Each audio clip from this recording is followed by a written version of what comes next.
batirana, techisisana, techiyambusana, fila kuonesana, techisimutirana. Ya. Panondo batosangana, techibatirana. Panondo batokumana, techisisana. Ddc Skool of Thoughts. Ddc Skool of Thoughts. Yautete wachimonyo pila icho kwadi upenyu uyu unoda kupanana miwono. Yeah, kubatirana, techitsitsana, techiyambusana, pila kuonesana, kusimudzirana, nekukurudzirana. Yeah, panondo patosangana, techibatsirana. Panondo patokumana, techibatsirana. Ddc Skool of Thoughts. Ddc Skool of Thoughts. Ddc Skool of Thoughts. Real life matters now. Mondays and Fridays, 8:30 p.m. UK time. Live here on Facebook. Ddc Skool of Thoughts. What?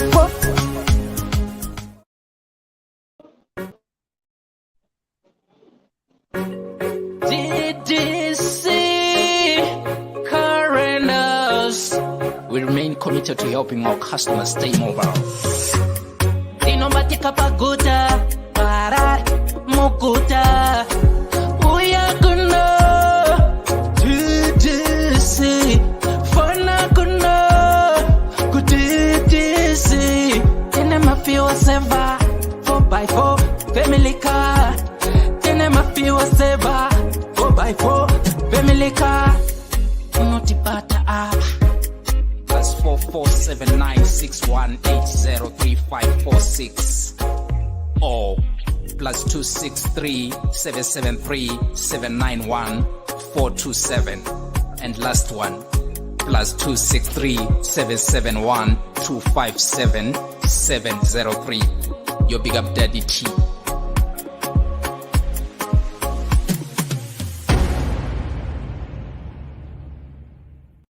Marrriages Marabinlo one time. Ungabe udinga indawo yokuchadela kumbe udinga indawo yemhlangano esikubiza sithi ngama conference space. Ikulu indawo ema-Ddc Resort. Loba uthanda ukwenza imidlalo enjengokugada escape, ukugada amabhizi kumbe ikanu. Woza uzobona ubuhle bemvelo. Ikhona njalo izipline ema-Ddc Resort. Kumnandi labantwana asibakhohlwa. Ikhona imjingo emihle emangalisayo emkhulu futhi. Ama-virtual reality lama TV amakhulu atholakala ngaphandle. Hawu wakuhle ema-Ddc Resort.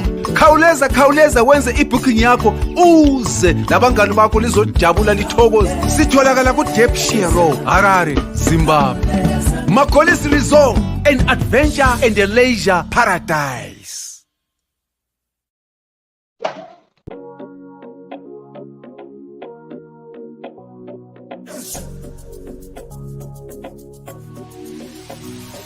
Imagine getting paid to view, like, comment, and share your favorite music from your favorite artist.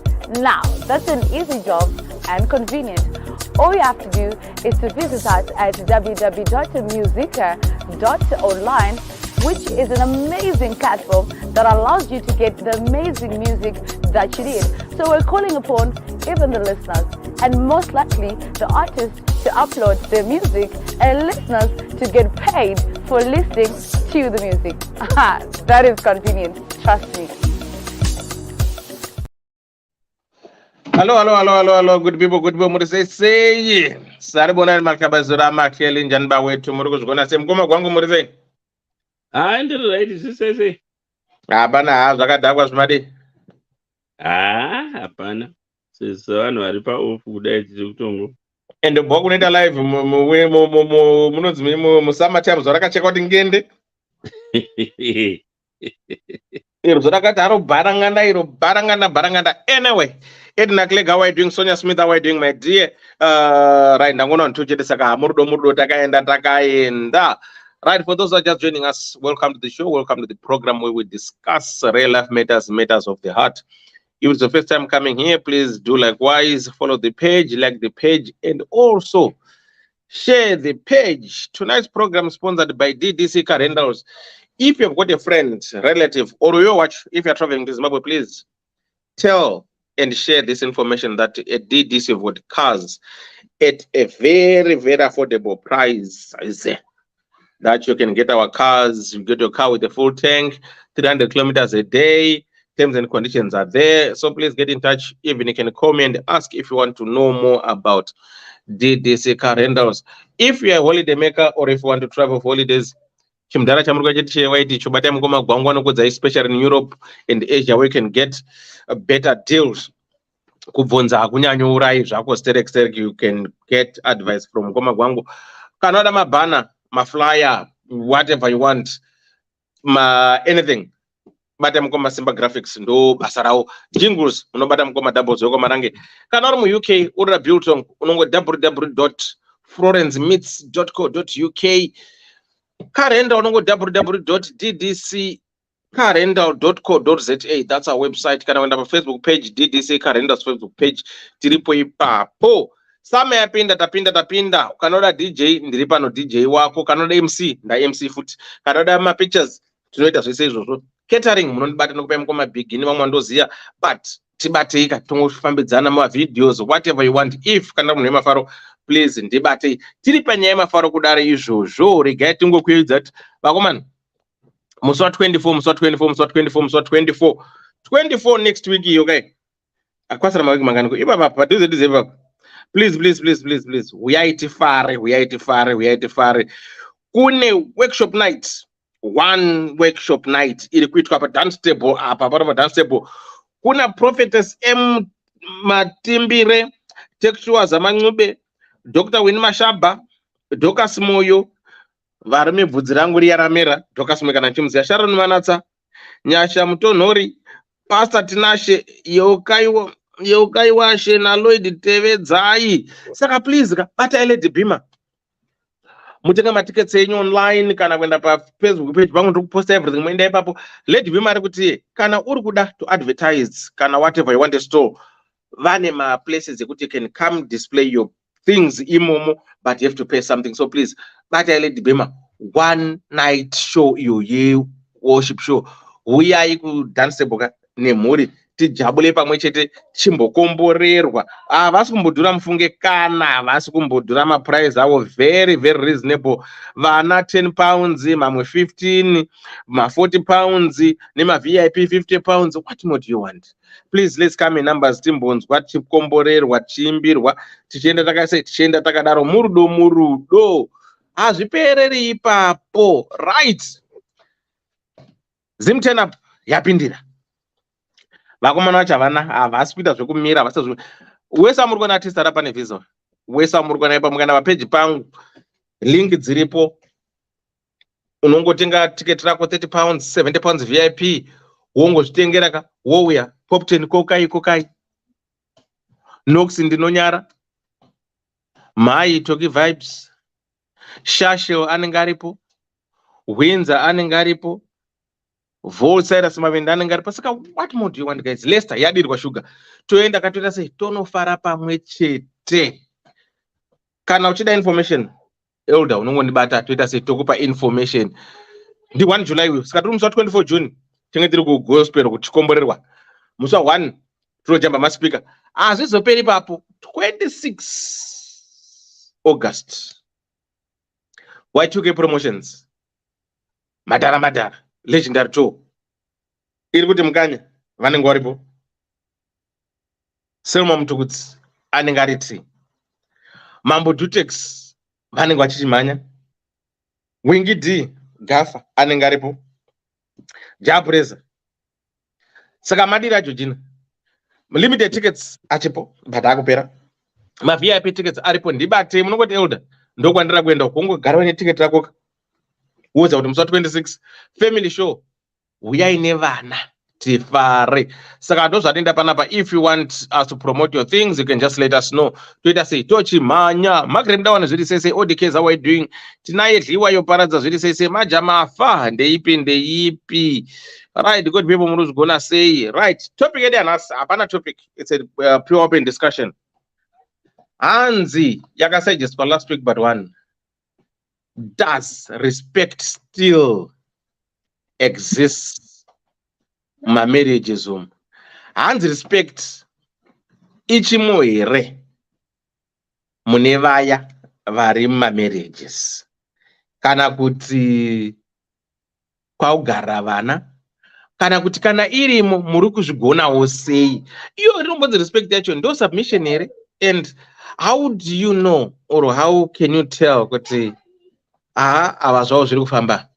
Or if you feel that you're being respected, how can you tell that you're being respected by a partner as a person? What are things that you expect from your husband or your woman if you are married, in your marriage for it to thrive, in your marriage for it to last long? Can we argue and say during the era of our fathers going backwards, their marriage lasted long because there was respect, whereby one knows their duties, that the man was the head of the house and the wife was the housewife, and they will know that this role is for me and this role is for this one. Submission, how can one submit? Why is it we always look back and say, oh, you know what, our mothers and our grandmothers, they were so much submissive. They used to submit to their husbands. What made them to be submissive? What was the trick? Or what was it that was under the sleeves of our parents and grandfathers that us, this generation, is failing to apprehend or to cope and instill in their relationships, on their marriage for it to last? What is it?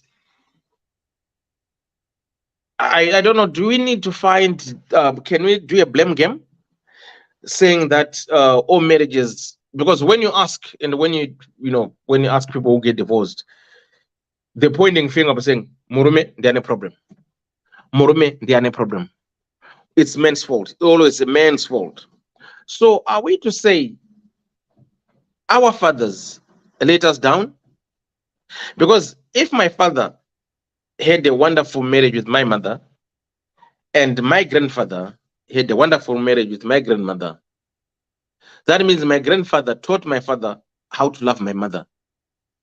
So what made my dad not to teach me to be a loving husband? If that's not the case, if my mom was submissive to my father and my grandmother was submissive to my grandfather, so what made my mom not to teach my sister to be submissive when she got married to her husband? So are we to blame people, or can we blame changes of time, or can we equally yoke ourselves and say, you know what, we are part to blame, both of us?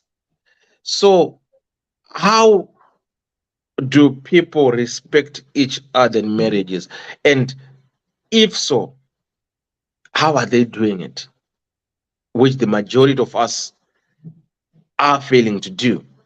Because to be honest, marriages nowadays, it's haphazard. People won't last 6 years together. Haphazard. Oh, this one is divorced. Oh, I'm not single. Oh, it didn't work. Oh, it didn't do this. Oh, it didn't do this. What might be the problem? Are women of today, I don't know. Is it women empowerment? Is it about equal rights? Is it about just saying, you know what, it's me now? Or can we say the generation of my father and my grandfathers, maybe there was much of what they call it, kakujanyirira, which people didn't have a voice. I think nowadays everyone has got a voice. Whenever the church, if you want to send somebody ask you why can't you do it yourself? Are we to say the voicing that we were unable to voice, to speak up, has caused the haphazard of marriages to break? The voice, has it made people to disrespect others? The tone, because I think it's the tone at the end of the day, how one says something and the tone itself. So this is what we want to discuss tonight. This is what we want to find out. Do respect still exist in marriages?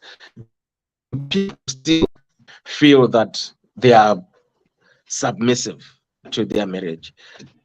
Does your husband submit to you?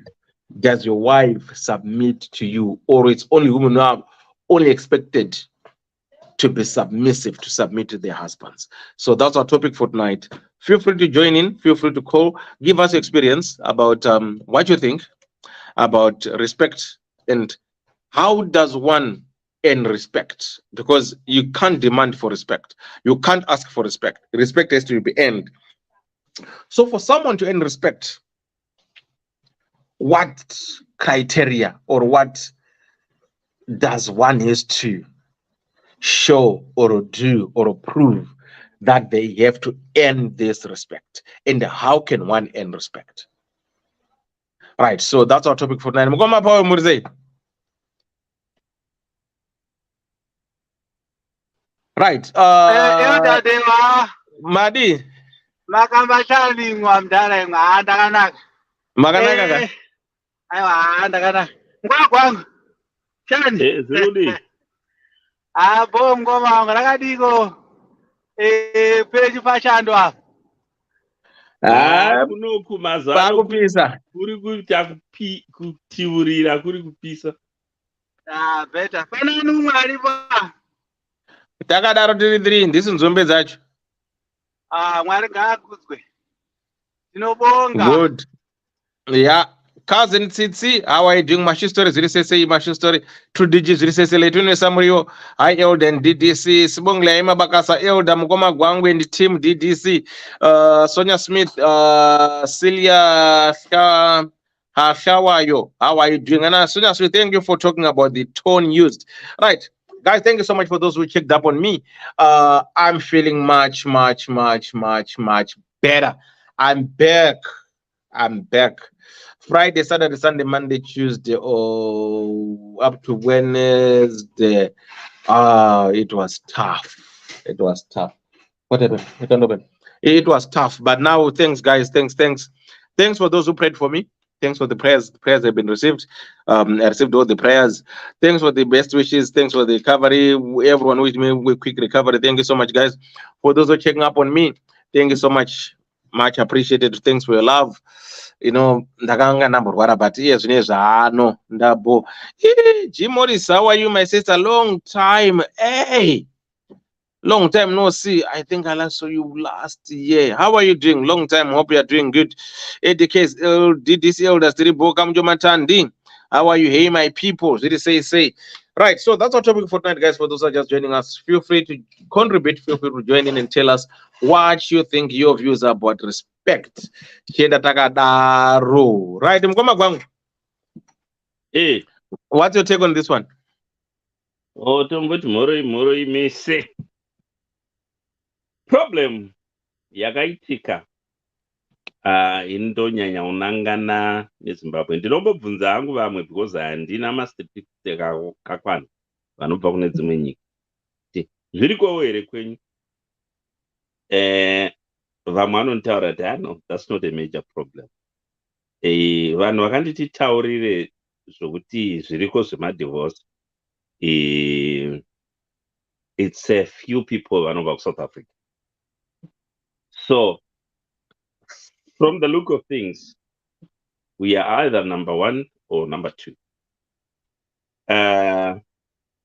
Problem takanyanya kutora culture yavamwe ndokuiona saiyo super thing to do. And zvakativhiringa. Vanhu vanoda kupa excuse, especially my sisters and some of the my brothers as well. Kuti kwanzi vana mai vedu vaidzvanyirirwa yanga isiri respect. Ini I beg to differ. Murume aisumuka ndo makarekare acho oenda undovhima, pamwe omarwa nembada odzoka kumba. Mai vosvika maita mukanya wamarwa makumbo akazvimba neminzwa aimubaya mondoro, wauya nenyama yemhembe. Dhati kuti maita mukanya pasina any incentive chavaita, vaivhirwa mhembe yavo bika. Mangwana waiwana votova zvimaronda pawanga uchigumburwa namatombo uchidzinganisana nemhuka. Mangwana waidzokera futi kundovhima. Time yatakakura isi taiteerera ana mai kwaitiwa humwe dziya. Varume vachitema makombo aya kuchine miti chaiyo. Uchiwa muti ukati madzimai vakagara uko vane hari dzavo dzemasheu, sadza dzamaheu vabika, vabva vauya nesadza, moni dzirimo idzi. Waiwana power yokundotema futi. Pakazouya chimhuka chinonzi mari, chakapinda vamwe zvisirizvo, neizvo zvinyaya zvema-equal rights, definition yacho vamwe takatadza kuinzwisa. I know people will be angry, but chokwadi chinotaurwa whether someone gets angry or not. Chokwadi ngachitaurwe sechokwadi, because chokwadi ndo chinovaka munhu, kwete manyepo. Problem, I can say 7 out of 10. My sisters edu vamwe vakaita mari, it becomes a problem. Here ndokwanisa kuzvimirireni, here this and that, then and fine. Kozouyawo yeso mama brothers, mari ikaitwa, vamwe toda kudzingana namadresi, ukagara woga. That's why ende ukaona imbotarisa paya pendofamba kana ndafamba dzimwe nambo ndiri ndega. Vanhu vakaona chero ukaposta picture, unonzwa masisters, ndiani kari murumbofamba naniko, ndiani kari kutorai picture. It's like kana uchifamba uri murume unofanira kunge une gwangu pasaiti. Ukanyatsotarisa, imbonyatsotarisa, vanhu vanobvunza mubvunzo wemasisters. Very few kuti dewa handibvunze kuti mafamba naniko naye mukoma. Asi kita sokunonzi kana usiriwe usina dress pasaida. So vamwe zvakavavhiringidza, mari yakavavhiringidza. Chinhu chinopedzisira, because kunonzi imba yemukadzi, imba ikangofa ukangoona bebe, even chero munhu achida kudestroya munhu, normally unouya akadestroya mukadzi, finish, wapedza newe, akapinda nokumukadzi, apedza newe. Ndonga ndakamboisa imwe noti a few days ago ndichiti ndakaipa pahall pangu ndichitaridza line queue yanga iripo vanhu vachienda kundobvarurisa muchato. That's not healthy for any society. Tarisa imo muno munyika dzetogara dewa, tuone kuti imhuri ngani dzakamira muno. Hatisi kutaura vana sisi vokumusha, ivo malocals vomuno chaivo chaivo, madivorce ega ega. Vanhu vakakura vari, and we quickly adapted to it. Patakauya kuno. Saka problem ndingati takanyanya kutarisa culture dzavamwe too much, ndokubva tasora culture yedu zvakaipisisa. Vana baba chiko vadzvanyira vana mai vedu vakazodai zvino zvakazodai zvikazodai. Hatisisu vana takakudzwa zvakanaka. Ndonga ndogara ndichikutaurira the way. Jarong died at 91. Mama, she was over 100. I've never, ever seen them arguing in front of us. Never in a single day. But mazuvano, mwana uri papo, ungava mukomana kana musikana, idya usiye ndiro patebho. Imi munosiya ndiro patebho, pane musikana webasa here? Vana vakagara vari kuzvinzwa tichitaurirana saizvozvo. That's not healthy for the society, not only for your family, because society yese handizvo. Zvimwe zvatakawitnesa muno dewa imo muno metiri muno muchakaura muno muUK. Ndinomuka inini ndona taa mukadzi wangu wakaneta, madekwe ndakamukuvadza futi negwangu ndamwa guchu, ndomukandobikira mukadzi wangu ndini odya, tobva handei kwatsano. Tosvika kwatsano kuya, tsano vari kubika, ambuya vokavava vari kushiri. Vamwe vanasisi unonzwa tobikirwa newe kuti zvaita sei, tasokunonzi hatina kundoroora. Iwe wabva wamubikira kumba. I've seen this happening. Kwete zvemufirimu. Wozvibvunza iwe kuti really? Saka ini ndakubikira kumba uko ndiri stupid nai. Zvinoitika. Zvinonaka dindingwe richakuva iripo imwe language yetinotaura, but tisingazivi kuti language iyeyo iri kuuraya society. Language iya iri yakabvuta rekeni. Alright, yakabvuta rekeni. Iri kufura here vanhu vachona? Kozi vanhu kana vane rekeni vanopfura shiri. Iri kuvapfura here vanhu vachona? Language iyoya inoparadza society, but tinoitaura tichifunga kuti tiri kuita zvakanaka. Look at what is happening for social media these days. Just look at it.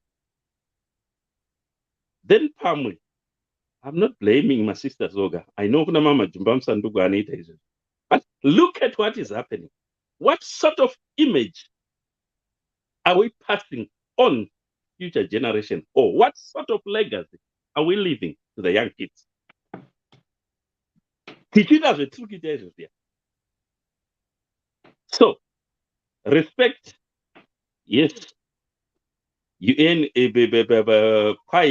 respect, but paripo pamwe pononyimwa pay even you wakashanda.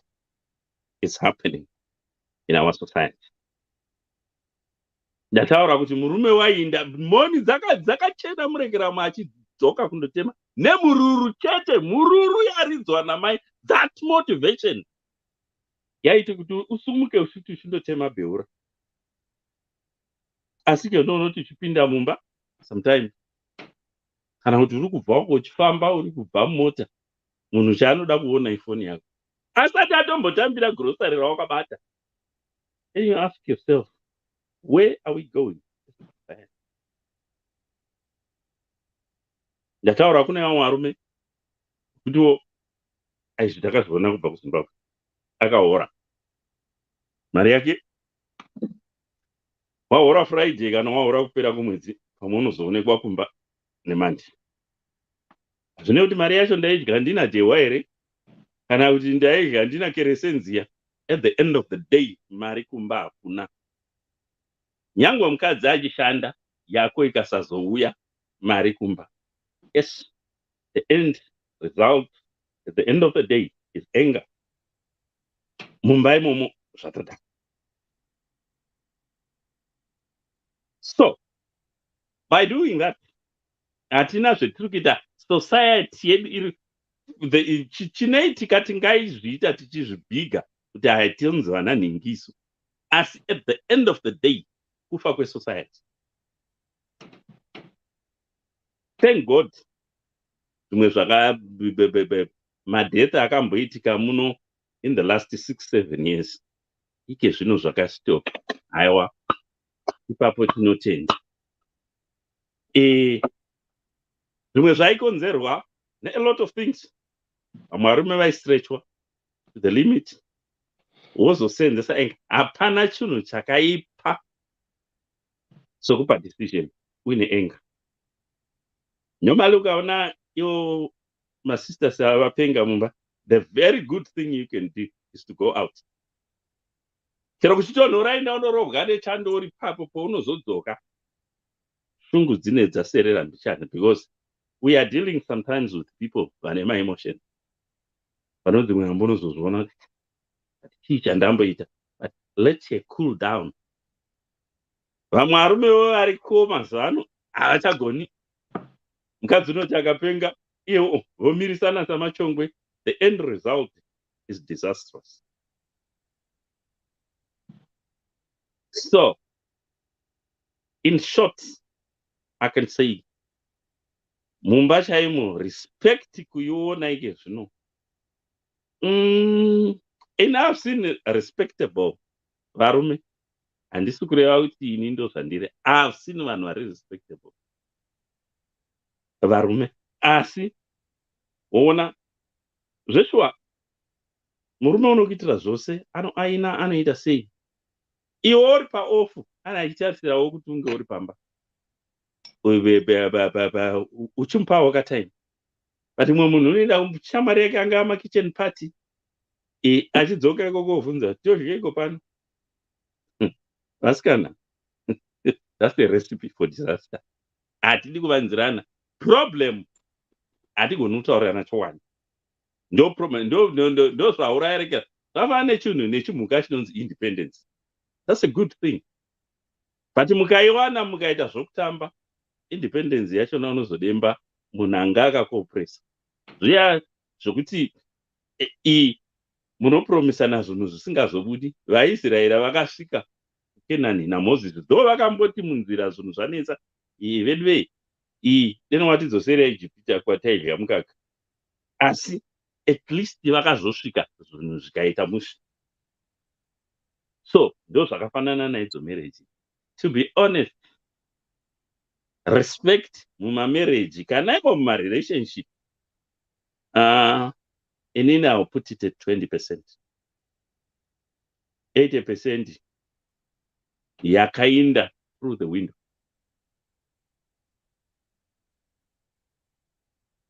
Asi from what I have, handidi kupa zvangu statistics, chiri mumusakasaka chaicho chinozviwira. Pavakaronga vanga vava nasisi, they know where they went wrong. Hatakakanganisa isu o petinokanganisa isu varume vachona, we know.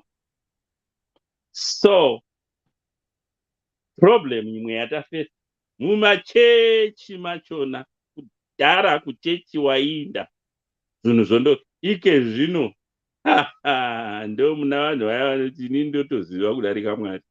Nonsense. Unopenga iwe. Kutenda kuchechi mazuva ano uri kutenda kuintensive care unit. Hazvichabatsiri zvinhu zvese yangova mari, ene chimwe chinhu chatiuraya, this materialism.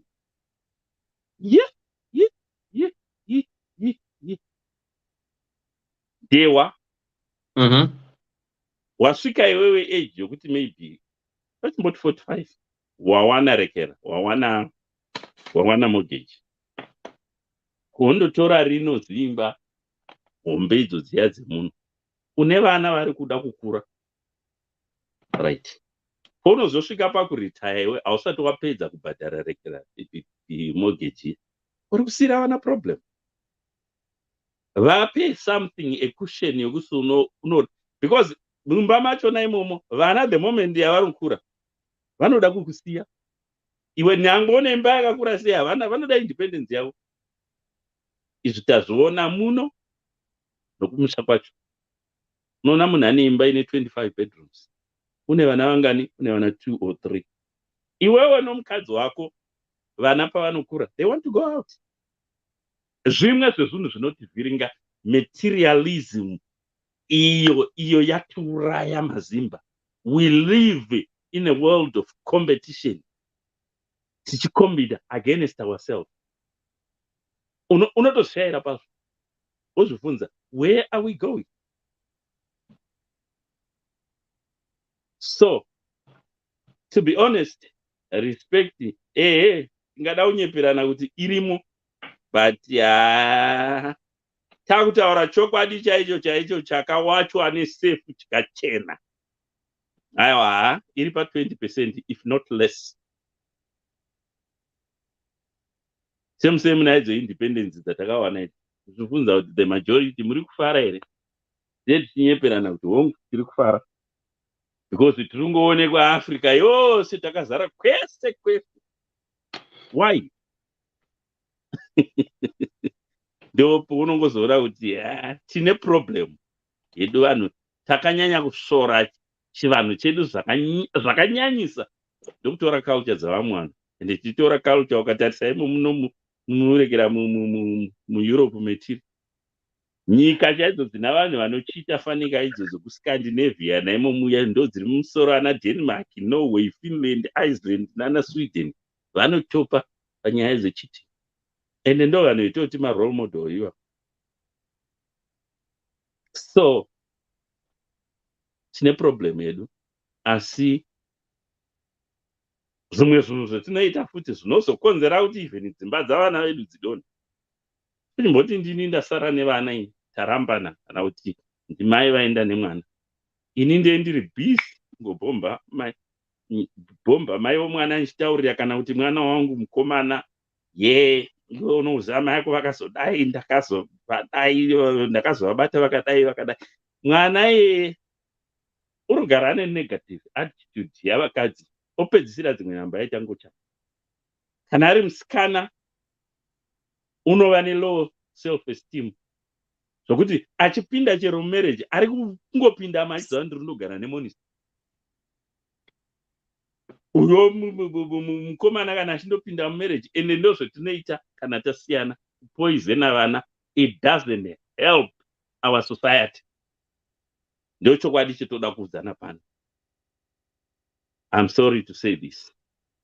In short, I can say ndio zvandaya ndichida kuti nditaure.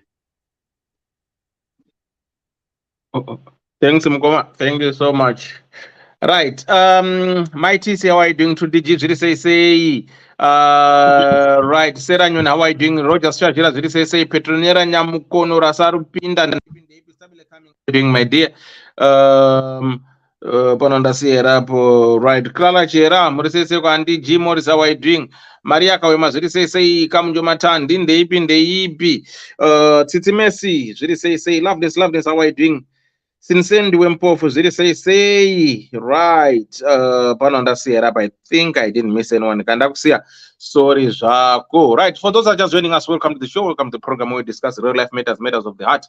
Tonight's topic is not a topic, it's a discussion. We would discuss about some people last week suggested it now. Let's discuss about respect in marriages. Do marriages still have this respect? Does respect still exist in these marriages? If yes, can you please try to elaborate, try to help us?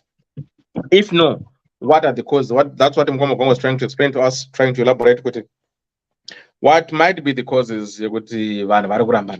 Why? And people are saying respect needs to be earned. And how can one earn respect? And how do you know that they've earned respect?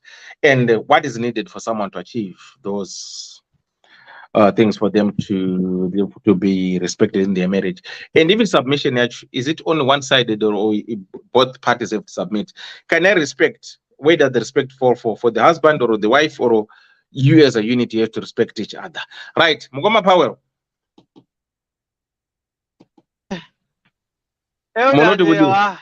Morise.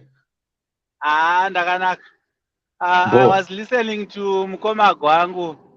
Vachitsanangura nyaya iri musociety. Nyaya iri kuitika, nyaya tiri kurarama nayo on daily basis.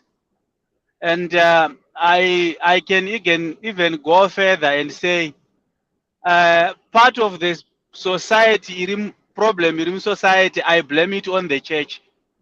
The church came in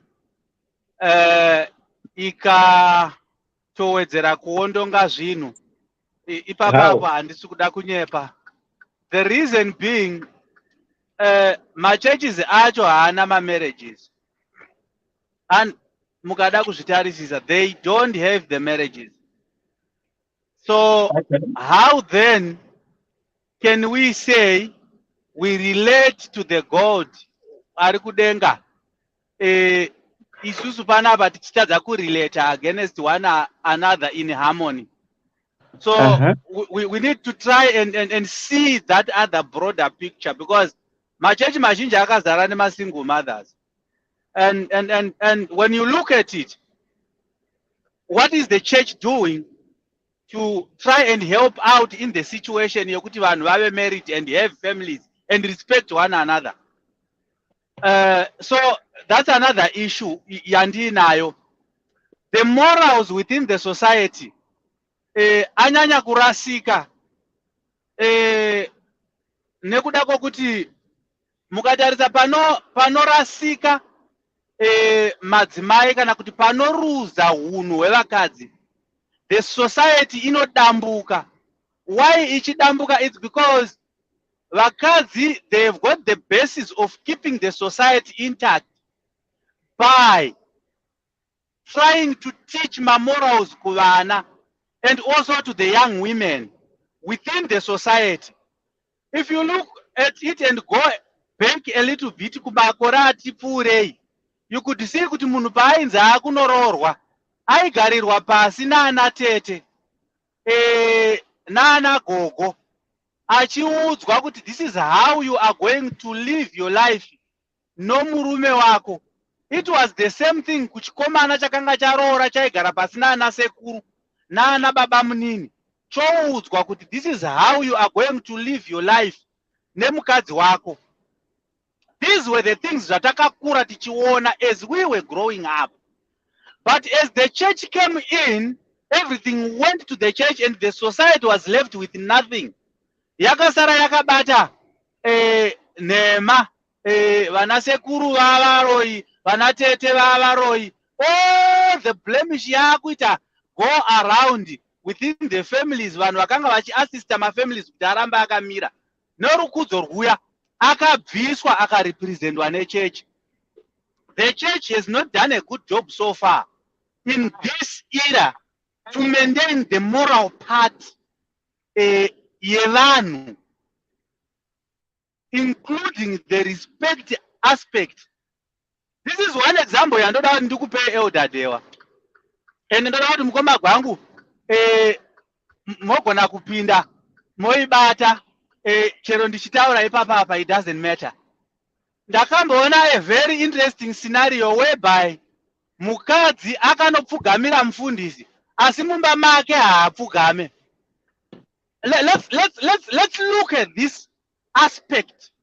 Mugondiudza kuti what does it represent to the husband and to the wife iye wacho ari kupfugama. Achinopfugamira mufundisi ari kuti kudii kumurume wake waanopa chikafu akamira, kana kuti waanotuma mwana kuti enda unopa baba chikafu, asi kuna mufundisi achipfugama. So these are the things zvandikuda kuti muone kuti the respect aspect is lacking. Zvechokwadi chaizvo chaizvo zviri kunetsa. Nauye kuti respect is end. It's an excuse part yekuti vanhu havasi kuda kukudzana in marriages. Nokuti muma marriages kana kuti muma relationships mune kukudzana. Hamuna one side yekuti kwai nhingiti anonyanya kukudzwa, munokudzanwa. Handitika. But kana takutarisa kumashure how it was done, I think mukoma gwangu has explained that. But now, because murume has always had a role, probably the role yanga ine murume in the society was to look for things, including looking after the family. It was a role yakanga ichitwa no murume, right? So with the evolving world or the evolving society, murume akatanga kubuditswa mu society zvishoma zvishoma pa role yokuleader ne role yokuprovider on the basis yezvinhu zvakasiyana siyana zviri kuitika. Vamwewo they are lazy, vamwewo they are not very lazy, but zviri kungoramba, and you find out kuti probably the wife is doing a better job. But this is one thing chiri very interesting chandoda kuti munzwisise. Mukoma gwangu vataura nyaya yakanaka, vakati murume kana akaita mari anotsvaga mukadzi kana kutsvaga kuwedzera mukadzi, but when a lady gets the money anoda an independent from the man. These are the two variants that within the society, and divide the society. Mukadzi anoda independence. He doesn't need a man. Kana aita mari. But murume kana aita mari anoda mukadzi. Right? You see the dynamics. Two different dynamics. Ziripo. Right? Mukadzi akaita mari. Ari pamusoro. Muromo wake uri sharp. Mukadzi agara ane muromo ari sharp. Even asina chinhu. They are just sharp. Akaita mari, she's sharper. Akutobaya. So with this concept, mukada kuzono collaborate mukadzisa mu society. Munobva matoona kuti ha hakuna kwatiri kuenda as a society, and that's a reality case. Kwatiri kuenda hapana, nekuti leadership role iri kudikanwa nevakadzi. Vari kuimisuza nokuti varume they try and help. Ndoda mutaridze leadership yevarume mugotaridza leadership yevakadzi. I'm not saying kuti vakadzi they are not good leaders. Ndiri kuti ndoda kuti mutaridze the different dynamics. Varume they are quick to think, kana panodiwa decision they can easily quickly make a decision. Ipapo ende zvinhu zvikatofamba, they don't have to wait kuti ndoda kuzokonza kuti anhingi kana anogona kutokupa decision. So when you look at those scenarios, vakadzi vari kuda the role, vakadzi vari kuda kuenzana nevarume. Hakuna murume andaita semukadzi, ari right, but vakadzi ndo vari kuda kuita sevarume in terms of everything, including the leading part. Vari kuida kuva nemari yakawanda vari kuda. So muri kuona how they have taken this society by surprise, and vaitora saizvozvo vari kuencouragwa nevamwe vanhukadzi nevamwe zvevanhurume vane maagendas avo within the society. But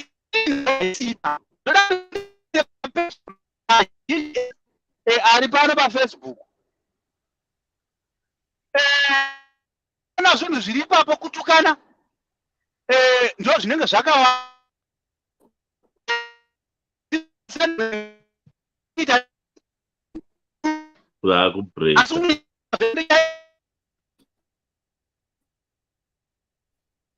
Mukoma Powell, mamuva pamamureri.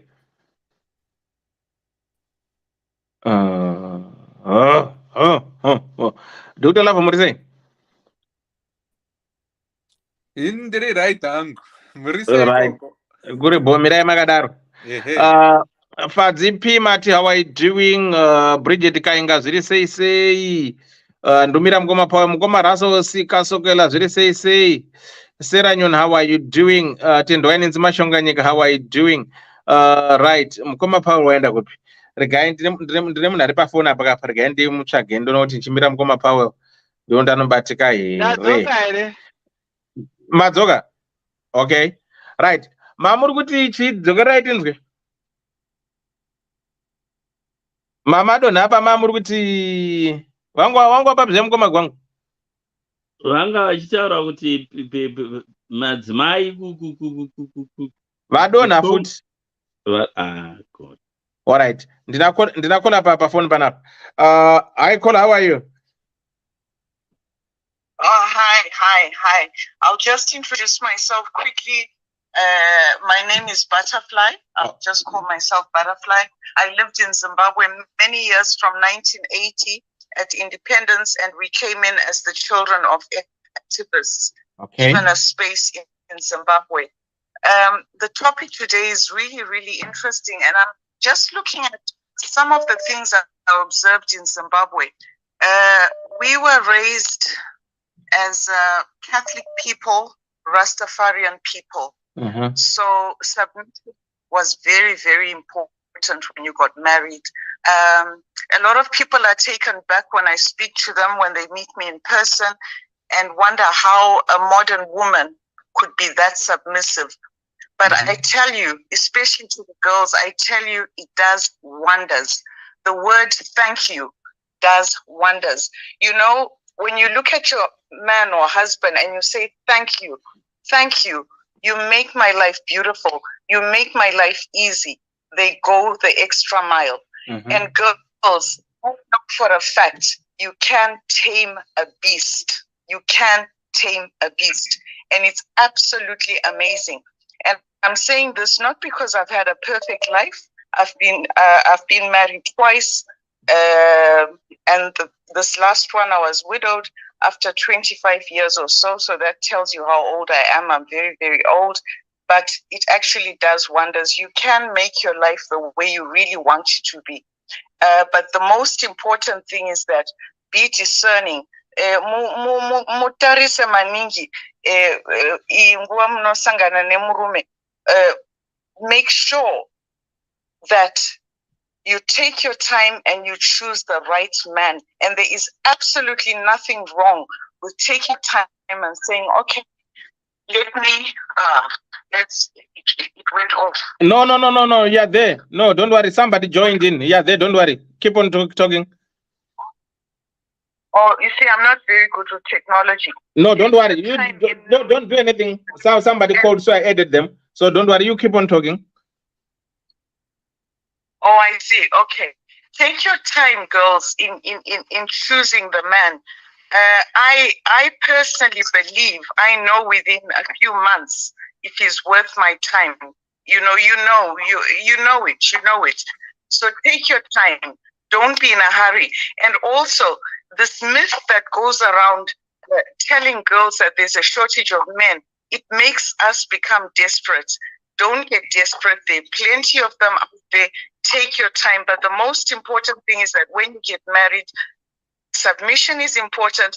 When you submit, he also submits. Now, I'm talking about whether he's a yellow man, a green man, a white man, a black man. They are all the same. At the end of the day, they all want to be respected, and they will respect you back. Maybe you can just ask me a question because I tend to get scatterbrained. Right. Yeah. So you said you observed and you know about submission. For you as a person, as somebody old enough who was married and you have been taught how to submit.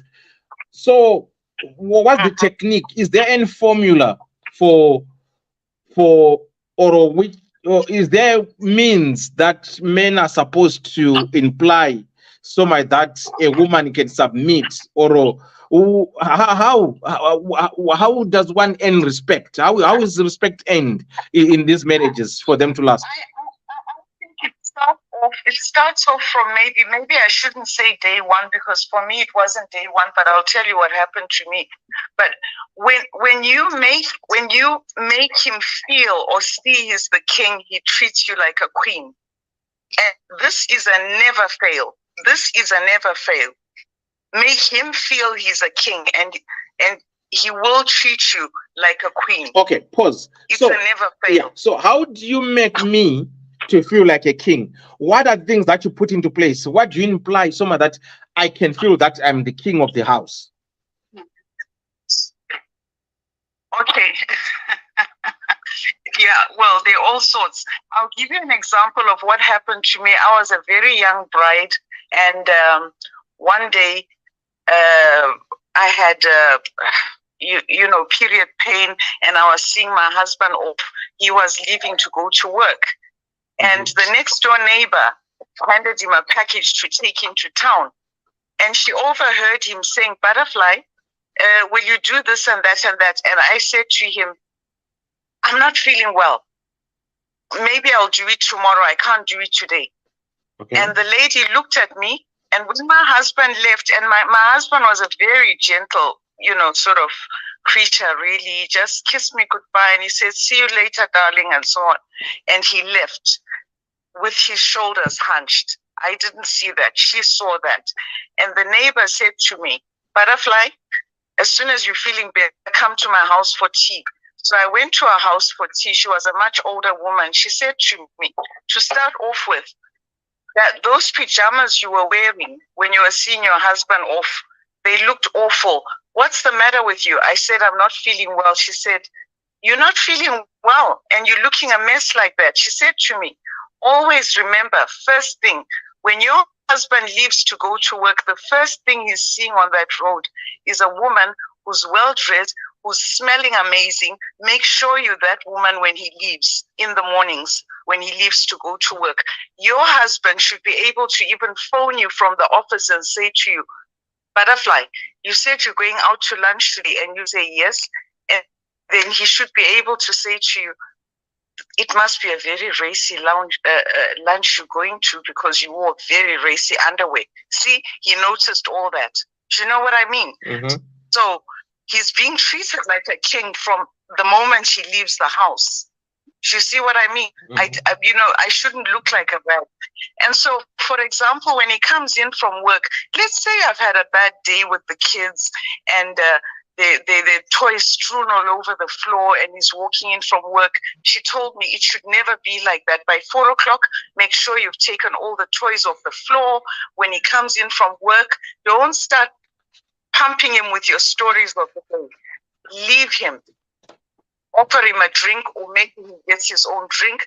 Leave him to sit down, calm down, get ready for dinner, and then maybe later start telling him what happened at Zesa House when you went today and what the president has said that's pissed you off. Don't bombard him when he comes in from work. He's bombarded all day at work. When he comes home, it should be a peaceful haven. And she told me one thing. She said to me, you know what? And when he's happy and he loves being home, you don't have to worry and ask him why is he coming home at 9 o'clock or 10 o'clock at night when the world is sleeping. Your husband should think about coming home to you, to his house, to his children straight from work. He's got to feel he is king of the castle and you are queen of the castle. And for me, it worked. I was queen until the very day he died. I was the queen. And it works. It does work. And I remember living in Zimbabwe and women, I'm talking about Black Zimbabwean women who would say, what's the magic formula? What are you giving? What are you doing? You know, and I'd say that, things like Muti. Muti doesn't work. I don't believe that Muti works, because if Muti worked, Zimbabwe wouldn't be so full of divorces. There has to be something else. Girls have to be prepared to learn. No, you're laughing. So you think Muti doesn't work? Mupuira works, my dear. Muti works. Well, Muti doesn't work. It doesn't work. You know what? If it worked, how come that place is so full of divorces? How come it's so full of divorces if it worked? It doesn't work. It just doesn't work. There's got to be something else. It doesn't work. Okay. It doesn't work. You know. So yeah. So those are just a few things, and I remember somebody mentioned. Okay, Butterfly. About a question. So you as a woman, how will you see that your husband is submissive? What does the husband do who respects you, who is submissive? How do you see that? For me personally, dance to my, I shouldn't say dance to my tune, but it's something like that. Okay. When I know that from the moment he wakes, he's thinking only of Butterfly. Okay. And everything I want done is done. I never have to ask twice or 3 times. And when I ask him, please, for example, please put that globe in. And if he forgets, I don't scream at him. Okay. I would phone him and say, John or Tawanda, whatever his name was, Tawanda, you forgot to put the globe in. I wouldn't scream like I used to hear locals doing this. Tawanda. You know what I mean? Speaking to them like that. No. I would phone him at the office and say, Tawanda, you forgot to put the globe in. Nicely. And then he'd say, sorry, sweetie, I'll do it when I come home. So you see what I mean? So is the tone.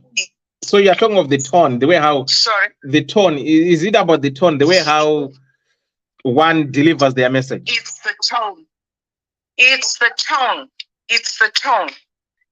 And you know what? They love it when it's like music to their ears. They love it. You know, I know I'm talking to a man, I shouldn't see it that way, but they do want it to be like for women like this. And listen, we don't want noise. We want music in our ears. You know, thank you. Exactly. Exactly. And you know, and for me it also worked. You know, what also helped me is that I worked as a therapist in Zimbabwe for the for the national sports teams and people like that. So I spoke to men a lot as a young woman before I got married. So I'd hear all these things. You know what I mean? You know? And I remember I was working on a cricketer one day, and his wife phoned from India, and she was screaming on the phone, screaming and shouting, you know. And you know what? I said to him, how do you handle that? And you know what he said to me? He said to me, Butterfly, don't worry. 2 o'clock, I'll be waiting for me at Marrriages. I don't care about that, all that. And that's his wife he was talking about. So he was taking all that crap on the phone from his wife in India because he knew he's going to have a wonderful time in the afternoon with the floozy at the Monomatapa Hotel, you know. And the other thing is, I told myself from day one, I will be the main dish and the side dish to my husband. I was determined that it would go that way, and it would have to be that way. So this business of small houses, big houses, and we the main houses can be the small house. We can. If we want to, we can. We can. And the other thing is, I also learned that most of the time these husbands are also really concerned about the walking away, because you know what? When you're a woman of value, he's also worried about the next Joe who's going to take you. So he's not going anywhere. Because when a man has invested in a marriage, same as a woman, when you invest in your husband, you really don't want somebody else taking over. And with these husbands, it's the same thing. When they've invested in you, they're not exactly going to walk away for another man to just come and take over. So that keeps it going. The other thing that also helped in my case is I created a team in the marriage, and we called it Team Butterfly. I'm calling it Butterfly, although it was my name. And I made him the captain of the team because he was a sportsman. So that's the language he understood. So the marriage was run like a team. There would be penalties for bad behavior. And when you're in a team and you really want to be part of a team, you don't want to lose your spot on that team. I didn't want to lose my spot, and he didn't want to lose his spot. Okay, he did mess up here and there, and there were penalties, you see? But he was determined to stay on that team. So we created a team. Okay, look, I hope that what I'm saying is something that people will understand, but you get the gist of what I'm saying. You can ask me questions. I'm not a very good public speaker. Okay. Maria said here, Majumba Msanduka mamwe antoda kupopotirwa kuti vanzo. She's saying some of these Zimbabwean brothers of yours whom you are siding, for them to understand, they want that high tone voice. They need to be screamed at for them to understand.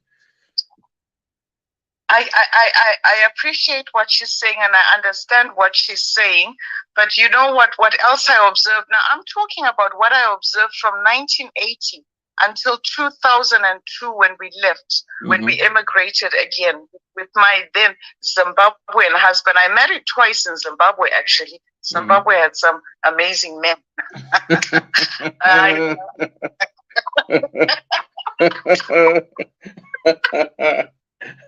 Mazak, Zimbabwe has got amazing men. We are amazing. Amazing in Zimbabwe. Yeah, I married twice in Zimbabwe.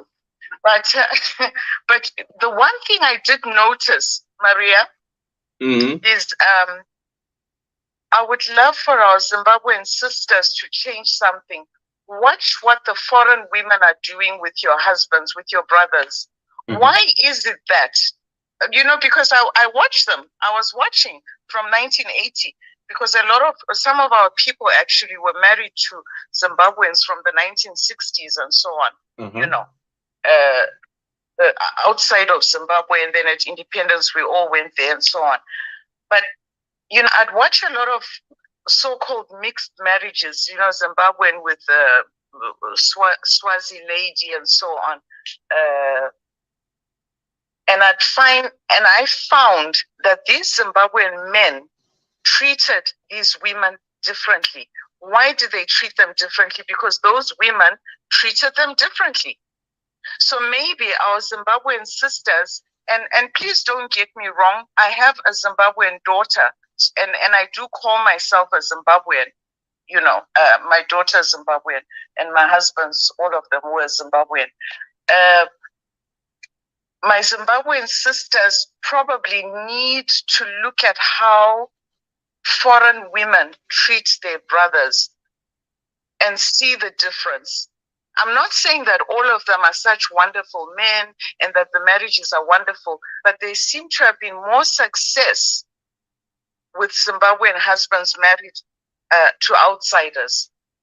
Is it not can one not argue the fact that you're saying, like, Zimbabwean men, when they marry out of Zimbabwe, they're successful and their marriage prosper because the women respect them?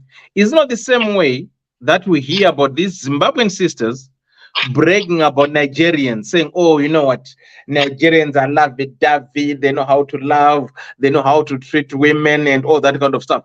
Is it not that opposite attracts? It's like, can we not say, maybe because of cultural difference, language barrier and everything, is it not that when these Zimbabwean men marries a non-Zimbabwean woman, people appreciate them because there's no clash, because one doesn't know what one is saying because of cultural difference, everything.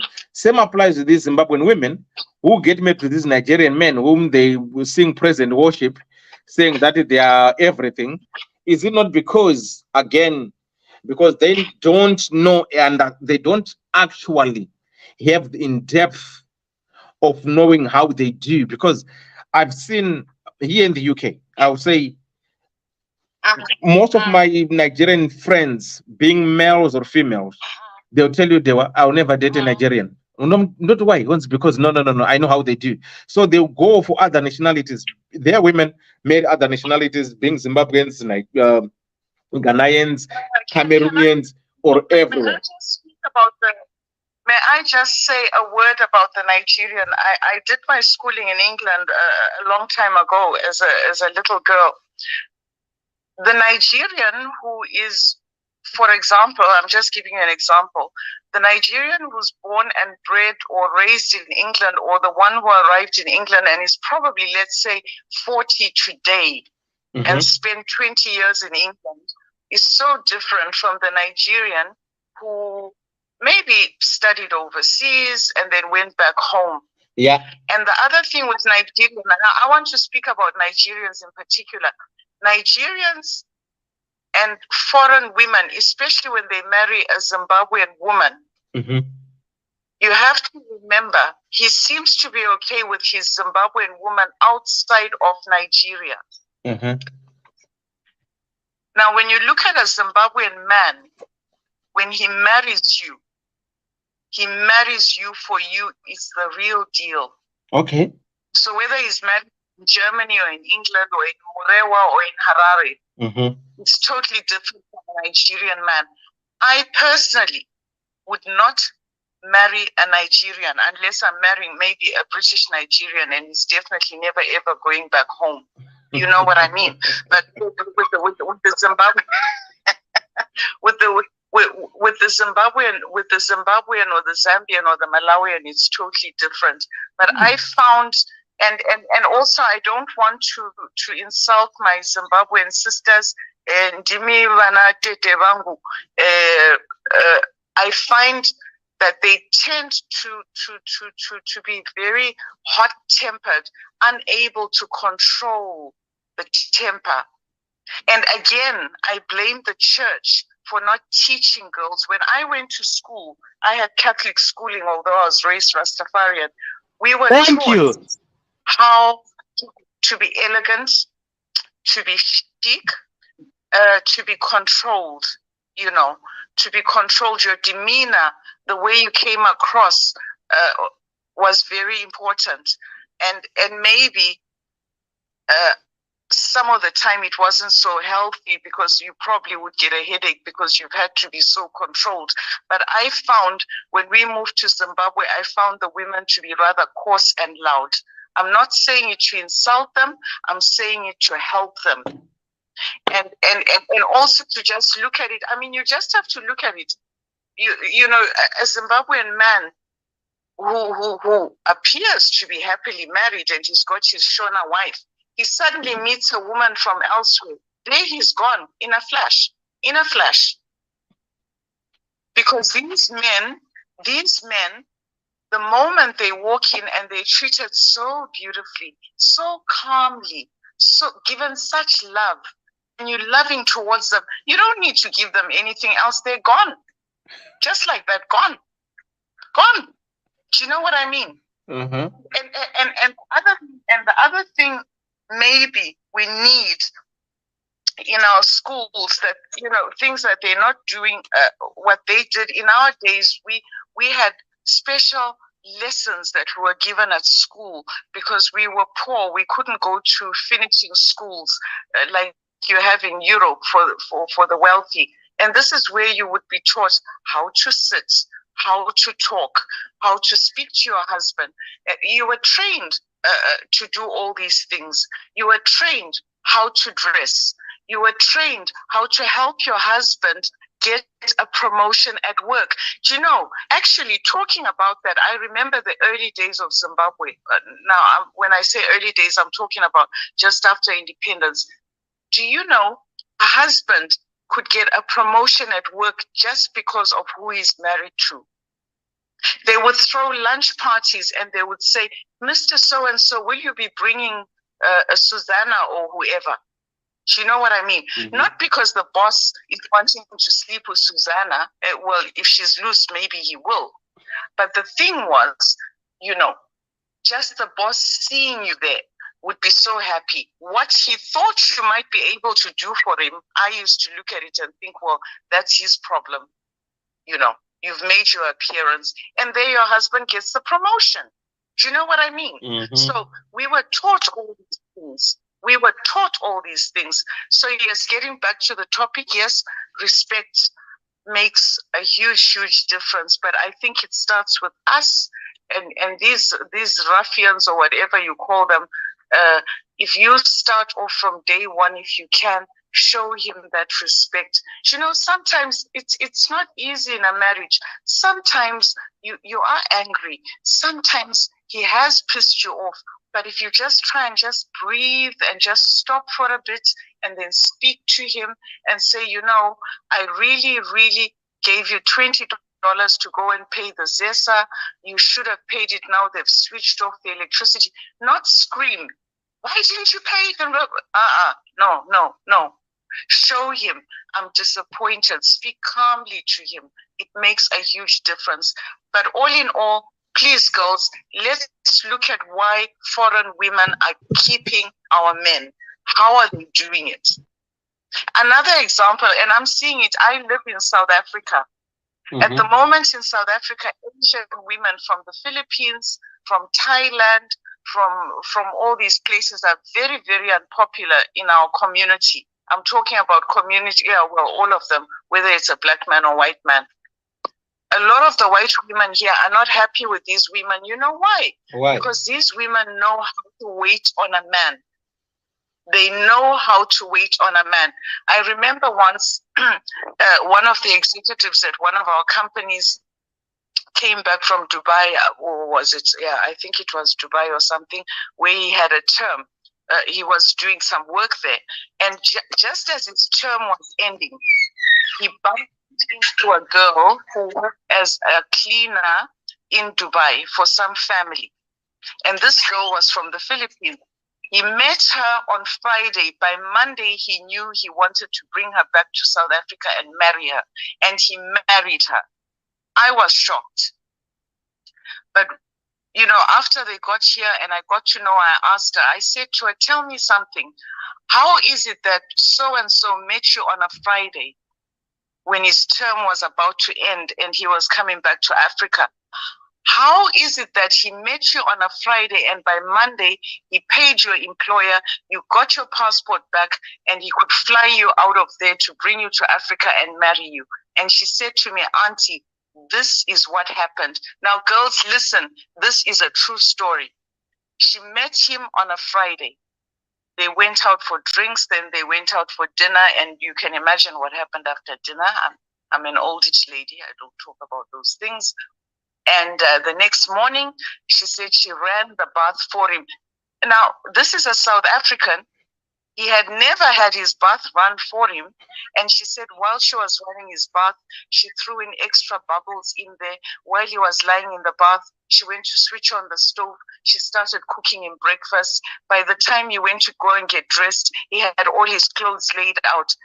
Those few things pleased the man so much because he'd never had it from his ex-South African wife, and he decided he would keep her.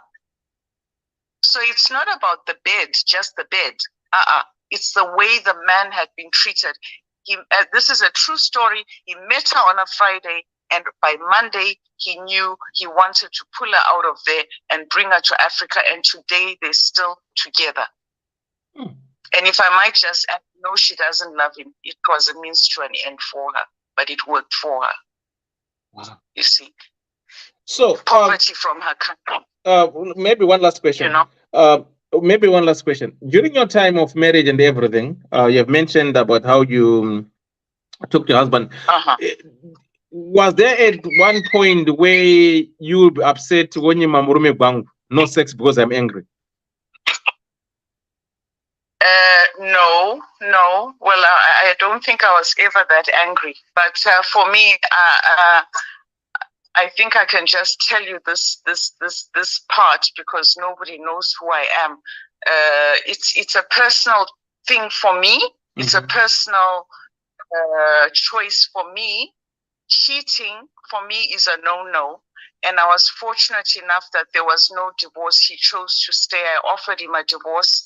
And I found out that he had a rendezvous, and it was in another country. And how I knew about it is that he came home smelling of me when he hadn't been with me for 2. He did what? I wore. Hold on. He came home smelling of you. He came home smelling of me meaning my fragrance. My your fragrance perfume was very, very unusual. So what actually caused the problem was because at the London office, we had a girl working there who did my shopping. You see, so he'd come from Africa with the shopping list. So she knew what soap I use, what perfume I use. He'd give her this list as the boss when he arrives, and he'd say, go and buy, there you are, this butterflies list, you know. So what the girl did, it was very clever. She bought, or he paid for it, obviously, bought the same perfume that I wore. So when she went with him, she smelled like me. So I think that was the trick, so that they, you know, I would never know he'd been elsewhere. But the biggest mistake was that I lived in a house where my clothes were stored away from his clothes. So how is it that his clothes would come back from London smelling of butterfly? Do you know what I mean? So I sort of said, so I sort of slipped that, and the poor man forgot his briefcase as he went to the office. And when he got to the office, he asked me to open his briefcase and get something. And then I saw receipts for shopping that I had never ever received. And then I knew, and then I traced the whole thing and blah, blah, blah. So that was the end of the Gwangu story. I just said, it can never ever happen again. Thank you very much. Goodbye. So, but then he chose to stay, and we just stayed on like that. And this also takes you back to, and people, please do believe it, because the marriage was over 25 years. You know, for me, I cannot sleep with somebody after, you know, he's been with somebody else. You know, after a story like that. I just couldn't. And I think what made it worse was because it was betrayal with somebody that I knew and somebody that I had been warned about just before I married my husband. Somebody had actually said to me, this person has their eye on your husband. And I thought, what nonsense. She's married. He's chosen to marry me and not her. But I was the fool there. I was very naive. I'm a very naive person, you know. But and so when the whole thing happened, what I did was I just gave him. I just asked him to leave if he wanted to leave, and no, he chose to stay, knowing that he could never ever share my bed again. But he stayed anyway, and that just shows you that you know what, you can still have a life without the Gwangu. But I think it must have been very difficult for him, because there were many rules. Like I needed to know where he's going for the Gwangu, and just pray that I never find out, because all I needed was to know. If he'd come back from his rendezvous and been open about it, it would have been better than for me to find out. I don't like to find out. I like to be told, because if I would do something like that, I would certainly tell my husband, knowing that I would never do a thing like that anyway. You know, yeah. Why is it? I hear this so often now with women. Why is it don't want to find out, need to be told? Well, what's the difference? If I cheat or if I'm pregnant with someone, I come and tell you, so I've been pregnant with another lady. It's much easier for you to accept than for you to find out yourself. Why? It's just, you know, it's the honesty. You know, how do you sit at a dinner table? You have this Gwangu session at 2 o'clock in the afternoon, and then you come home, hello, butterfly, and there I'm serving you dinner. You're sitting there smooching me and everything else, and you're not telling me the truth. How do you look me in the eye without telling me the truth? And can you imagine, you know, Dewa, the worst thing that can ever happen, and it happened to me, well, it's a different sort of story, is I found out that somebody knew something for years and never told me. They looked me in the eye every single day. And I had a secret, but they never bothered to tell me they knew my secret. And they're living right there with me. It's awful. It's awful. If I would have this Gwangu with the boss at the office, I would want to be open about it. I'd say, I'm very sorry, this is what's happened, you know. I think that you should tell your partner, especially these days with diseases and everything else. I think you should be open about it. I think you should tell. Come on, I lady. think you should. How? To come to me and say, oh, sorry, Dewa, you know, I was with my boss, Mukoma Gwangu, then he had sex. Then again, next week you come again. Sorry, it happened again. I do. Well, I think that if it's an accident, it's not going to happen again. You know what I mean? But I mean, today we've got diseases and all that sort of thing. Because do you know what the thing? When your partner cheats, you want to know how it happened, where it happened, when it happened. Did you use a condom? Yes or no? In my case, Butterfly. I was very happy. Listen to this. Listen, that's why I like this. You know, the good part about this program, right? It's like a hospital. At times, some people go to the hospital, they come alive, some they die, right? Marilyn said here, Marilyn said, Manyatso bata here kuti submissive wife uyu akaramba Gwangu murume at zvachose after aziva zve small house. Manyatso bata here kuti submissive wife uyu. Yeah, no, I'm just trying to repeat what she said here. Manyatso bata here kuti submissive wife uyu akaramba Gwangu mu marriage zvachose after aziva zve small house. Then Shiva Indemera said, betrayal elder, better to hear from the horse's mouth. Pane kunzwa nemunyere kupe. Exactly, from the horse's mouth. And yes, this submissive wife, and for that, because he knew he had the golden, I call myself the golden submissive wife, because he knew he had the golden submissive wife, the man chose to stay. And he didn't stay in that marriage because he was worried about losing money. I had my own money. at the time. And I knew he was a very, very good man. He'd been divorced and he'd been very good to his ex-wife, so I didn't have to worry about that. So it wasn't because he feared losing anything. No. He stayed because he had that submissive wife. So he just stayed. There was no Gwangu, and he was never going to have that Gwangu. And he spent many years doing this damage control. And I had to tell him just before he died, he has to stop with the damage control because I loved him. And maybe, yes, you should have been asking, and why did you stay? I stayed because I was attached to him and I loved him. But I could never sleep with him again. Never. But Never. will you share the same bed or it's the different beds?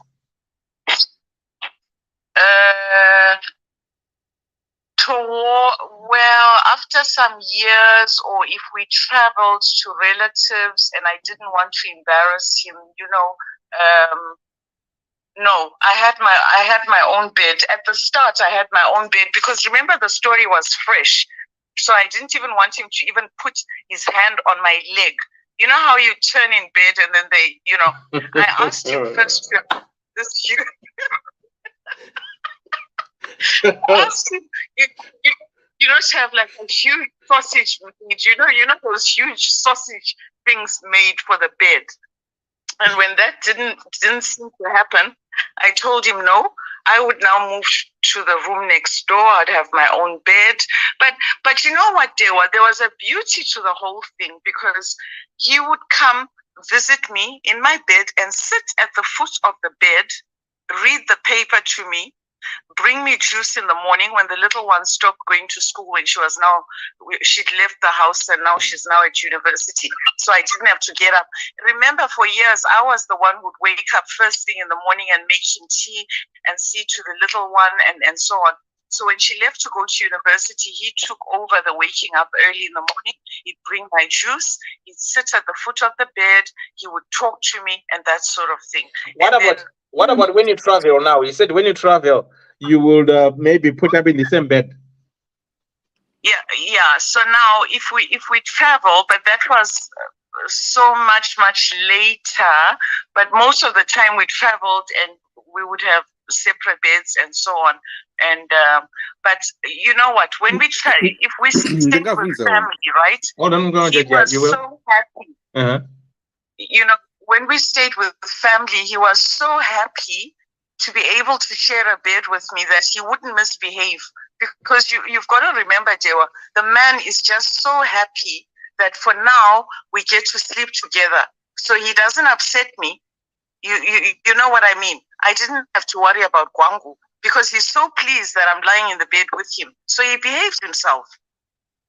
Wow. Dr. Love wanted to ask you a question. Can I ask you a couple of just one or two questions? I can't wait. I'm actually talking to the man today. Hello, Dr. Love. I can get to the vibe. You just disarmed me. I can tell you just disarmed me. I had this vicious question, but you just disarmed me. Thank you. You know how to treat a man. Dr. Love, wait, I can't hear you. Give me a moment to breathe. It's all happening at DDC today. Hello, Dr. Love. Yeah. Makadi. Nah, you got me there. You got me. Dr. Love.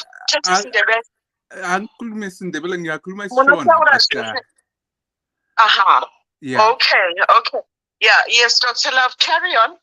Yeah, I was just gonna ask you how far in your relationship did he decide to step out? Was it closer to the end, or just in the middle, or the beginning of your marriage?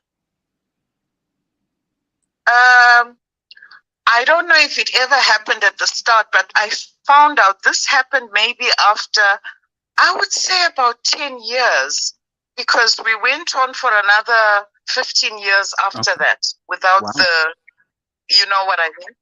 Yeah, and then my question now is with the husband that you married after him, and I'm sorry for your loss. No. Did you rediscover your sexuality because you had been, you had been out of it for 15 years at least? And how did that happen?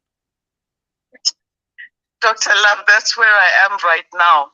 He's the one that I lost. Oh, The first one is still around, and this one is the one I lost. Actually, today is his 6th anniversary, but I'm okay. I've healed, and you know what I mean. Obviously miss him and everything. And when you talk about the sexuality, what do you mean? Do you mean, after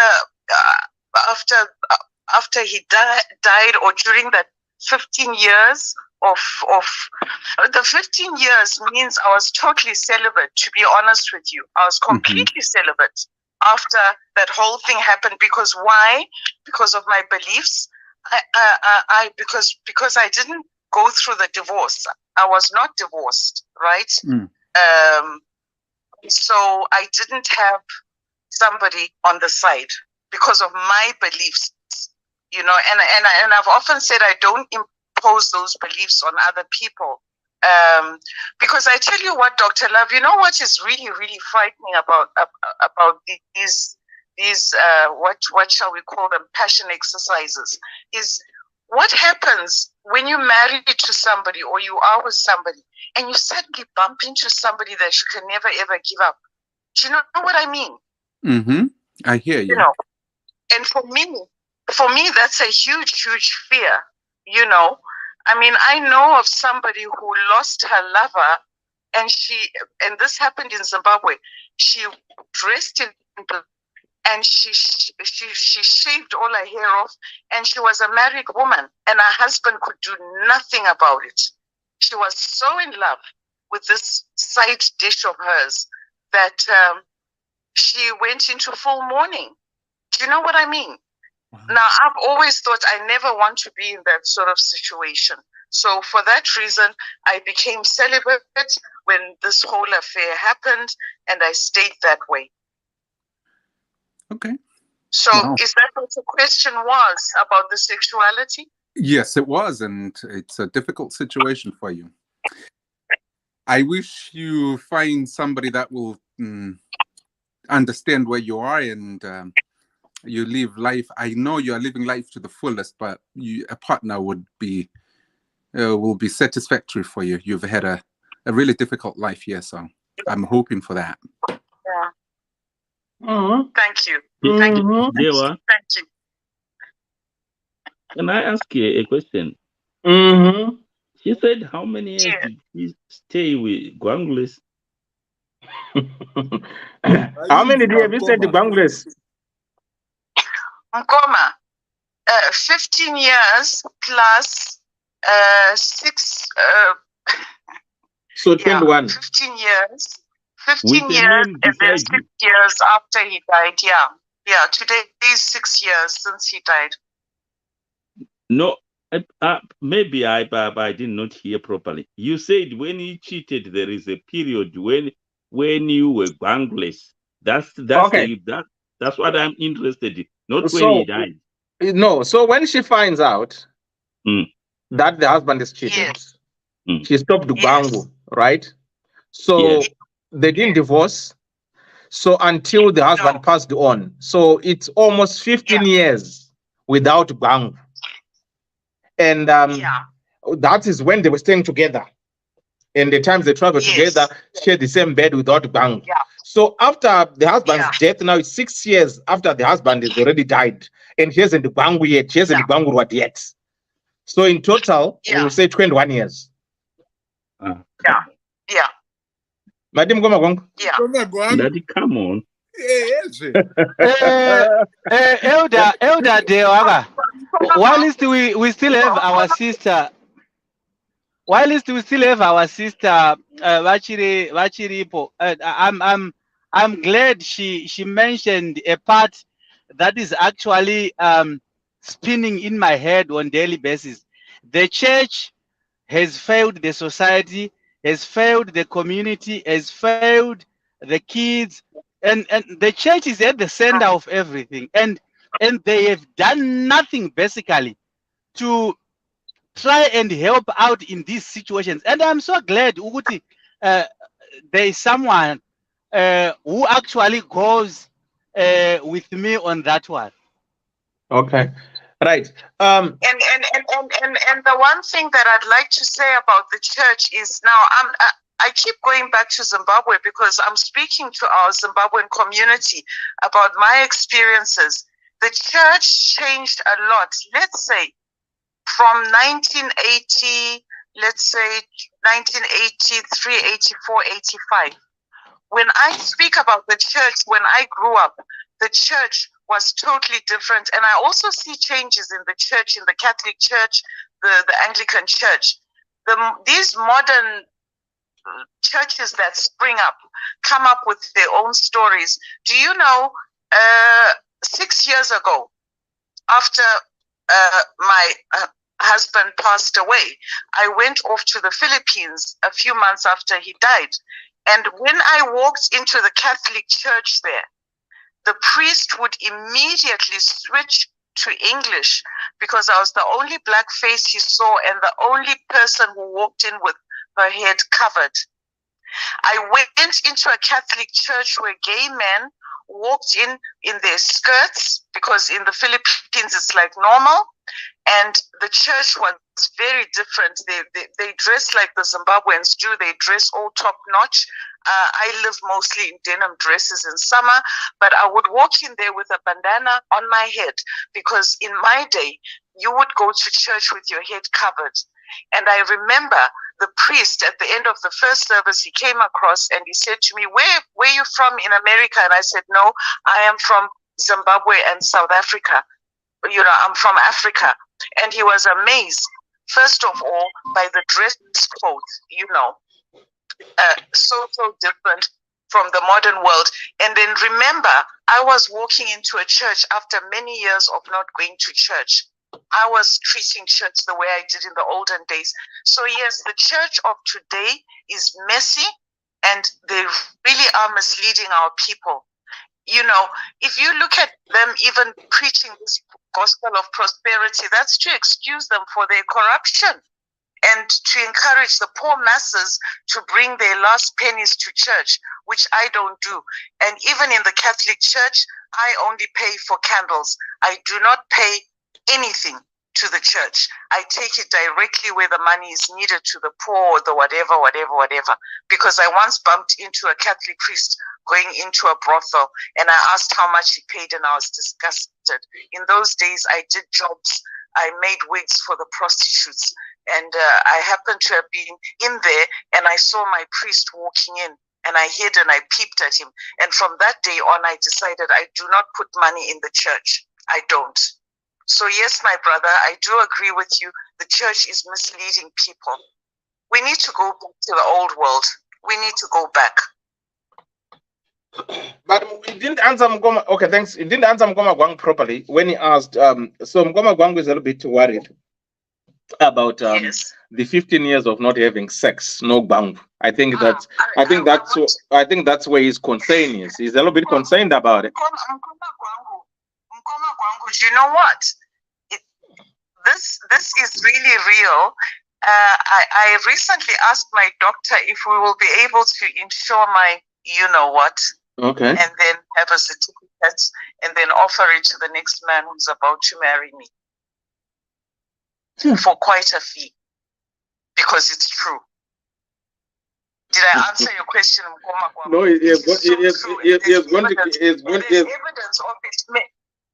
There's medical evidence. Okay. Mkoma Gwangu. It's not there. It's going to fetch a cup of tea, I guess. But it's going to, yeah. But Dr. Love, but tell him there's full evidence. Well, okay.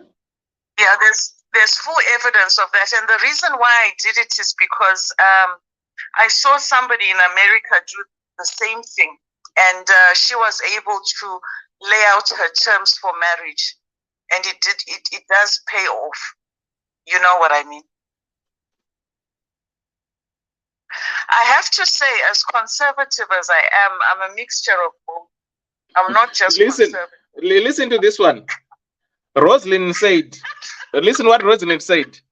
I have my cousin who would admire chickens having intimacy because she could not have a relationship because of her beliefs. After 10 years, ndo paakazotanga kuda varume, sadly she passed asina mufaro. Rosalind, People don't here. worry. That's not going to happen to me, Rosalind. Don't you worry. No. But really, it's that's just my personal choice.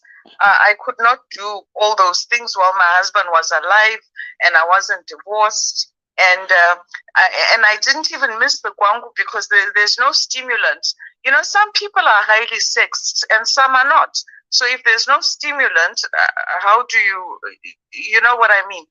I just didn't see men the way I should see men. I chose not to. So yeah, I was able to do that. You know what I mean? Yes. And there are men out there that will,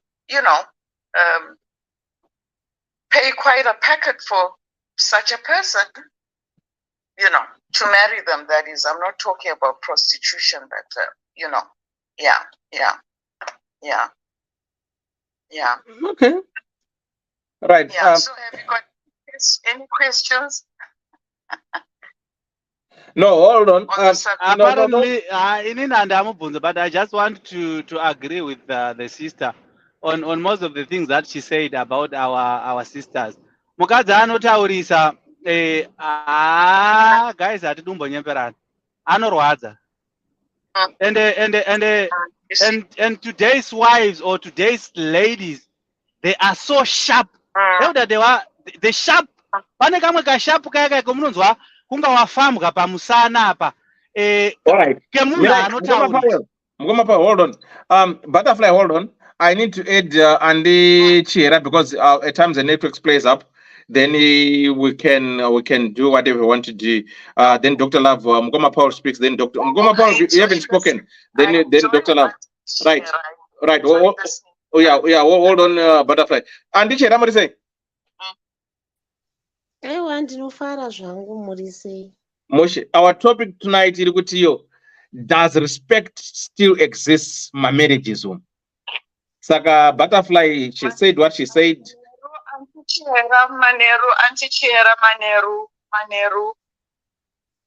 Manero akanaka, my sister. Thank you so much. Madam Mauya. Aiwa, baba. Maswera seiko tinombera kwamuri. Aiwa, ndekunochera. Maswera sewe. Muna mugoma gwangu na Dr. Love. Na baba wenyu amwe kuomberana. Dr. Love muri sei? Ndiri kuhanzi ndakasimba, ndinosimba muri sei koko. Mandisekesa zikamboiti Dr. Love. Auntie. Yes, mukoma. Manzwa ere zvaitwa na Butterfly kuna Dr. Love. Shikanzi Ndozvandisekesa munoziva.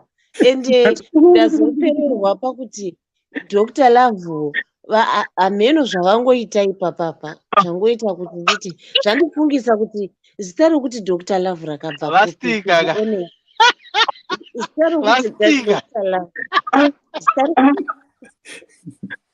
handizivi tingabata kusiku regai tiisiye yakadaro.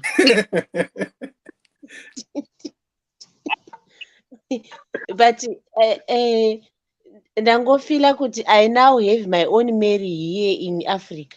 Saka Mary wekwenuyo hatisina kana basa naye, isu tatova nemumiririri kuno kuAfrica.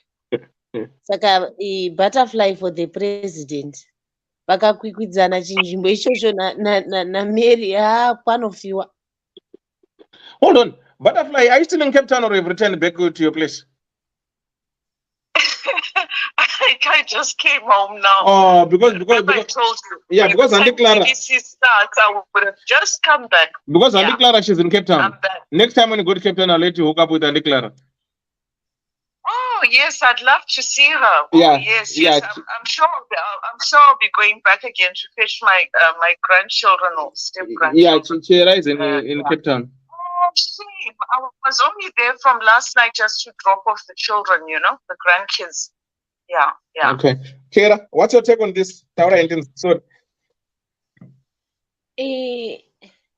Sorry, my sister Butterfly. My English is not good, and I'm not good with English, to be honest. But nyaya yerespect iyi hatingamboiti inobata mumamarriage chete. Hatingoti, do we still have respect in us, both in marriage, in the community, wherever we are we still respecting each other? You will find kuti no, takuita yekutsvangadzira respect. Yava mumba chaimo, murume akauya asina mari, respect yemusiwo yakatosiyana neyazuro yaakanouya ane mari. Respect yepakati pemwedzi nerespect yekupera kwemwedzi yakatosiyana. Ukaendazve nyange mumachurches chaimo respect chaiyo yasiyana, which means tiri kurespecta vanhu tiine zvatinoda kuseri kwavo. Saka kana muri mumamarriage chaimo chinhu chekutanga chinonzi respect. It's how you treat munhu wawakavinga anove murume wako, then munhu wawakada anova mudzimai wako. Saka mukasarespectana pauviri ipapo, it won't work. Zvinenge zvatodhakwa. Muchinzwa Auntie Butterfly, she is saying she managed to stay with her husband, although there was no gwangu.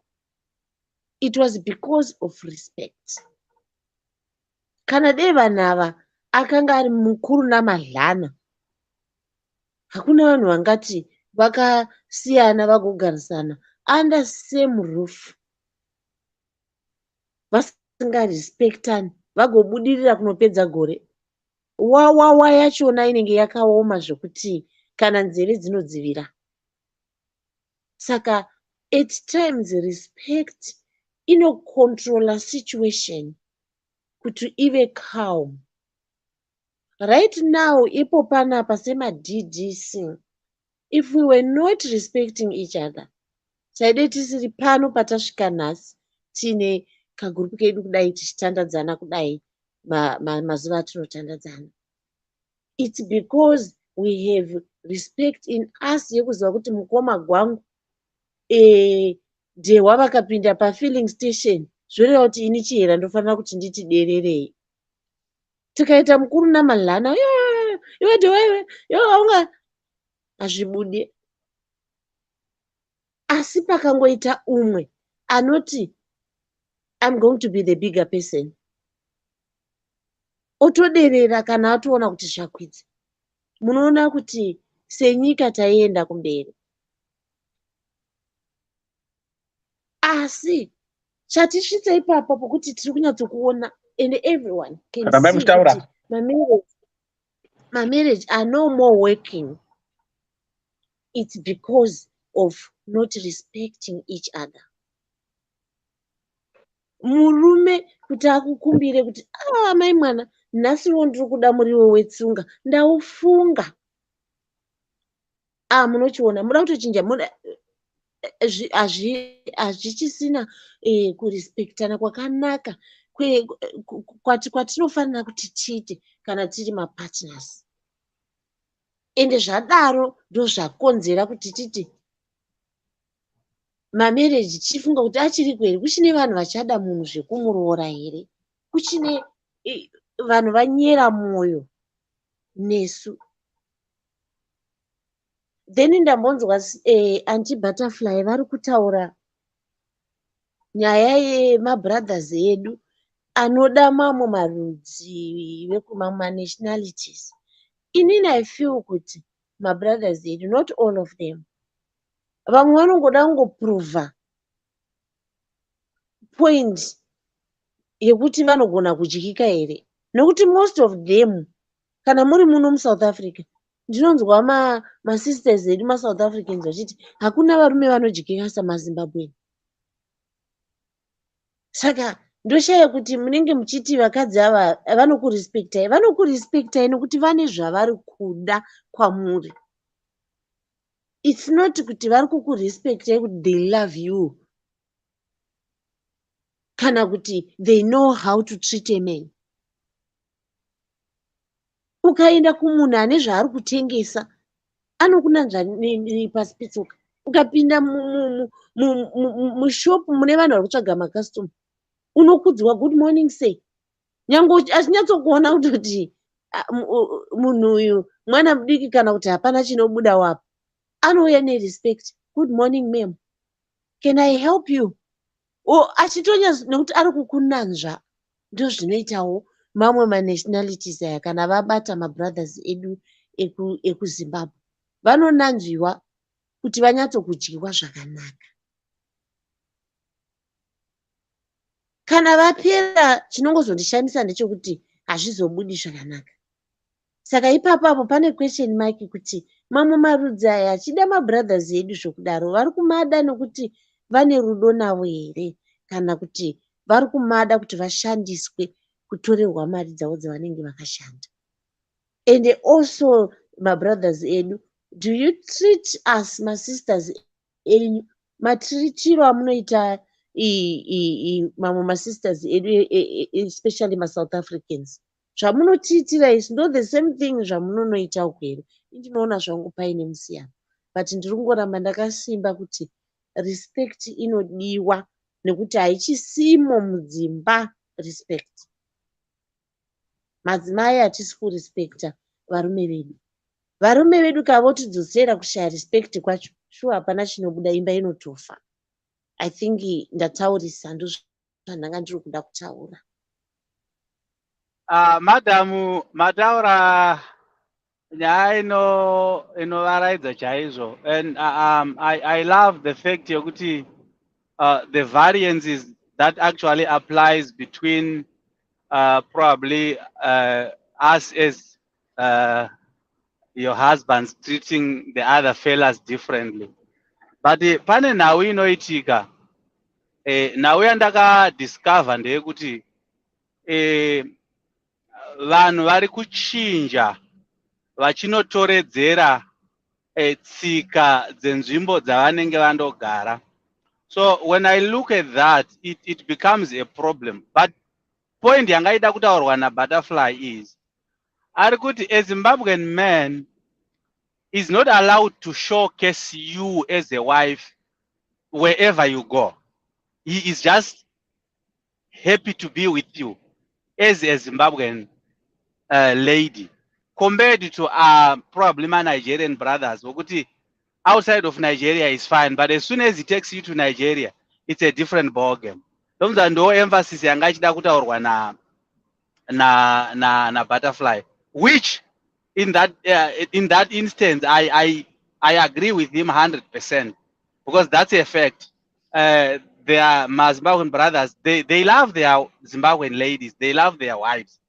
But the problem is our wives now, they have let us down. It's very interesting that sometimes there are things that actually happens within the household sectors. Dzimwe dzacho dzokuti ukaonogona kuzoshaya kuti asi shuwa ichokwadi here ichi. Unogona mabata exactly some of the things that happens. Unoda tsunga mukadzi ati handingabike poto mbiri pano nekuda kwako unotoidya nyama iyeyo, iwe wati uri kuda tsunga hausuda nyama. Then you find out kuti patova neclash yematauriro kana kuti yezvinhu. Hapachisina kunzwisisana, hapachisina kunzwana, ratova bopoto raakutokiriyetwa.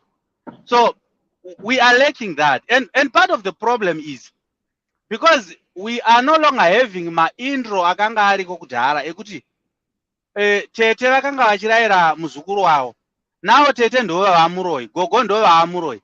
the church is at the center of it. Saka vanhu vakukura without the principles that they were getting from the society.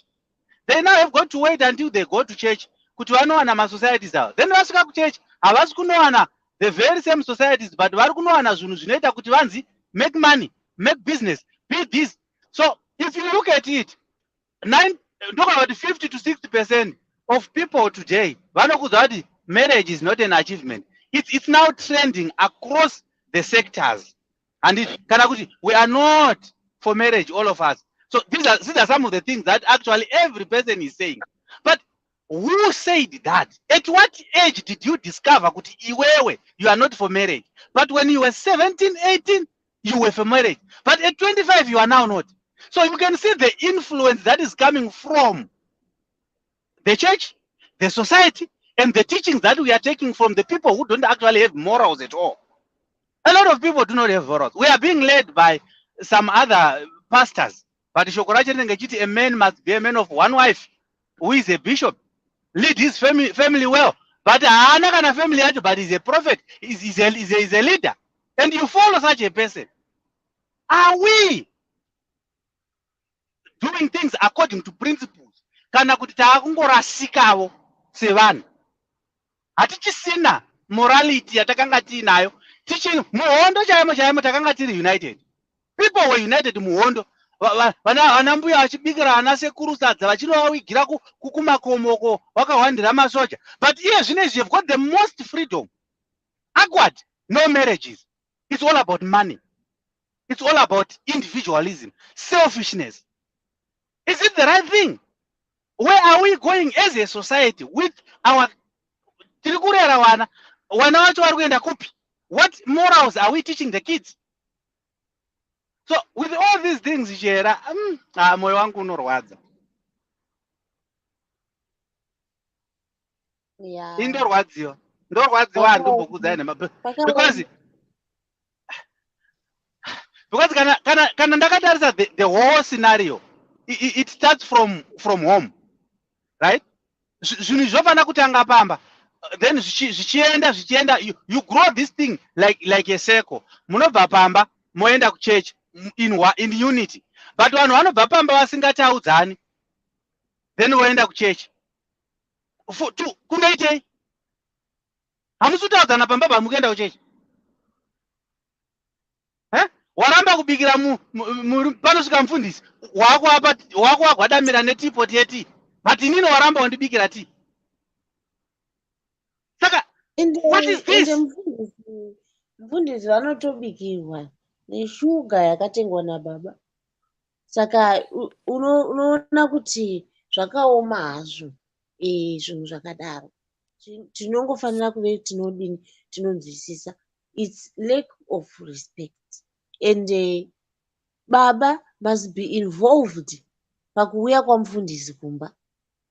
Pamwe zvinogona kutodaro kuti baba vanotobva kwavari kubva vachitoshamisika kuti apamba pane vaenzi, vasingazivi kuti urongwa hwakaitwa vhiki yapera kuti tichazova nababa muvhangeri.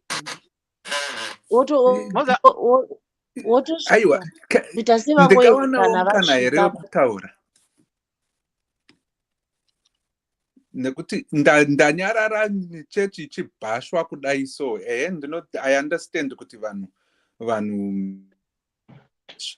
let us kana tichidawo kuzotaura nezvechechi let's balance it.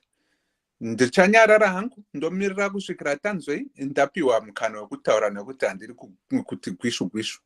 I do have a different perspective nenyaya iyoyi. Ndatenda hangu. And I respect my points nema viewpoints ari kutaurwa pano because ichokwadi tiri kutochiona, asi inini ndine perspective yangu ndozopindawo respectfully so ndatenda. Right, pane nhau yandoda kumbokuudzai elder Dale, moziva kuti chii chakamboitika rimwe gore. Right, ndiri pamba apparently one morning ndabva kutrip and I'm home. Then ambuya vepa next door vakauya vane tsamba yavaida kundipa kuti ndigonopa ndigonopa sahwira wavo. Right, then pavakandipa tsamba iyoyo ka, I was surprised because pane zvimwe zvokuti you don't get to realize them until it's done by someone. Saka pamwe pese apa unogona kuzviona kuti unogona kusazviona because it's not in existence, but that can be brought forward actually by an act. Ambuya vaya zvavakaita vakati vakunditambidza tsamba yaya ndobva vapfugama.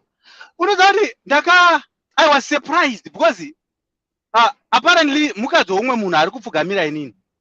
Then ndakatanga kufunga ndikabva ndati naye madam ndakati handimboiregei cheni. Ndakaibvunza ipapo ndikati makambondipfugamirawo panapa imi. Zvikanzi nemhaka yemabvunzo ndikati no, because chandisepuraidza ndechekuti ambuya ava wapfugama vachinditambidza, but imi munondipa let me say chikafu every day kana kuti you pretty much give me everything, but handisati ndamboona muchipfugama.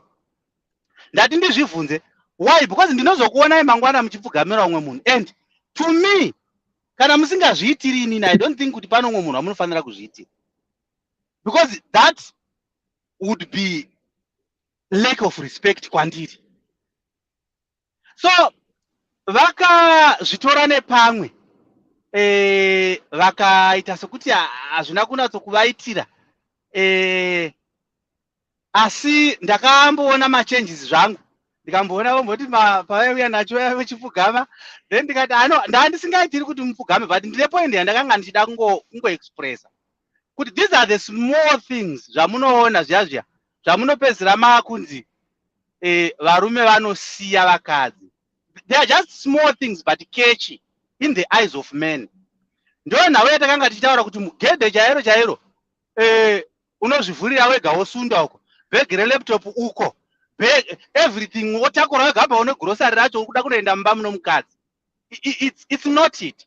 The respect that we should carry in relationships is based on the fact that we love each other. And if we love each other, we carry a mandate yekuitirana zvinhu in a way that is equal and that treats us with love and respect. So now iri kuitika ndeyekuti umwe munhu ari kuzovarairwa pabasa rake, be it a brother or be it a sister. Pane zvinhu zvinokanganikwa zvinopedzisira zvaakuita kuti marelationships adeteriorate, akupedzisira asisina rudo. And ukaona pakashayikwa respect especially to the men side of things, automatically murume akanotisa zvinhu zvinomuita kuti ave involved in acting up, because it's a simple process. Love and respect, those are the two things that we should actually carry muma relationships edu in order to sustain them, kuti tive nelife nevana vanodzidza muzvinhu izvozvo. And it's not happening. Thank you so much, Elder Dewa. Right. Thank you. Pamusoro mukoma Dewa. Taureni. Ndachida kuona but ndachiti ndimbopindura mukoma Dr. Love. I'm really sorry mukoma Dr. Love kuti munogona kudaro musina kunyatsonzwa kuti tiri kutaura tichibva kupi tichienda kupi. Kana let's say kumba kwangu kuri kuuya muparidzi, kana mumba muine respect, why not kunoti kumurume wangu baba vemwana tichaziva nemuenzi pano, muparidzi wedu vari kushandira next Sunday vachizotiona pano, zvova zvemhuri. Patiri kureva ndepekuti ukaona baba vobva kwavabva vosvika muenzi ari mumusha, asi muenzi uyu anga ari kuzikamwa kuti achauya, asi hapana kusumiwa baba kuti babawo nyangwe kuda havaendi kuchechi, indi ndinoenda kuchechi, but baba vanofanira kungorespektiwa semuridzi wemusha. Saka that respect inobva yaita kuti uya muenzi wedu uya uyu avewo nerespect, nokuti unonzwa umwe munhu achiti baba vekwangu havafari kana pamba paita vaenzi, but iwe munhukadzi ndiwe wazvikanganisa izvozvo, nokuti hauna kusuma murume wako. Murume anosvika ozviignowa, muri kuita shoko renyu apa, murume osvika odarika, ende murume uyu anoonekwa semurume ari rude. Yeti ndini ndazvibatidza, handina kurespekta baba vekwangu kuti vave involved. Ndo patiri kureva, hatisi kumura kana kushora mukoma Dr. Love. Tiri kutaura nyaya yerespect, kuti do we respect Do you respect ndinotenda paYouTube ivo vachi vari busy kuimba dhore timira sezva ende ndiri ndopananga full kutaura blast futi ndiri mubedroom ini ndozvida handisinachiona kumuenzi kweduwo kumuenzi kwedu zvakutuma meseji isiriyo kuti baba veapapa havagamuchiri vaenzi yeti zvabva kwandiri ini mai handina kurespekta murume wangu kuti ndishandise protocol yakanaka baba tichazova navaenzi ende kana baba mari iripo vachatoti madii kutora $10 iya manotsvaka kana chigubhu chemazowe vaenzi vedu vagowana chekunyaridza pauro kana zvinhu zvedu tikangoita umwe chete murudo unoona kuti kana murume anobuditsa something kugamuchira vaenzi vedu tikaita zviine respect ndopatanga tiri kuda kujekesa kwete kuti tiri kubata-bata vafundisi vedu kuti vanodai tiri kushandisa kuti respect inoita kuti kana vemumakereke kana vemucommunity madzimai akati anoda kuuya kumba ndikangoudza murume wangu tichava nanamai nhingi vatinotamba navo mitambo tichazova tiri pano tine gungano redu kana baba vanogona kuti kazviri zvevakadzi ndichambowaya-waya zvangu handidi kupinda muzvevakadzi baba otokusunungurai uenda kwavari kuenda ndozvananga ndiri kuda kuzama kujekesa. I'm very sorry mukoma Dr. Love kana tazvitaura nepasiripo. Right. Mirai, hold on 1 second. Dr. Love. Hanzi na Christina Chenai Marambire. Chiko chavari kumboita varume ivava to deserve to be respected. Endera nyimbe Dr. Love.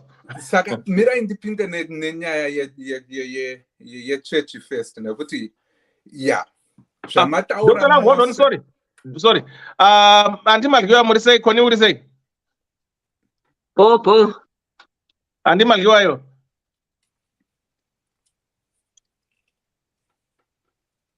Hello. Muri sei? Muri right here.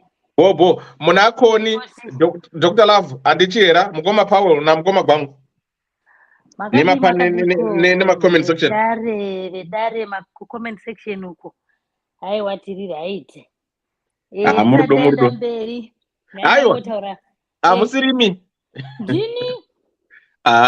Matangizoona Dr. Love baby. Aiwa sivambotaura Emdadewa.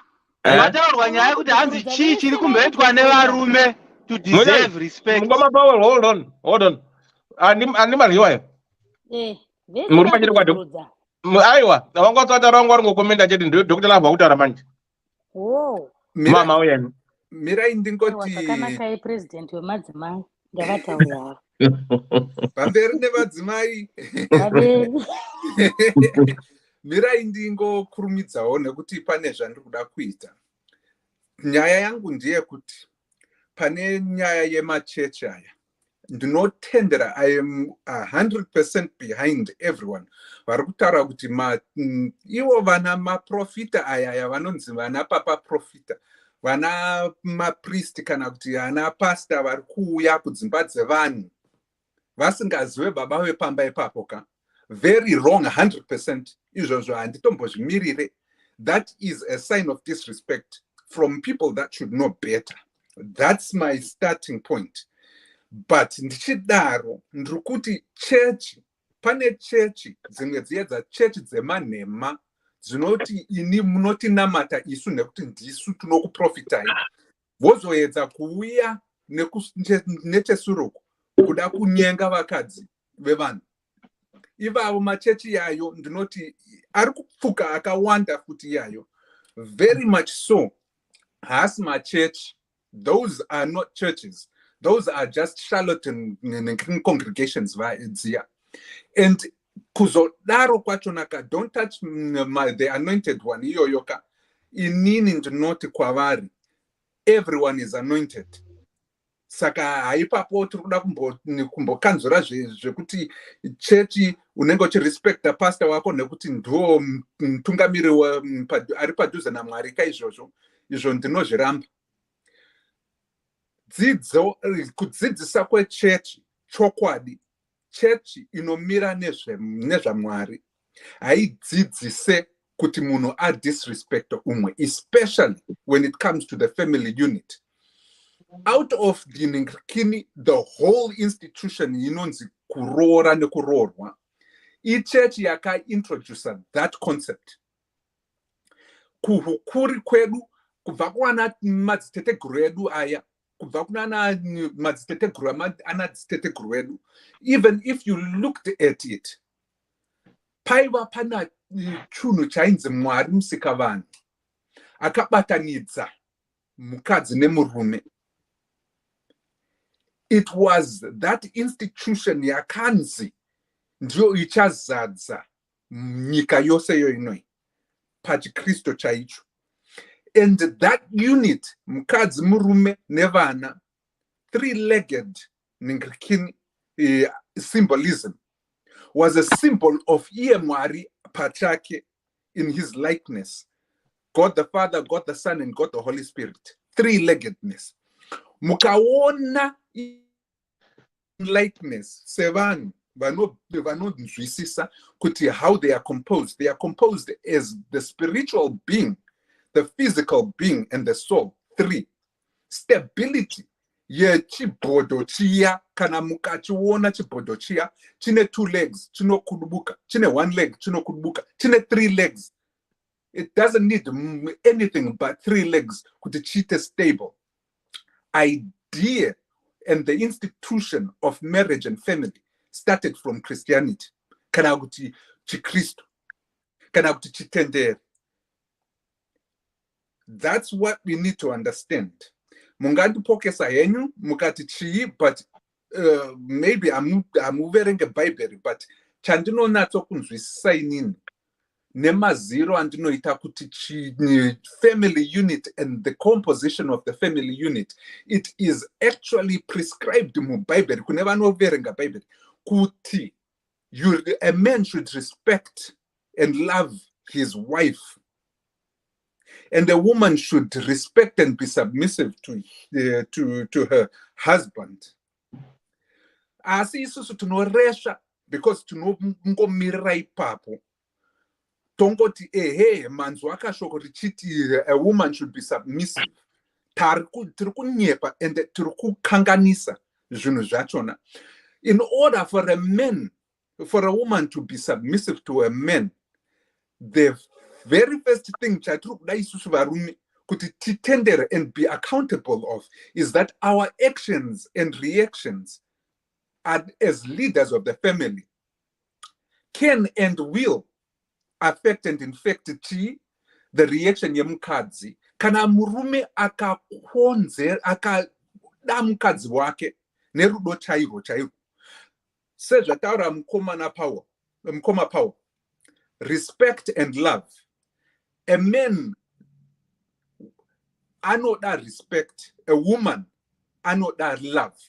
When you get those two together, and you actually have love, it is easier for her to be submissive. And that submissiveness, haisi yekuti ndikutonga mukadzi. Ndeya yekuti anowana moyo wekuda kuita mo. Nekuti anozwa kuti paari, she is the one. Mukadzi anofunga kuti pane vakadzi vakawanda kune small house uko. Anopanduka mukadzi iyeye. Anotaurisa. Ndizvo zvatinozonzwa zvichinzi vakadzi munotaurisa. It is not because vari kuda kutaurisa, but it is because vanenge vaona kuti pakaipapa moyo yavo haina kugadzika, because havasi kuwana rudo rukufanirwa kubva kune murume wavo. Vanopanduka pakadaro. You gotta get that straight. If you want to get your respect from a woman, as we say isusu varume, vakawanda ipo pano vatiri kutiti, we are leaders in our families, but we are actually abdicating, turukurasa utungamiri wedu, but we still are looking for respect. Why I'm saying that is this: if you are a leader, lead in making sure kuti family yako feels loved. That's how you show the leadership people. Once you show that love, the rest align. Ndakakuvunza imose pano who would want munhu waunoziva kuti ari kubuda panze apo achienda kunovhura wogara uchinzi aiwa achirespecta achipfugamira munhu? That on its own is murume showing that leadership, which is weak leadership skills, kuenda kunovhurira mukadzi wako panze apo wozomuti chindirespecta nhasi iwewo uchiziva kuti uri kubuda panze. How is that warranted? Or even yakakodzererwei kunzi ishowe respect? I don't know if I'm saying it correctly here. You could never ever ask for respect iwewo usingataridze rudo, and you gotta be consistent. Chatinozonetsera varume kandi chokudai so tinotanga kuhura, tahura tabatwa, tavakutya kuti tinosiwa nemadzimai edu. We have already broken that trust. There is disappointment, and sometimes it's harder for that woman to respect you. Nekuti your leadership skills are so broken. Asi isusu takuti respect us, demanding respect over what? Over who? Urichana. Mukadzi angateere munhu waanoziva kuti ari kumupinza mugoronga mani. Kana takadzidza isusu sevarume to take our positions and correctly stand with that leadership role to love our women, you will be so sure to it will be far and in between. Pamwe mukadzi anenge apanduka at that point, it will be beyond reproach ipapo. But ukatanga loving that person that gives you her whole heart, achiti ndikumirira ndikuitira munhu uyu ndiwangu uyu, and wachona ivorwo, and you make her feel safe, because that's where we go wrong. Varume, we know kuti isusu we've got at least these 5 things that we need to do. The 5 P's that I call 5 things, 7 things. Yeah, and please hear me out on this. We as men need to protect our families. We as men need to be parentally invested in our families. We need to be providers. We need to have purpose and to give our families purpose. Kuti terikuraramira tiri a unit. Azvisi zvekuti tava roommates kaiwewe moro uko waenda. What is the purpose? Murume should have that leadership skill to understand kuti why are we together, and what is the reason why we stick together, and how are we going to do it. And the last one is the presence. Be present in your family. Kwete zviya zvekuti unouya kumba kuma9 vana varara uko mukadzi akubikira zvinhu zviri muoven zviri paoma paya, wongodya wopinda mumba uchiita zvako. Mangwana umukira uchienda ndakuenda kunombonotandara neshamwari dzangu Saturday. You are not seen until Sunday. That is where we go wrong, sevarume, especially in families. Allow me to ask you, Dr. Hold on. Dr. Love, your first love and your first concern says that our butterfly, and I really respect that, is that a man should not have to think twice. And his first thought is ndikuenda kumhuri yangu. But tisu varume kana tichida kuti we are leaders. Tisu varume, we are given that accountability to make sure that that environment is properly cultivated. Vakadzi ndoya kwamuri. Respect yachona yamunopa inofanwa iri respect out of love, yekusamanikidzwa. Kune vamwe vedu vakawanda vakakurira vachiita zvechidhorobha vasingapfugamire vachiitei. Yes, there are people like that. There is a certain level of respect that doesn't have to be shown even in action, but it is in the way you speak. It is in the way you present yourself. It is in the way you actually account for what you do. Semukadzi. what is your role? Semun anevana anemurume. When you get to that point, you are actually respecting your men. It shows and it comes out natural. But it comes out natural in an environment where you know you are safe.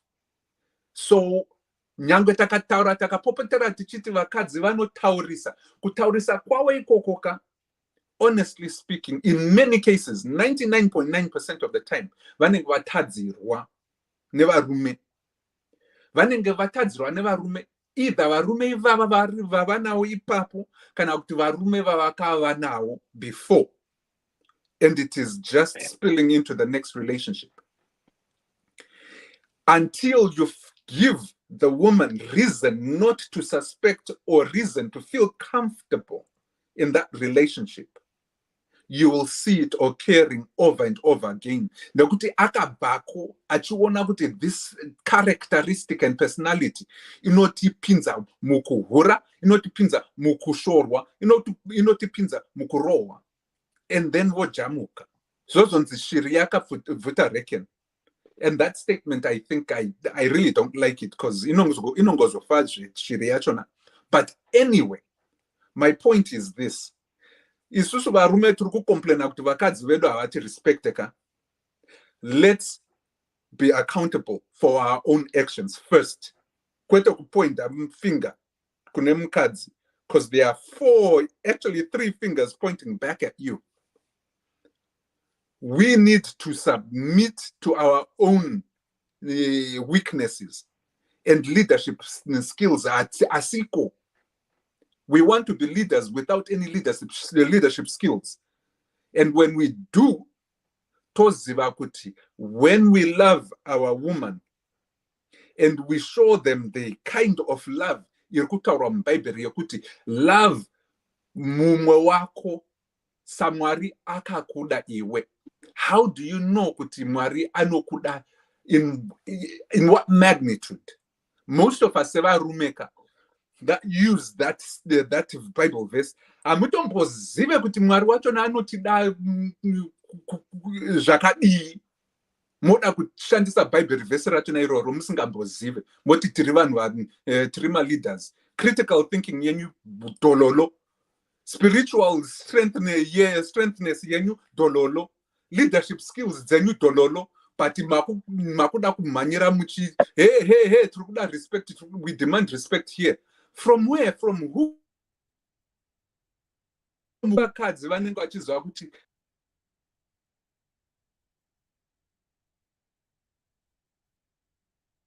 Mind up, Dr. Love. Because respect inenge chibuda poka. It's respect showing kuti I have trust and I have confidence in the men that I am following. Kuti he's not going to disappoint me. He's not going to disrespect me. Not in the kind of respect yemurume, but in the way that he acts, and he will say kundibata semukadzi. Because there are times when you need kubata mukadzi wako sezai pane mdzimwe nguva dzakadaro. So inini zvangu ndizvo kudai so. If you want respect in your marriage, semurume, tanga start by leading by that example. If you didn't have that before, taura noumwe wako woti shamari ndakakanganisa apa. Inini changuka chandinoda kukuda iwe sezvauri. Uri mukadzi wevana vangu. Ndakakuda ipapo uchiri mhandara kana uchiri musikana. Zvinhu zvakazongodaiso zvakadaiso pamwe zvakaitika. Asi inini nhasi ndakuda kukuda nemoyo wangu wose. Kwete kuti kana wandifadza. It will take time because we are a broken society. And in our society, we have not been teaching each other the meaning of that term leadership. That we are all clamoring to actually be part of my leaders. And we have not been taught that. Until we are taught that, and until we understand that, seva rumeka, tombo nyarara for that respect. Because we will never get it. Respect by force is tyrannical, and it will never get your wife to respect you in a way. Anenge akakufugamira pasi papo, but in her spirit and in her mind, anenge achiti, ndakangokufugamira hangu asi ndakasumuka because I don't respect who you are, or how you treat me, or how you treat the family, because of your leadership, poor leadership skills. Ndochipedzisa ndichisummarize zvose. Church dzakawanda idzi dzamapapa dzinoda kuti mapicture awo apinzwe mudzimba idzi kaidzi.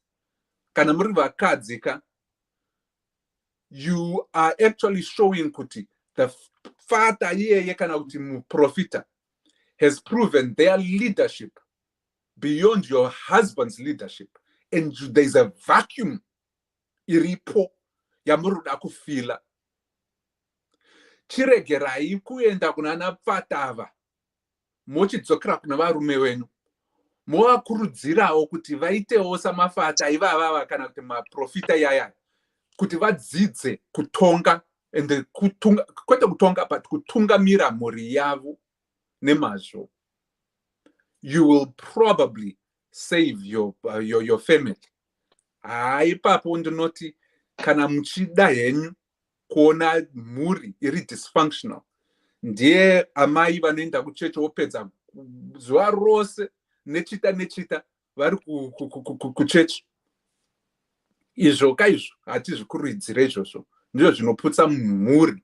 Saka chechi idzodzo tinoti aiwa chimbomira ipapo, because real churches will support a family unit because it knows the very essence and the importance of a family unit. When it is intact, it is unstoppable, unbeatable. And it is a very prosperous institution when it is done right. Stangane varume. Take your leadership. Don't abdicate it. Indapedzango. Right. Thanks, Dr. Lavana. The problem is only a fraction of men and women are taught what to expect in a relationship. Unororwa nemurume akakura achinzi be a man na baba vake, but asingazivi kuti chi chacho chinonzi murume. Thank you so much, Dr. Love. Right. Anti Madliwa, you. Madi. Mugama Powell, mabuda bunza Dr. Love udichi. Bunza 1 minute. Dada kubvunza Dr. Love kuti vataura zvakanaka. He didn't actually tell us what we expect in marriage, because this is the issue that we are actually running out within the society as a whole. What is marriage and what is the purpose of a marriage? As a union, what is it that you are compelled to do? He has to take out there so that if marriage is raising a family, he has to let it out so that people know the purpose of it. And one thing Javari kutaura, chandikuda kuti vago elaborate more. When we talk about respect, respect in general has got nothing to do with what you bring on the table. That's not respect. Respect is valuing someone.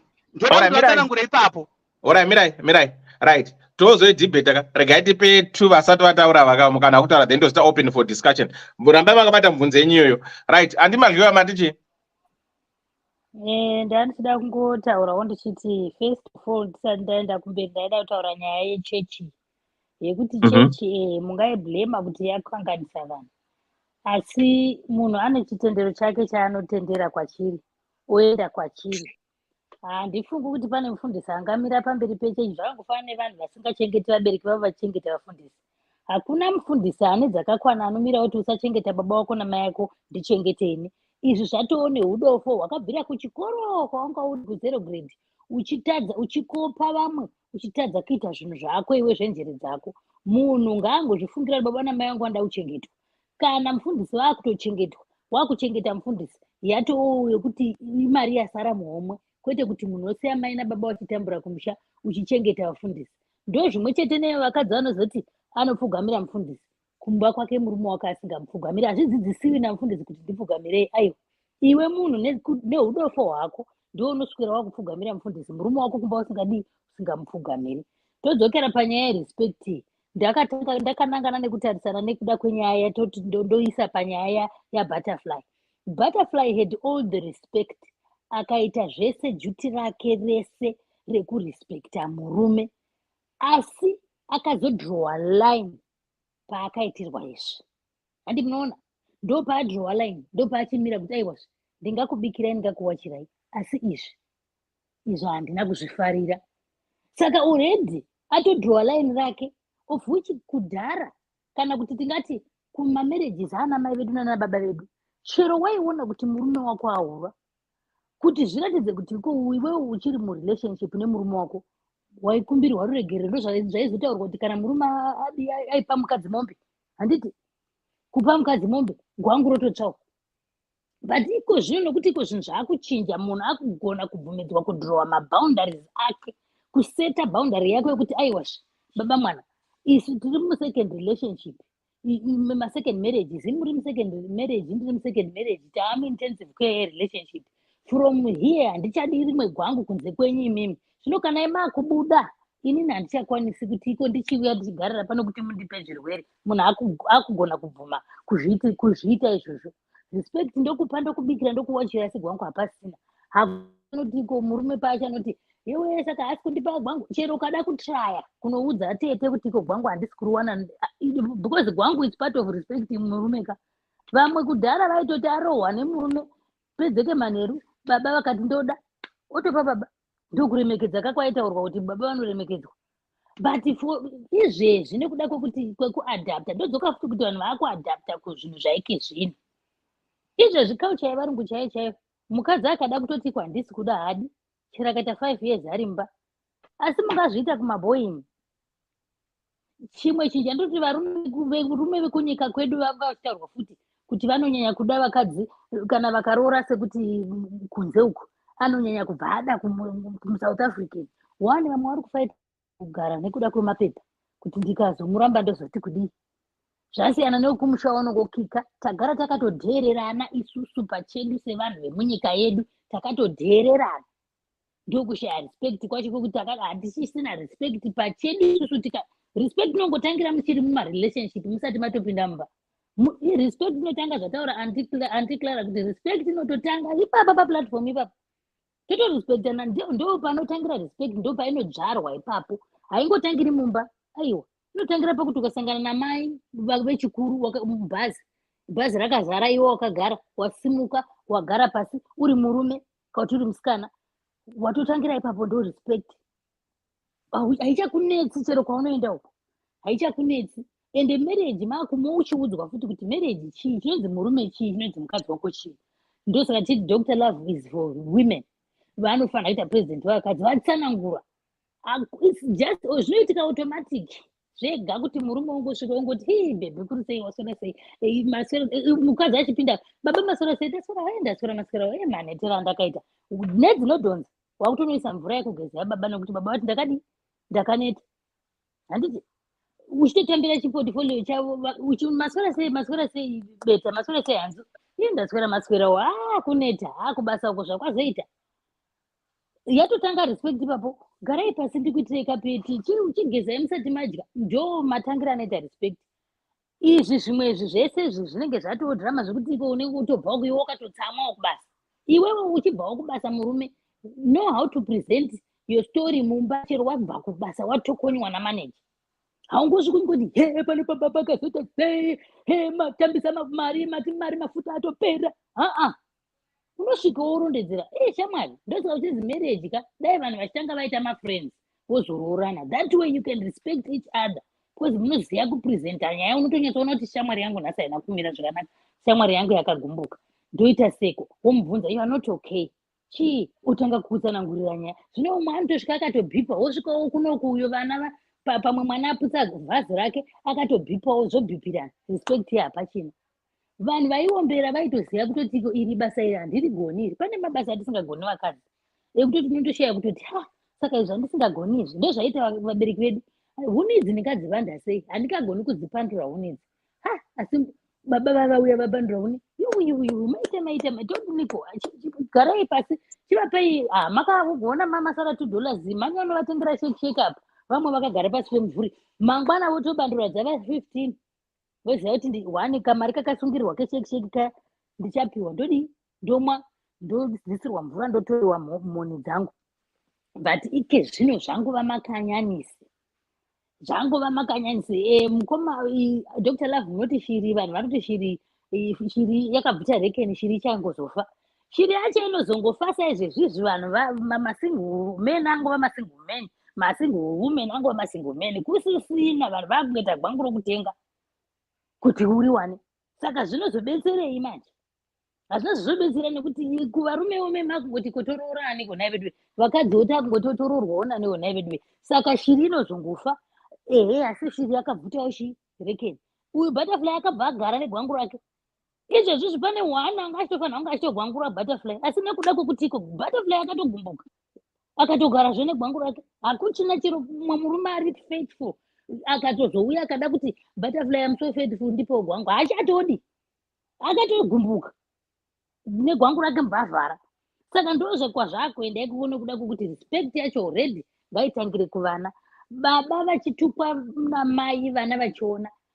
mwana iyeye already mumaindi dzake haachina kana respect nemukadzi hachadina love nemukadzi ari kuona zviri kuitika kuti saka kwazviri kutangira kure zvinoda kugoborwa kutori kure kuchitori kuvana vedu kuti the way we treat our children nekuti vamunoona vazhinji vanorova vakadzi mudzimba umu vakatoona kuvabereki vachirova vakadzi vashoma vanhu vamunoona kana kuti achichita akatoona baba vake vachichita kana kuti akatoona mai vake vachimuudza kuti baba rako rakashata musi waanoroorwa nemunhu kwaye anenge achingoti aiwa mai vangu vaindiudza kuti varume havaiti iyoyo kungotiko varume imbwa statement iyoyo ukangoiudza mwana wako musikana anongokura nayo varume imbwa saka murume chero paanonoitira chinhu chidiki otoziva kuti murume chii imbwa saka ungarespekta mhuka here mhuka adi ndiye kuti haifusake mazuva ano nekushanda koitika kuti munhu akangobata dhora rake atova mukuru zvokuchati murume auya nepokupai iye wotofunga kuti dai auya nenandosi kondo yaawanazve saka from the root zviri kubvepi kusaremekedzana kuri kubva tiri vadiki kuri kubva pakuti mwana mudiki chaiche ari kuona ndine 60 years ari kunditiko momzi kuri sei David momzi wadii kuti mama kana kuti wadii kuti mother momzi kuri sei ndekapi izvozvezvo zvotongobvisa respect kana mother zvopinda mumba kuchechi vari kuzama kumenda asi kuti kuchechi kwacho kwatita dambudziko raitika kuchechi hangu randinoona vari kuzama kupanelbita kuti zviite asi vanhu vava kupanelbita vacho vakuti vakabva kuchechi kuva vanonosangana navo ndo vaakutoita kuti zvitoita wese unosangana unomusikana anoti iwe unoenda kuchechi makapusa uya tikupe gwangu nzvo paachabva kugwangu rekunze ozodzokera kuchechi ozonzwa kuti gwangu after marriage iye pachake akutoziva kuti gwangu runotowanikwa uku zvemisex after marriage yatonyaya yatova drama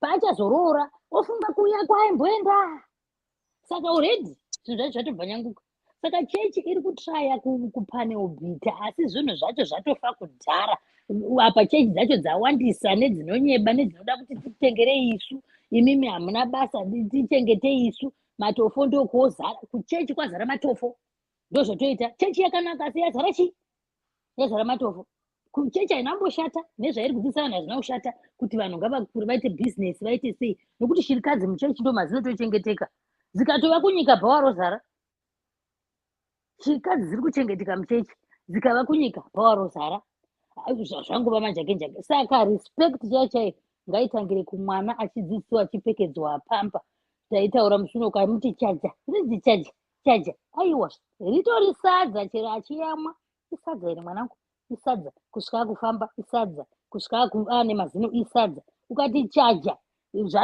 ndopa zvatobhirikira ipapo saka respect inoshandirwa kubva vana vari vadiki kusvika vakura kusvika wakungoona kuti iwe mabatiro auri kuita vana vako vari mafambiro auri kuita iwewe semurume mucommunity iwe semukadzi mafambiro auri kuita mucommunity vanokuona vari kuona ani vari kuona munhu ane respect anopiwa respect here pane vamwe vanongonzi seizvezvi panapa mukoma dewa mukoma gwangu mukoma Dr. Love mataito zvoendera nezvatinenge tichiita pano same kana uchibuda panzara uri kufamba wakapfeka chinokupisa respect kuvana chichazoita kuti mukomana ari kupfuura apa akuona wakapfeka azogona kurespekta mukadzi wake.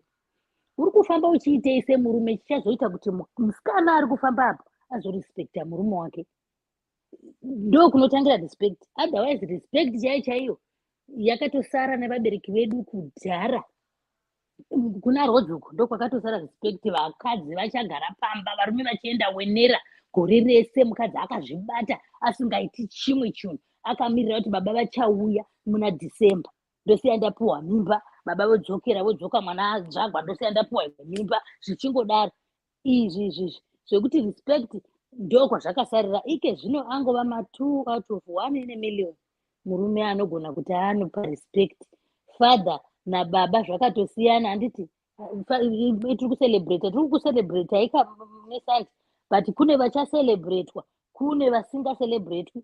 Baba ndo vaya vanonyatsa kuziva kuti mwana anoda bhilo nei. Vamwe vana father vasingacelebratwi musesandi ndo vaya vakangoma spam donors, havacelebrate. Kuchacelebratewa vana baba vanonyatsoziva kuti mwana mukomana anotorwa ogarwa naye, ofambiwa naye, oenderwa naye uko.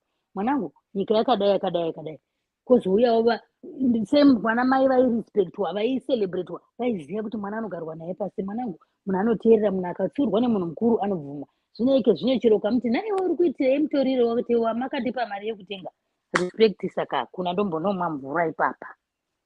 Thank you so much, Auntie Malkiwa. Right, Connie. Hello. What's up? Yabo kumatewa mapanelist muriseko. Yeah, varume ndo vakabata nzvimbo basi. Ndo kwakutema. Toda respect kwaka. Aiwa. Comment section muri kunyazi muri kunakidza chaizvo. Toda respect kwaka. Chimboita muchifona. Because mapoints ari achidira. Vakadzi kuti varume vazongoitawo zvivindi zvokungosvikawo pamafoni asi vakadzi vari kunyora. Kai muchidzidzawo comment section. Ndo class kwacho ikoko. Anyway. So that disabled respect reconnaissance warume. Mati? What that disabled respect kwena? Nemhando yandiri kuona dhewai kai. Mhando yacho kasi 90% of them ka I don't think they deserve it.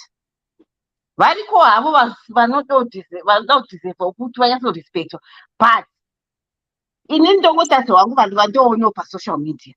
Because kwandiri kunoka kuna maZimbabwean, maZimbabwean mashoma. I think I only know 2 or 3 men. And vachinyavo futi vari pa 90%. They don't deserve.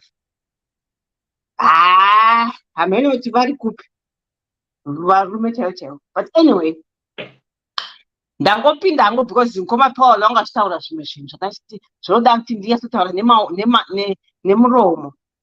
Nkoma Paul varipo here apa. Vadonha dati vadzoke. Vadonha ndokuvatsvagawo futi. Ngavadzoke because tichingopedza kutaura makutovhura debate. Especially my marriages, I think about relationships. If you want to go wrong, use a handbook. Handbook is totally not, it doesn't apply to everyone. Ziva munhu wako. Ndo patinoti dating papa patikuita patiri kuskana vanhu tichinyatsoongorora munhu wako. Ndo painotangira ipapo. Oumba iwewe handbook renyu mega. Ndanzwa vachitaura kuti hanzi vakadzi vanofanira kupfugama, vanofanira kuti ndiri kuda tsunga, nhasi ndikira tsunga. Ngavadzoke ndikambonyatsovabvunza, nyatsovapa tinyasoita vachinyatsoongorora kuti mukadzi wemazuva ano akushanda. Ndanyora mucomment section kuti he is describing a housewife. Atwera ari pamba. Handiti ndiye wakudescribe but sionai kuti izvo ndikwa DDC panapa. Mukadzi wese anda kubasa.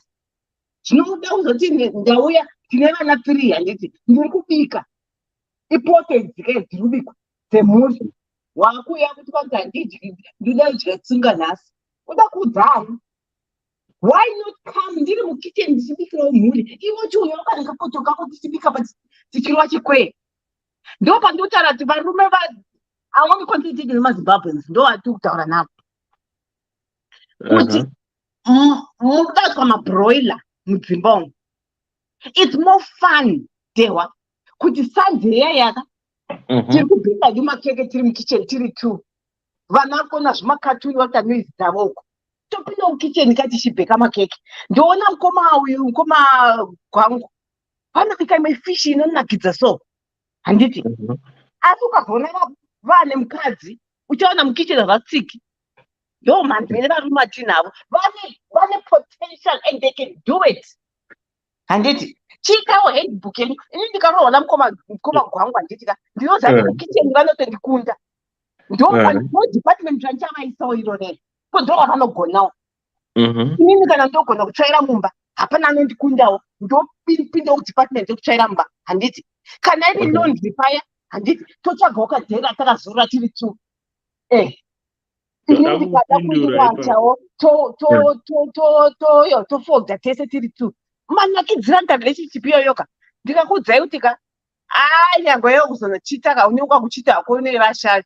Hauna kana chance yekunochita because mumba muri kunakidza.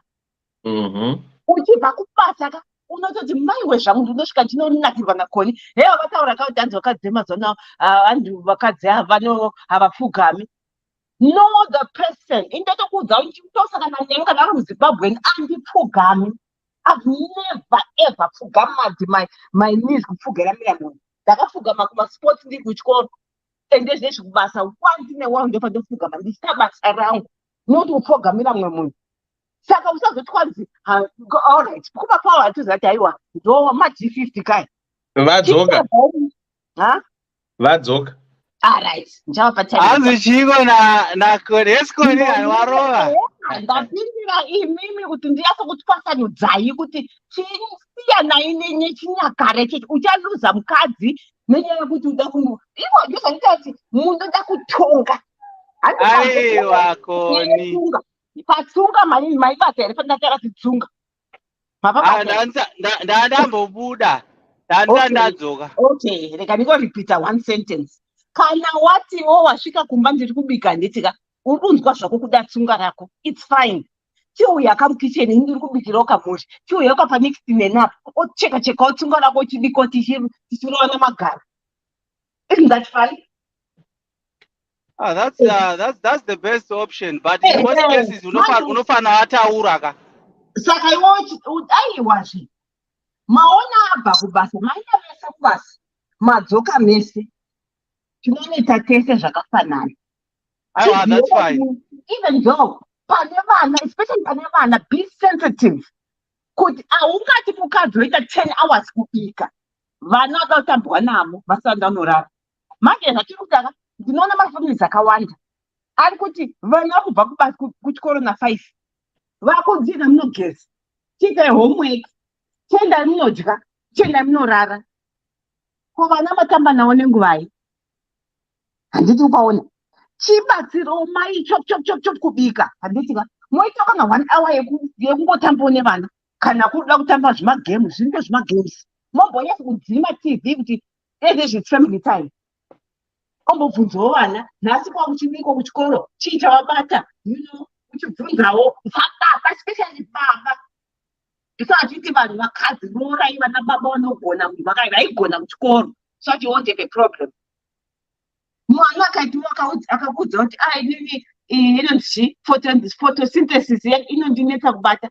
Baba wakauchijegera kuti alright Saturday ndichakudzidzisako. Aiwa ndoigona ndoyanga topic yangu kuchikoro iyi. Waona. Zvino baba wakati dhebhe wakuenda kubhawa wakudzoka kusvikorara kudza ngonono. Wediweka chinjai maitiro. Doro ndoimwe topic mefuti. Doro muri kuwanza. My brothers angu.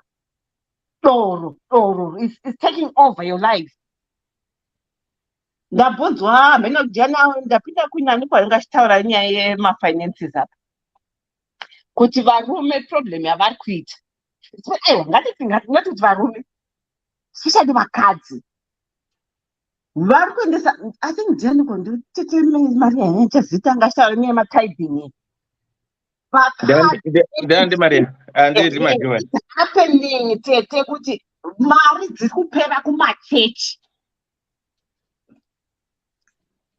Kwapinda murume. Taura hako ndi andikle. Taura hako. Aiwa. Okay, uri kubasa. Okay, sorry. Sorry. Andikle. Andikle. Muri right here, Dewa. Bobo murize. Pana umakadi zvenyu. Rugare andikle. Ndwere dutese Tiri right. rugare. Muri right here. Tiribo. Dade wako naenda here. Mapinda ari kubasa abatwa ari pafoni. Okay. Alright, ndanga kumupindura nawe yake anga ari kunobvudza Alright, yekugamirwa. Mira ari kudzoka. Akati ari kudzoka. Akadzoka mochiratso question ada kubvunza mibvunzo yakati wandei. Anga auye ndiri pano. Alright, Andikle. Chimbodzokorodza nyaya zvekare Haisi nyaya ingori discussion yekuti does respect still exist in marriages? respect ndomsimboti wezvinhu zvese. It exists. Okay. I think chinoita kuti zvoni zvinhu zvingochinja musambo is the foundation. If there is a solid foundation of respect from get-go, then if anything changes, pane zvanga zvitaurwa nakoni zvekuti zvoni pane ma-adjustments ari kuitika. Adjustments dziriko ku-tradition, dziriko ku-culture. Things are moving in a certain direction. Saka, if things are changing, people are bound to change as well. If people move to a certain country or are displaced by certain things, really unfortunate or really fortunate, they are bound to transition with those changes. Kana respect yagara iripo inongora kana kuti ma-stressors eupenyu, yes anouya achisheka, but the respect is there if the foundation was good. But panozonetsa ndepekuti panoitika ma-adjustments and changes, zvinokwanisa kuti vamwe vanhu they do not want to change with things. Munhu anokwanisa kuramba akabatirira zvinhu zvisati, whatever it is, whether kana pane nyaya yanga ichitaurwa ye-tradition, we cannot deny kuti izvoni every time we are ever evolving as human beings. Pane zvinhu zvakakosha zvatisingasiyi, zvatinotora, values that you say, I will carry forward, I will teach my children. But the way things happened, even mu family of origin, yangu inini yekuti ndakarerwa namai nababa, zvakatosiyana. More so when two people are merging and coming from their own families of origin, there are certain things that they have to adapt and adjust to. Saka panotoita kunzwisisana mu-respect imomo. Asi chinonetsa ndechekuti umwe munhu akati I will have it my way, I choose not to adjust, but you should adhere to certain conditions. Ndo panoita friction, and that is bound to affect the respect. Because it just so happens. Saka whether the respect is there, but because someone is not changing, sometimes vanhu vanozviperceiva as disrespect. Because there is friction that is happening, because there is need for adjusting. Handichazive nyaya yandaiteerera kune imwe social media platform yemurume aiti ini zvemataita handidi, ndoda kuti upfeke sketi mukubvururu. And this was a 20-year-old girl. Akati, okay, lady, 20-something year old. Akati, aiwa, there was respect. But the men felt disrespected because there were certain norms. Dzanoti inini sababadzi. Izvozvo, if those things are compromised, I am disrespected. So Okay. the challenge is how do we how do yeah, sorry, how do we merge together in such a way yekuti zvoni tinoita ma-adjustments ekuti ti panoita kakunzwisisana, because even two metals dzikapiswa dzinopisirana at different rates. Saka panenge pakutoda some compromising nekunzwisana nekuti okay, these things I acknowledge, these things okay, I can flexibly move this way. But chinonetsa ndechekuti there are, that I have seen apa ndokutaura zvangu ndakamirira vakadzi, because I think there are certain things that we need to sometimes call to order.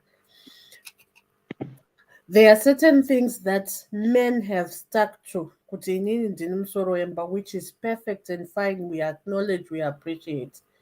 But that should come with the measures of being musoro wemba. And zvichireva kuti you will be a provider, you will do certain things. And if you do all those certain things that come with the title that you want, you would find that the other person will also adjust to that more easily. But now the trouble is there are some men that pick and choose as if vari kunhonga mu lucky dip. Ndo pane problem. So they want to pick to be the head of the family, but they do not behave like the head of the family. They behave like the 5-year-old of the family. We have a problem. Ukumukadzi akuti okay, ndinda baba vemba, but chindibikira tsunga yandiri kuda. And that is very difficult. Chinibikira tsunga, mukadzi ndiye ari kubhadhara rent, ndiye ari kuwacha, apedza izvozvo munhu orohwa futi. How can such a man be respected? Similarly, in the same manner, there are women that do more or less the same thing. They want to be respected as the wife, the what, but they certainly have characters that show that they fall short to do their role. Because respect comes with understanding roles and respecting them and appreciating kuti I don't desire to be a husband, but I desire to fully understand kuti kana nchita role yangu, we need to have an understanding kuti we are not dimming each other's lights, but we are fully supporting each other to equally understand the things that we kunatsonzwirana, kunatsoziva kuti apa okay, zvaabika nhasi nechakati zvino ndikati tsunga handisi ndaakumuwanzira kauti yes ndamutorera, maybe I should say every Wednesday, what, things that make things flexible. But the thing is kuda kutonga sometimes in such a way that and because I was told I am the head of the house makes it difficult when someone does not grab everything that comes with the title. But that does not say that it doesn't exist. There are many admirable marriages out there, and where there is respect and where things are going so well. Another problem I think comes with comparison. If someone else wants zvakanaka, avanobikirwa tsunga pavanodira, and it works for them, then someone wants to try and take the same rules and try to apply into another subsystem. Ndopanoita futi nyaya, because it doesn't, the rules are not defined kuti zvinoshanda uku ndo zvinoshanda uku. The way respect is, vanhu vanokwanisa kunge vachitoti haiwa ndiuri kubika, murume wacho obika wodhishira vanhu vese, apedza izvozvo mukadzi wacho achiitawo zvimwe, but the respect is going on.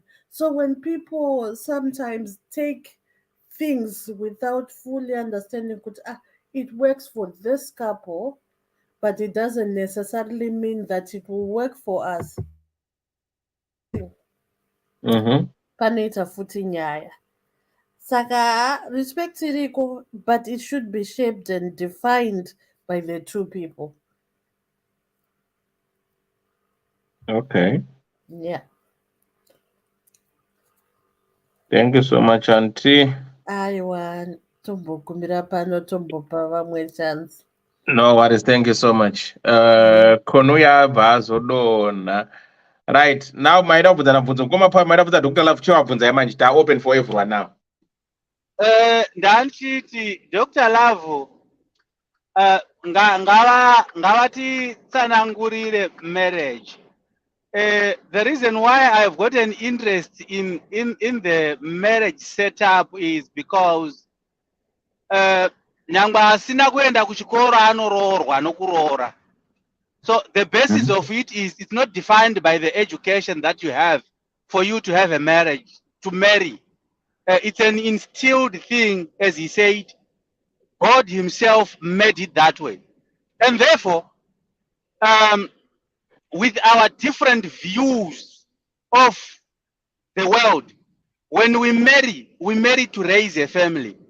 I think that's an important aspect, irrespective of the fact that we may not have kids, but the purpose of it is actually to raise a family. So in that instance, we don't have anymore the people who are actually teaching the purpose of it, the values that comes upon with marriage itself. And even those are the things that I would like him to say to the young boys, to the fathers who are actually married and don't know why they are married. Because they just want to have a wife. It's a good enough reason for him. So he has to come out and tell us, tell the young men, tell the young boys, tell the young fathers who actually do not know, who thinks I'm just the husband. The purpose of it and the values of it. Represent kuti imba kana kuti musha ugoramba wakamira with both parties being happy. Doctor. Mudato wauyo ari ku Christian way, Christianity kana as inini kana vakauya vari Christian ndiriko, vakauya vari kunyika ndiriko, I will gladly appreciate if he could hold that thought semunhu ari kuchinamato. Why? Because kuchinamato ndo kune wazhinji vari kuchinamato. So if he could come from that point, it's a great area. Then toda kuzoenda nayo kumakurire etakaita isusu nemaonero etakaita marriage mukukura kwetakanga tiri kundoita, techinoona zviro zvechifamba zvakanaka mudzimba dzatakakurira, chinamato echisati chatsidza midzi sematsidzire echaita zvino nhasi uno respect iyo iri kutaurwa kuti it's end. Apparently you need to do something for you to have respect. The statement itself, to me, I don't like the statement zvinobvisa respect within the society yedu isusu sevanhu within the community, because ndinofanira kuti ndikurespect elder dewa, I should have seen something or see you do something, which is the reason why we have got a failed society yewana, because they don't respect their elders simply because havasi kuona zviro zviri kuitwa nema elders. So that statement, I think we need to find a better way in trying to deal with it. Sevanhu saizvozvo ngavamboibata. Ndakateerera zvangu ndiri kunoku ndichinzwa vachitidzidzisa. Okay, vasati vaibata dambokubataiwo panyaya societal norms, society andiriga. Yeah. Respect yemusociety yanga iriko and the values kera society and the impact that the society has amongst our generation, yokuma 40s, 50s, the way how we're brought up. Because the society runs a child. Yes. And raise one society. Right? You why to get wuri. Any elderly person who is your elder will discipline you. No matter what comes younger society. And they will look after each other's child for a very good upbringing, which was very good, right? So when it comes to relationships, the respect, my marriage mune respect here. Tikada utarisa ma norms zvatakati zviri normal, right? To a certain extent, it wasn't normal. The way our fathers loved our mothers, zvanga siri normal. Ku generation yevana vedu nesisusu, especially yevana vedu. The reason I'm saying this, it was normal for a mother kunzivane numbu, but passing a showy affection yamaina baba to the public. It was very normal. Kukora patakaita isusu, I will say kuti maybe I can't state this kune vangwari privileged. Maybe kuna na Broad Brooks kwakadaro daro. Isusu kumamisha neva yezombo yamtwana chida so. It was rare kuona ma married couples maina baba ningi vachifamba murodhi wakabatana maoko kana vachita sei kana nemoto achivhurana madhoo. It was very rare. Kana kuti zvara rakone unzi unoda bika tsunga rako yatoguma namagaro muchibika tsunga reta sei. It was very, very, very rare. But it was normalized by the society. Kuti it's normal. That's the way how a wife should be. I remember my dad used to have this chair. Yagasa garnemunu 37 8 vanodaroka yagarasina munhu until baba and one gara vachitora nizvepuro vakaverenga varipo voona news dzausa dzarori mudheka voenda mbonorara mubedroom. You know, it was normal for every families, right? But the disadvantage of that normality which was normalized, they could see inini as a boy child who grew up to become an adult, to become a man. I couldn't love my wife more because andina that I would say I would like to not to cope, or what's the other word? Is it to emanate from my father? So what did I babongo shika? Why talk about so hi baby, how are you? How was your day? Vachihaga. So amotara zviya zvekuti mapaka motikari apa mukoma Paul. You expect you for anani mwene vana vacho vachimhanya vachitora laptop bag renyu vachitora magroceries vachita sei. But it wasn't of that yekuti yes tanotora nemagroceries fine. But kuti uti baba svika padoti mune mukadzo hi baby, how are you? Right? Oh, how was your day? Vachikisana vachibika vese vaita sei. It was very, very, very rare. Maybe unotokaunda more occasions kuneva izviita. Saka zvakapa a challenge to men, a few men of us. That's why I always hear our sisters saying that Zimbabwean men are not romantic. They are not romantic. But they don't understand. Why are we not romantic? Because atina kwatai kopa. We are not taught. Kunzu unia win a bunch of flowers. You get home. No matter how tired you are, you were at work, no matter your boss said something to you, when you come home, love your wife. Hi baby, how was your day? Oh, you know what? My day was hectic. Oh, I so tired. My shoulders. We didn't say that from our fathers and mothers. Saka isuta angokura chingoti mukadzi ndokuti bear children chete nekubeya chikafu ndo basa rake. Whatever says I mustn't question, mustn't ask. Saka zvakatinetsa nana zvinotinetsa, especially even in the diaspora. You hear a lot of complaints from women now. No, we've migrated. If you're in Rome, they say do what the Romans do. Why is it most Zimbabwean brothers are still lagging back? They can't do simple things.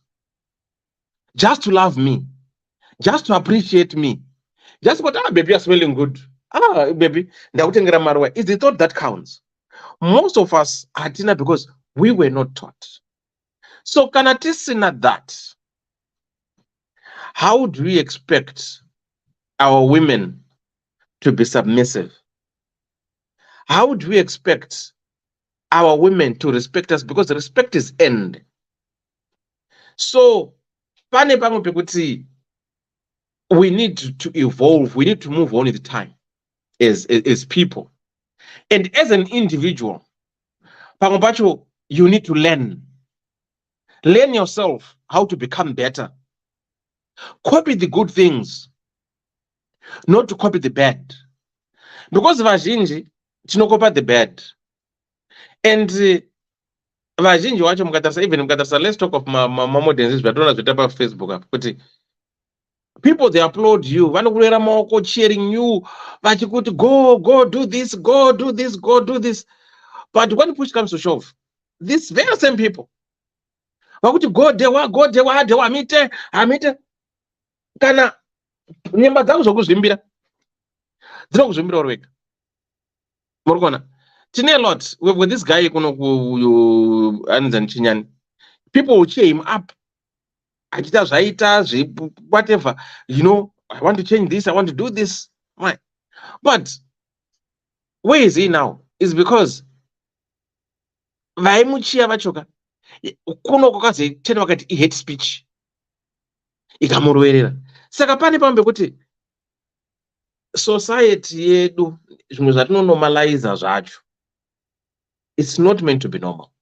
Then mabatani ekumachurches yekuti church, yes, I think for me personally, born Catholic,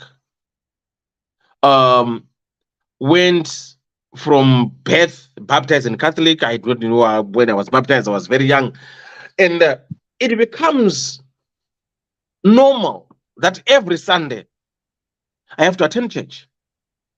No matter how sick I am, no matter how sick I was, no matter what, I have to be at the church on Sunday. It becomes normal. Because it's something that you follow what your parents are doing. And you normalize it.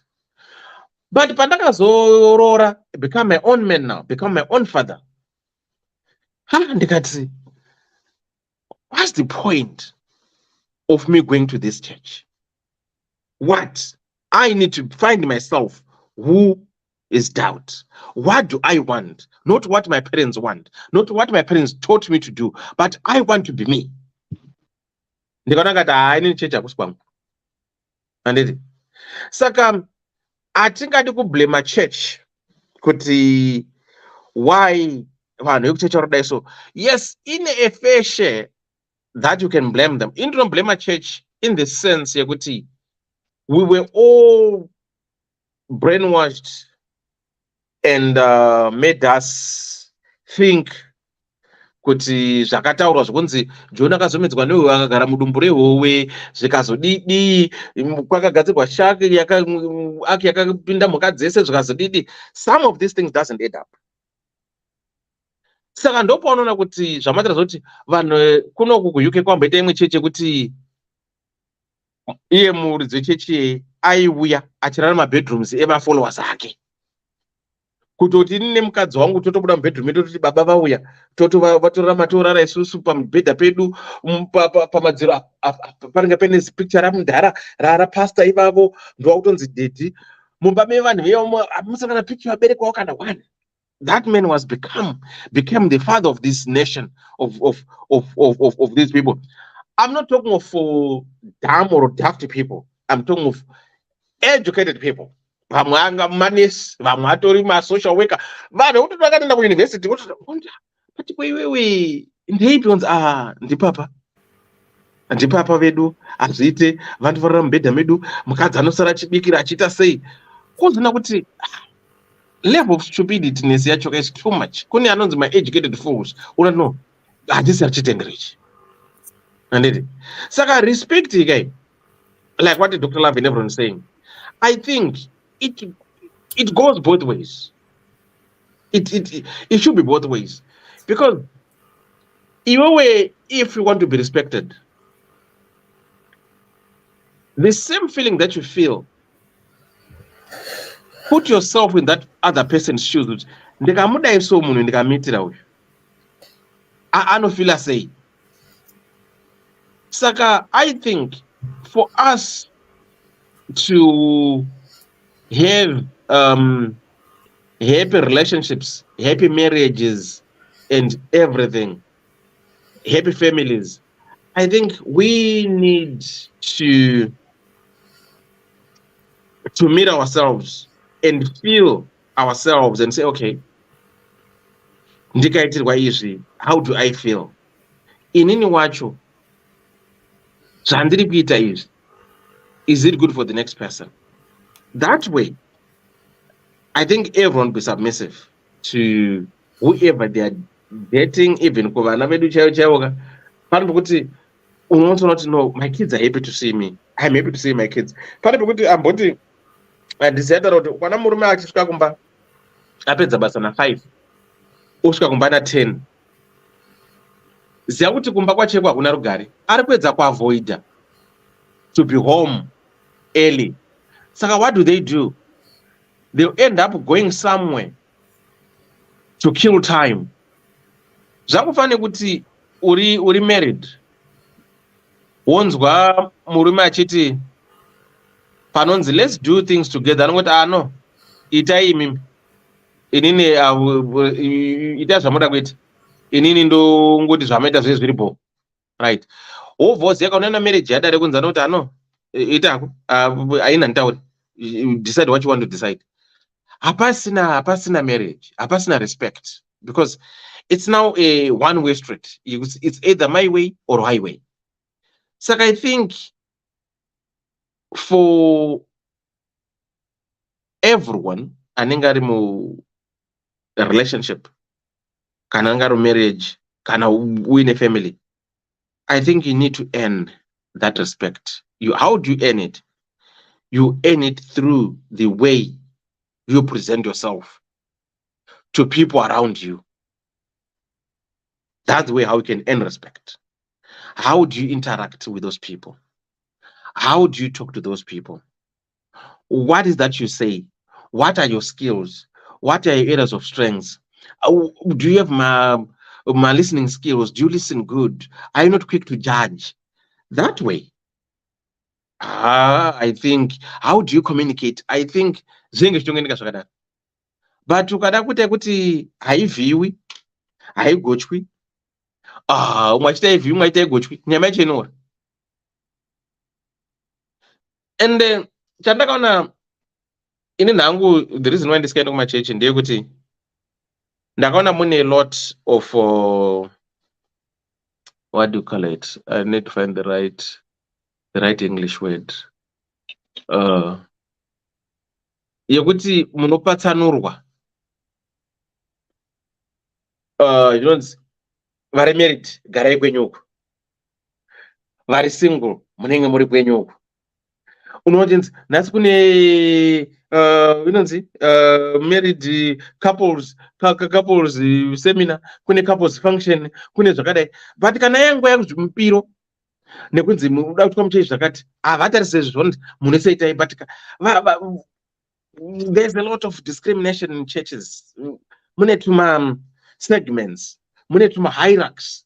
But ukatarisa Bible racho noti, when you go to church, everyone is equal. That's what Jesus said. Unoenda kuchechi.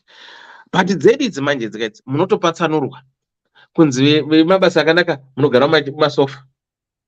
Then vanenge vanoterawo hierarchy, vanoita zvehierarchy. Then ngozoti vanenge vari overflow uko. Ndiso anati arubvanga, tisina kana chatanonzi ndeko overflow, ndaende overflow.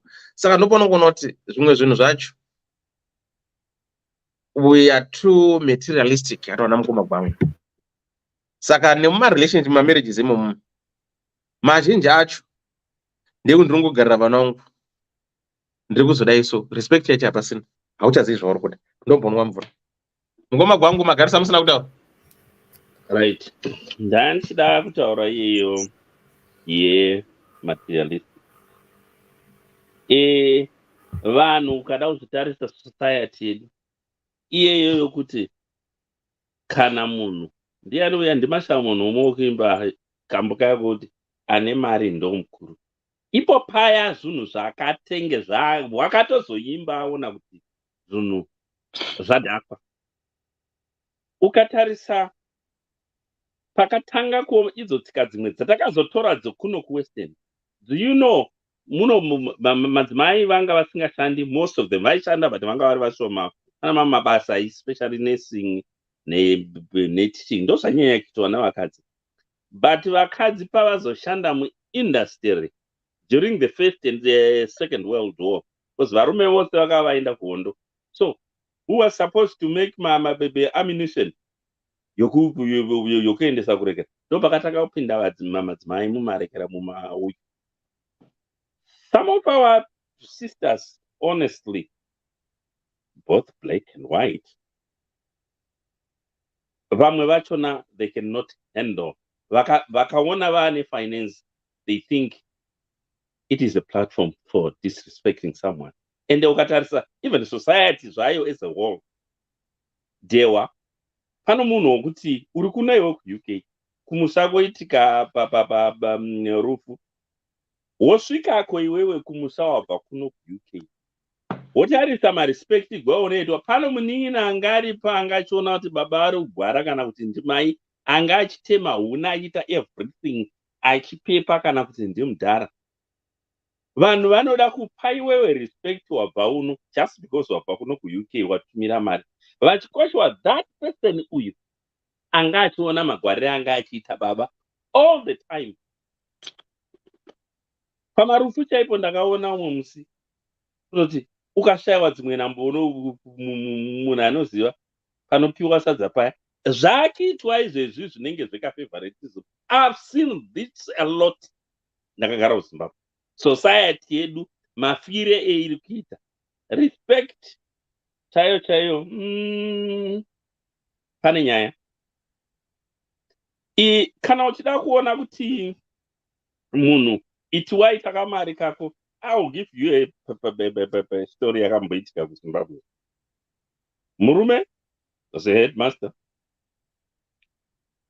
Ndokuti ada mukadzi wangu rega ndikuitise course uite basa, uwane basa rinoregera rinobhadhara. Zvese akaitisa mukadzi wake course. Hapano mukadzi wapedza course akawana basa muna government organization. He was getting triple what his husband was getting. Ndobva patanga problems. Saka murume wachona wakangoita samista bwangu wakati kama imba ino ndiye basa, asi furniture iri muno yese unotora yese yawakawanika ndatenga ndichagohayira rori. Kana uchifunga kuti iwewe mari yako yava something munomba wakandowada ndinotuntu wangu, asi ndichakupa twese. Vanga vari kuruwa kwe mukadzi wacho ndopakaona kuti nyaya yakora mutika. Pakuzofonera sekuru wacho hazvanzi rekera hazvanzi yamai vomurume haana mbovanza, zvikanzi sekuru unokwaipa, zvikanzi koinda, zvikanzi unongotizivawo zvetinoita isu madzimai kana tikabata kamari. Ndashaisha kutaura, hanzi auraiti mira ndichataura. Sekuru wacho ndokuzotaura nomuzukuru wavo, ndokugara boka. Ende ndo pakapererawo nyaya yacho yokuda kuita mabhosi. I've worked with female managers. I can tell you 7 out of 10. Even ukapa rekera kana kuti ukati tikadai isusu nazvifambi. Pane kaya kamwe kamentality kokuti anondidaro just because ndiri mukadzi. Even uchitaura zvinhu zvakanaka. So the best thing kuzonyarara. Ndamboshanda nepirekera pepa pane kudhuze nekubasa kwendiri kushanda ike zvino. Ipapa ne service user yanga ichidherera vakadzi zvokuti ende waitoti pakasashanda munhu wechirume yava problem. Ndichibva ndaudza mumanager munyowani kana maita rota renyu never pay vanhu vechilady vari vega pane service user. She didn't listen to me. Akafunga ndiri kuda kumuudza zvokuti edi takasvika pane imwe shift madzimai achichema vatambura naye. And anga asingatereri for whatever reason anga asingatereri munhu wechikadzi. Yari manager wenyu ndakataura naye, she never listened to me. So iproblem iyeyo kuna mamwe mafemale companions edu ukuthi ungataura chinhu chakanaka iye achihora mari yakawanda anofunga kuti chicho ungandiudza pano. So once tango ita society aimbonono, it doesn't take long kuti society iti crumble, especially iyo zviyazvonzi mushamukadzi. That system, that saying is a strong one. Inoreva zvakawanda. Oshuwa ukangoona imba yafa kurekera mukadzi imba ikangofira kusaidi kufa kwesociety yacho yese. So ungaitako tingaita hedu chiti haiwawo inini I'm independent, I can stand for myself. Yes, but ndokufa kuri kuita society. Nyaya yambotaurwa zveswa makagara apa makakomba mumbatebho pana vana 3 vechisikana vadiki. Iwe baba wadya wasiya ndiro patebho. Kunzi mosiya ndiro patebho pane musikana webasa. Uri kutaura vana vachizviwa. What sort of message are you giving to those girls? Even pavanozondororwa. So if we are not careful, tichazongopedzisira toita iya vanoti pay as you go. Come and see me ndava kuvaviwa wongouyawo tosongana topana gwangu umwe nomwe love yembada, because mbada ingweya inosongana nemukadzi paanenge ari muhiti. Kana zvapera izvozvo ikangobata mauta, they go separate ways. Ngwe inorera vana vayo iri 1. Asiwo machances normally almost 80% yavana verekera vembada havavoni rekera, havavoni their first birthday, because peichandovhima paya zaiza vanoziwana mapere kana kuti namakava namamaprejudice, they are eaten. Yotanga futi panyiwane, this is where we are going. Tikada kutaura zvokuti ndiisirwe malikes pano namadzimai, ndichitaura zvinhu zvokuti madzimai andiisire malikes kana kuti varume vandiisire malikes, doesn't help. Panofanira kungotaurwa chokwadi sechokwadi. Hakuna kwetiri kuenda sesociety. Tiri kuzviona, wait for the next 20-30 years dziri kuuya izodhehwa. Nyangwe tiri mumakuva togona kutaurirana kuti zvataitaura musi uya takagara apa, see what is happening. Because vana vedu nevazukuru vedu vacharambana kudarika divorce rate iripo ike zvino, if something is not done. Question mkoma kwangu. Yeah. Sorry, henyu vanhu padare neve comment section ndapindirwa nemurungu. Saka ndazokuita kungovhara mawani. But anyway, question yangu inoti, takagara patafura mapedza kudya, muri kusiyirei plate? Okay, handiti mati mukadzi anotaura in front of the kids kuti ko uri kusiyirei plate yako apa, handiti ka toita futi reverse toti baba muri kusiyirei plate in front of the kids. ipapo vana ava kungoudza vana torai rongedzai plate dzadyirwa nadhedhi. Simple. Ndo iye yakafanana nokurekera nokuti mufundisi wauya wanga usingagwadamirire kera wanga usinga ndokuya ndakamboita rekera ndakamboita ndakamboita kamwe kaklipi kandakaisa pahall pangu. Iwe, how would you feel? Handisandambokubikira iwe ndiwe mukadzi. Pouya pastor vechikadzi kumba kwenyu ndiwo unoenda kuchechi. Nekuti garai ini ndibve ndabika ikoko ndorova ndobika fishi fanika iyo yawangu achitaura iya. Ndokupai makagara. Iwe handisandambokubikira ever since dane 15 years tiri tose. How do you feel? Aiwa, tiri kubotara neyeplate, ngatimbopedza maplate.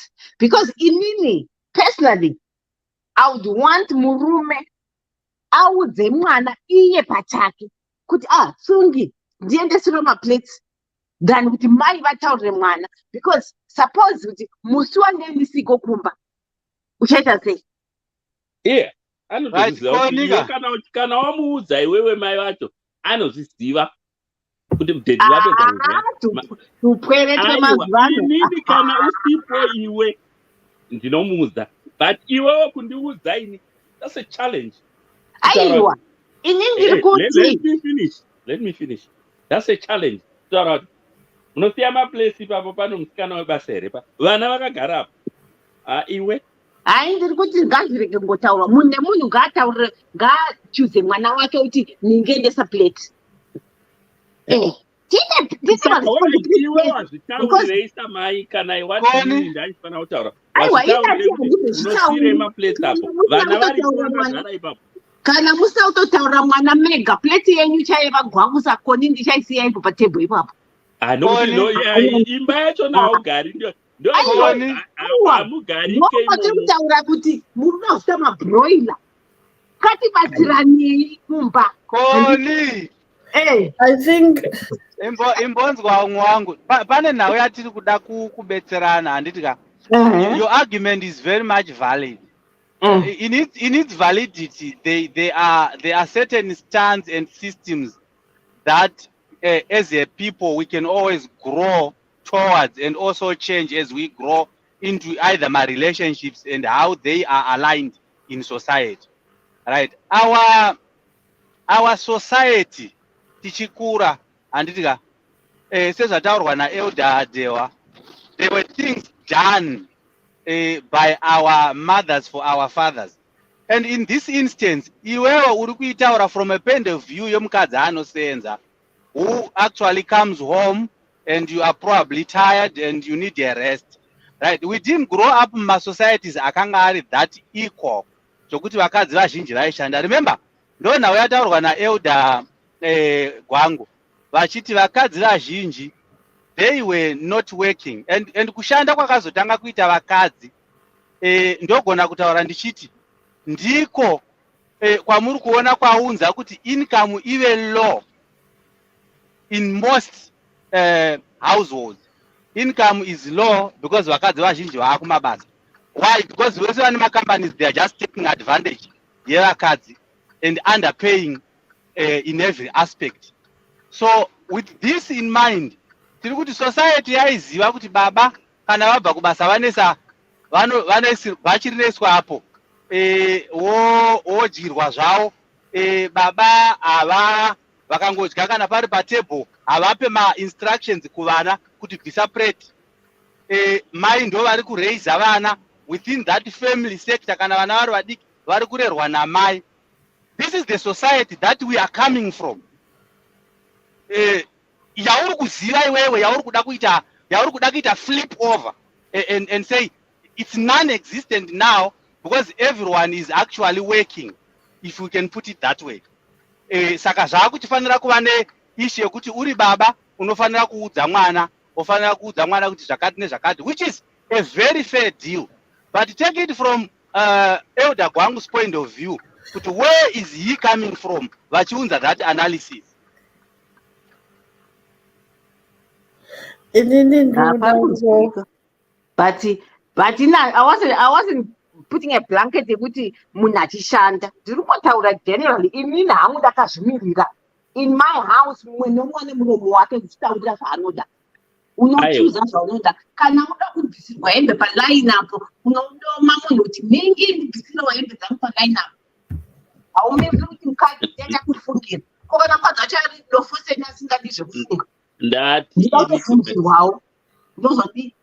Ndati inini iwe mukadzi wataura kuti munosiya ndiro pavuyu pane musikana webasa here vana vari wazvitaurire de watongonyarara zviri nani kwete kutaura dhati muromo uyoyo zvotaurawo mabedroom izvi ndomasubject emumabedroom. Wanga uchidire kukwira bhazi rokwamutare iwe uchida kuinda Broward wanga wanzo question yandataura kuti izvezvo shamwari ukataura mutaurire uyoyo vana varipo handifungi kuti tombofa takawirirana never. Chero uchiora 20,000 ini chiora dhora pavhiki.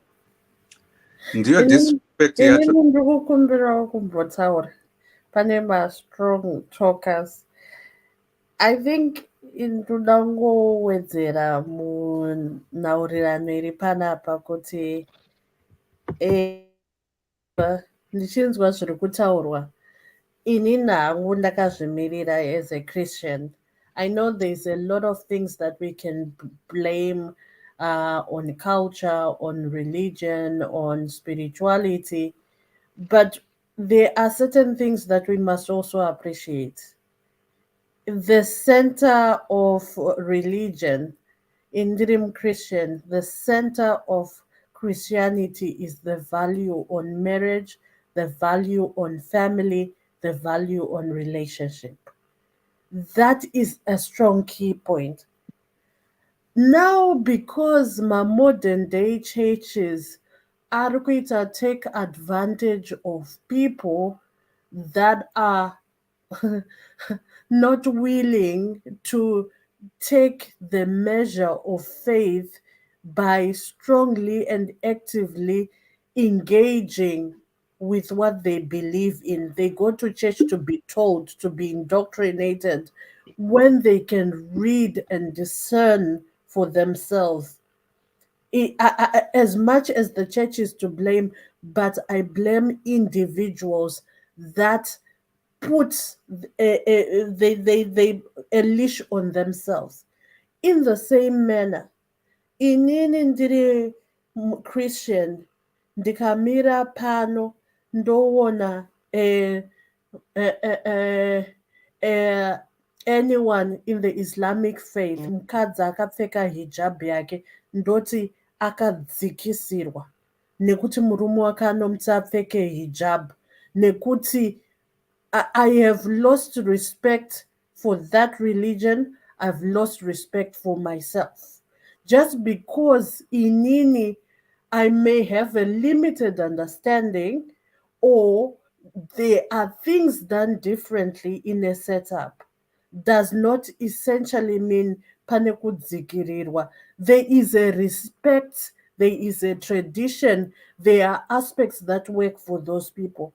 Similarly with Christianity, the whole point of the things that we are talking about, the whole aspect of marriage is about saving the next person, being able usati wapinda marriage to realize kuti iwewe uri wega, you are a complete person who is at peace, who realizes that you have certain skills that you have zvaunoita zvinoita kuti even when the time for marriage come, you are ready to fulfill the role yekuva mukadzi kana murume wemuimba iyoyo. Saka I find it difficult now if we again, that lucky dip, we always want to go back toti izvi zveku tradition kana kuti church ivanoita kudai.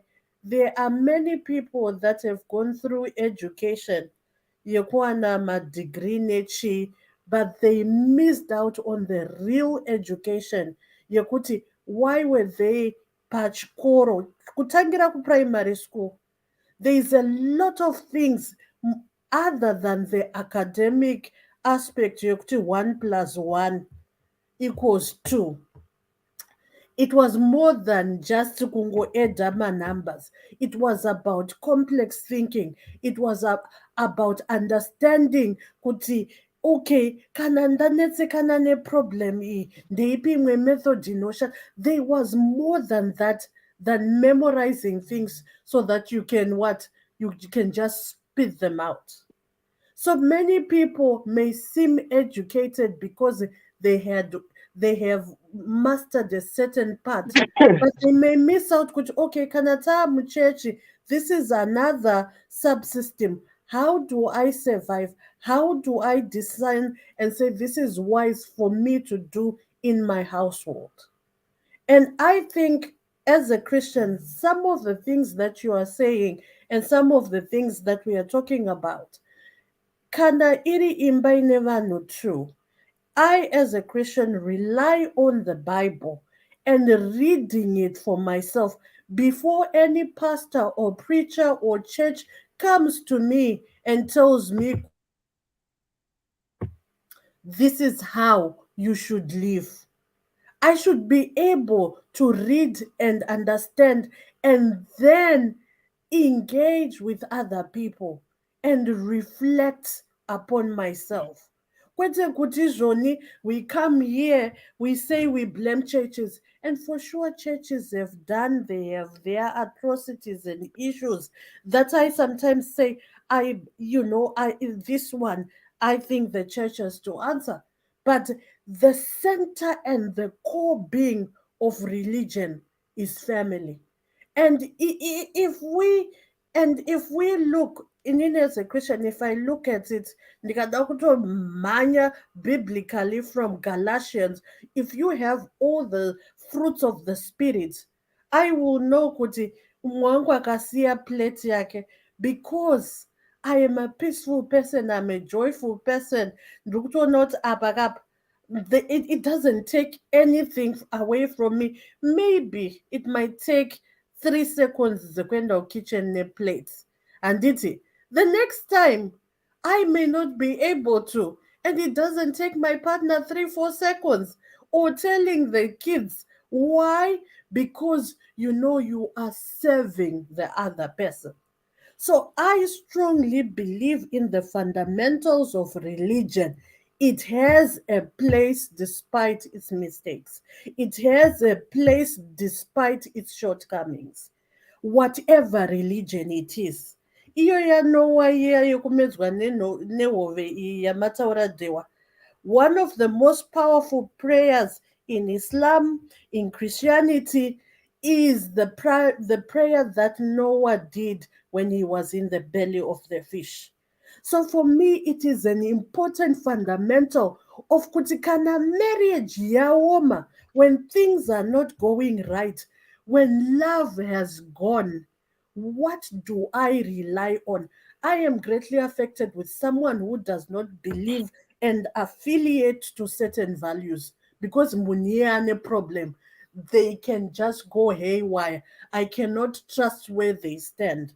But as person who says this is what I stand for, I know if I am in a dilemma, I go back to this because this is my source, this is my anchor, this is how we address challenges. I can relate to that person because that person knows kuti, okay, pano paita problem, mukadzi wangu aita sei, instead of kuona kuti plate ndasiya asumudza, but asumudza achiita sei, ndomboona kuti zvandaita zvezveya pamwe zvamutsamwisa.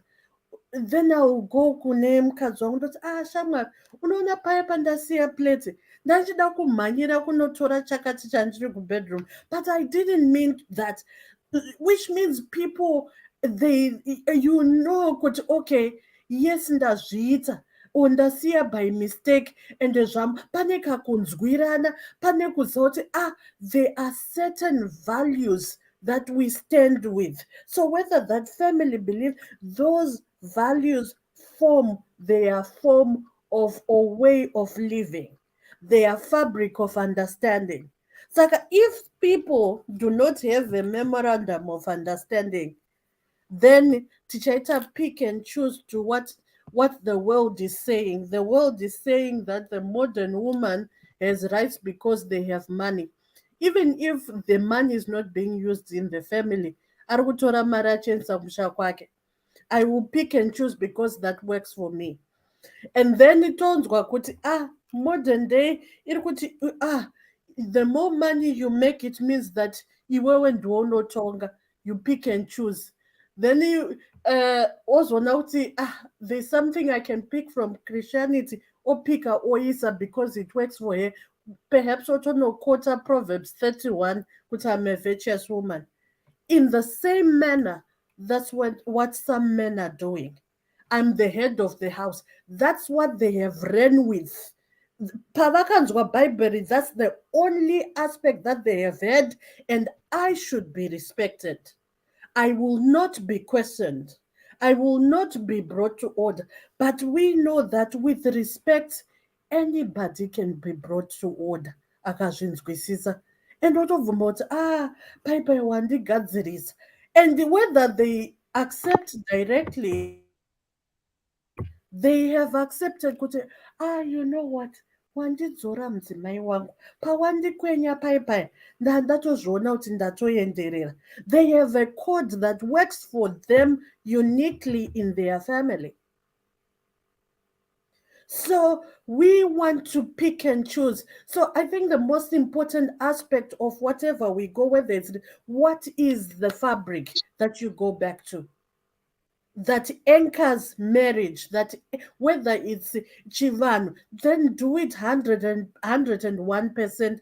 If it's Christianity, work with that and say, what are our values? What is the way of life that we want to have, that we will not only work in the different subsystems. And for me, Christianity no nditira, because and then as a family, this is the common basket. And there are rules and steps to relate in each and every sector. And all with respect and love. And knowing that you are not serving yourself, but you are serving others. You are serving your child. As much as the child serves you, as much as your wife serves you, the husband. So it's a system that's running and functional and oiled, and it's full of respect from the marriage itself. Thank you, Sister Claire, for everything that you said thus far. I really appreciate the fact that you have got all these at the center of Christianity, which by any means, they are the things that should be done by the society, by the Christians themselves, which are actually they as Christians are not doing, or us as Christians are not doing, because I don't want to take myself out of it. So with the church at the center of the good things that should be done, probably to save the marriage, to save the society. This is the good thing about Christianity. We learn, right? Probably we could say we learn from Jesus. We learn from the 12 disciples who laid this foundation. Then we come back to the fathers of the faith, the Abrahams, the Jacobs of the world, right? Then takuchitarisa isusu kuti zvese izvi zvaiswa pamberi pedu at our exposure, we still have lack of morals within the society. We are actually having lack of morals. You can take it further and say it was prophesied. That's fine. It was prophesied to mark the end times, so as to say we can play it anyhow we want, faithfully, so as to say. But my issue is, in church we have teachers, in church we have preachers. These are the people we look forward to when they go out there and give us the word, right? Most of us we just listen. We are just there to listen to the word. Whenever I go home, if I don't have the revelation of understanding the scriptures themselves, I will come out empty-handed. So there is someone whom I call a father figure, when I listen to as he preaches the word, right? So with these people at the heart of it, why do we have a failed society? Why do we have failed marriages? Why do we have moral, which is the core of Christianity? At least those are the questions to ponder on. As a Christian, I ask that every day. Have I done enough? Can I ask? Can I answer and ask the same question at the same time? This is the thing. There is a difference between Christianity and a religious person. There's a difference between a spiritual person and a Christian person and a religious person. You have to decipher those and put them in the right category and context. Let me just say this. Kune mapostori where ma church garment the ones that wear my white garments. I have understood, Kuti, they don't open the Bible to read the Bible. As vanoti vanobva kuchechi iso gungano rechurch. Yes, church is by definition is one or two, actually two or more people that actually congregate for religious purposes. Religious, quite a Christianity. There is that difference. We have to be very careful. Kutitoti Christianity, when we are talking about, it's honestly talking about religion. There is Mao Zedong's religion, Buddhism, Muslim is a religion.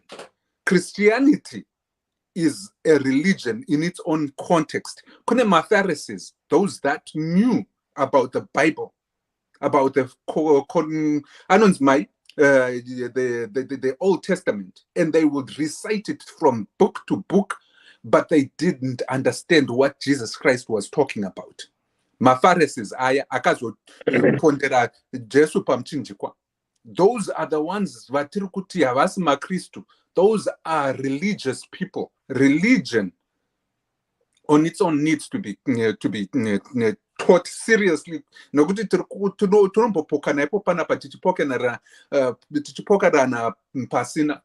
When you talk of Christianity, as far as I understand, is somebody that understands, and the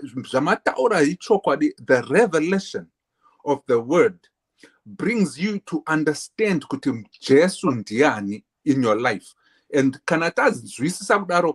I don't want to believe kuti munanonyatso kutendera muna Jesu anozobuda panzapa achienda kunoita zvimbimbindoga nekuda kwokuti anenge ava nerevelation yamataura imimi mukoma kuti anenge anayo, anozara nerudo, haanenge asisina nguva yekuenda panzapo kunoita zvamandorokwati kana kuti chii zvandada and forgetting his family. Kana ari murume, kana ari mukadzi, anoita the same. So I think kana takanzwisisana ipapo ka zvekuti kuenda kumachechi aya kaka achawanda, achauya akawanda, amwe achona akazara nemhepo yekunyepa, macharlatans, madhimoni oga ari kutungamira chechi vachiita mashiripiti, showing miracles, but havana simba raJesu, havana simba rechokwadi, ravo ndire nhema.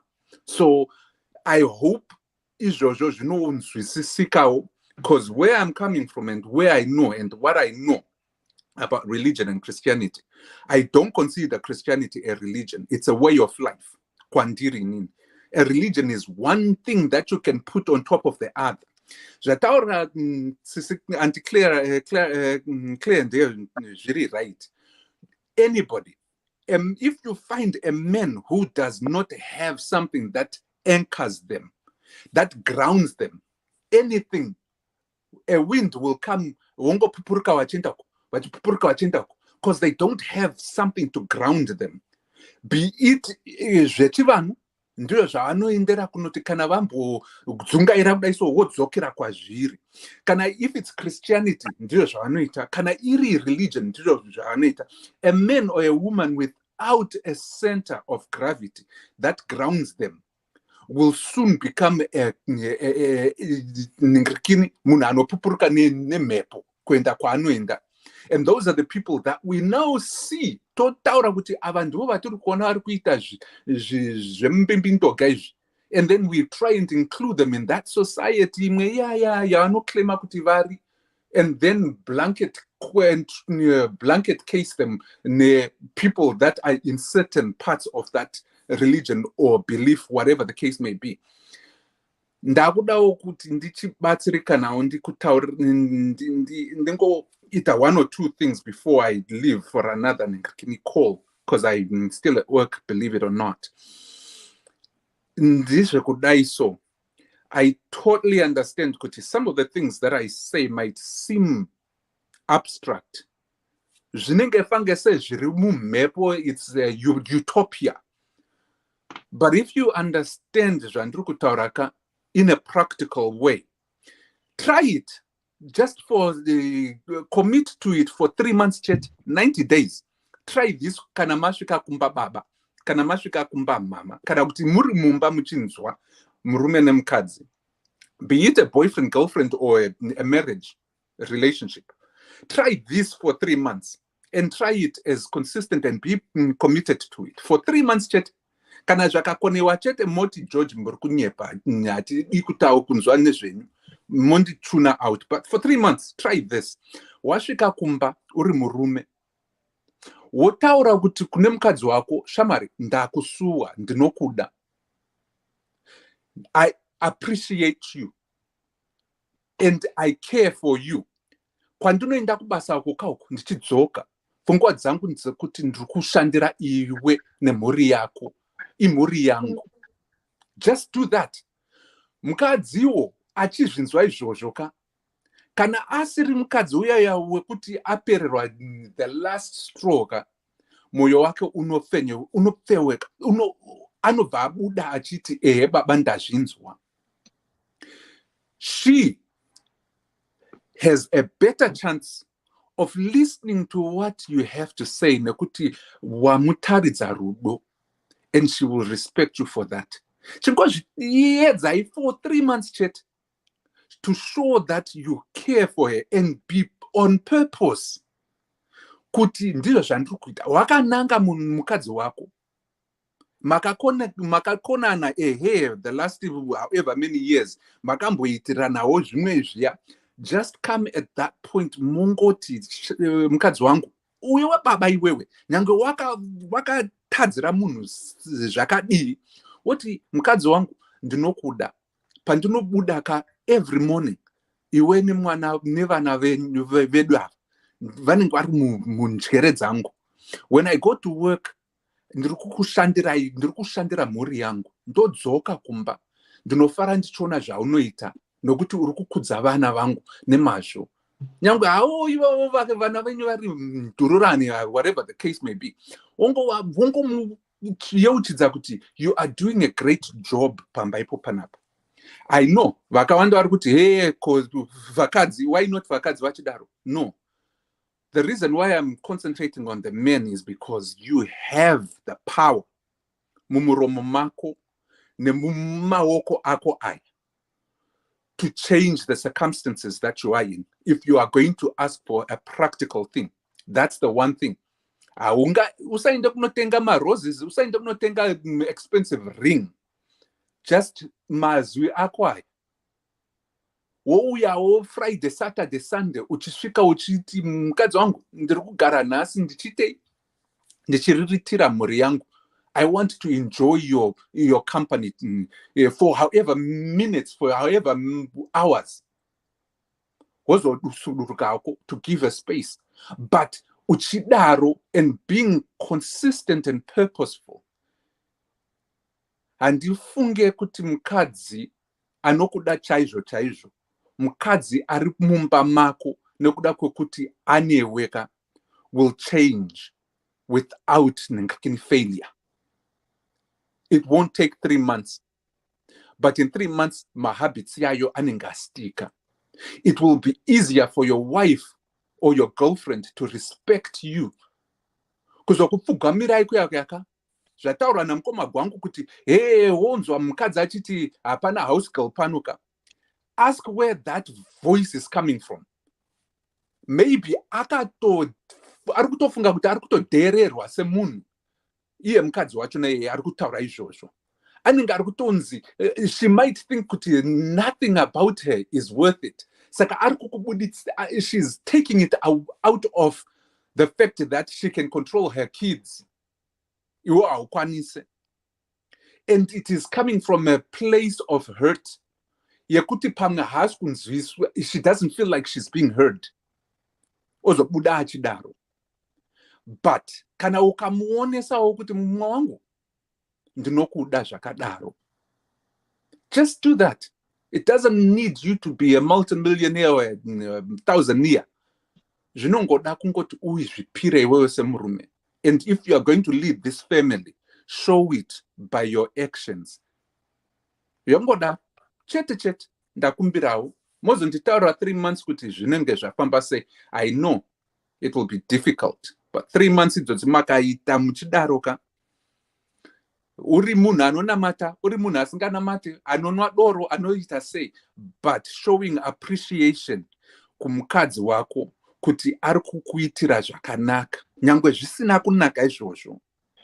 Asi zvisati zvabuda kuti zviri kunaka kana kuti zvakanaka, I mean to say, sorry zvenyu ndinozotaura really insulting words here, but zvisingabude zvakanaka at that point, you will see the change in your woman.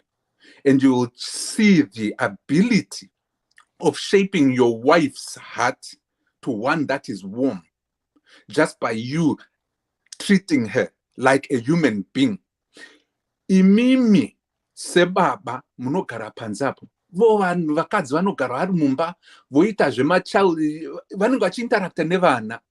At some point vanenge vava ne that voice yemwana, cause vanenge vachitaura nevana kakawanda. Imimi makauya mukavataridza kuti muri munhukadzi anozikanwa kunzi you are an adult, and I give you that space to be an adult as well, and give them the latitude and the grace kuti vaite mistakes avo, but in murudo, kwete kuzovashauda.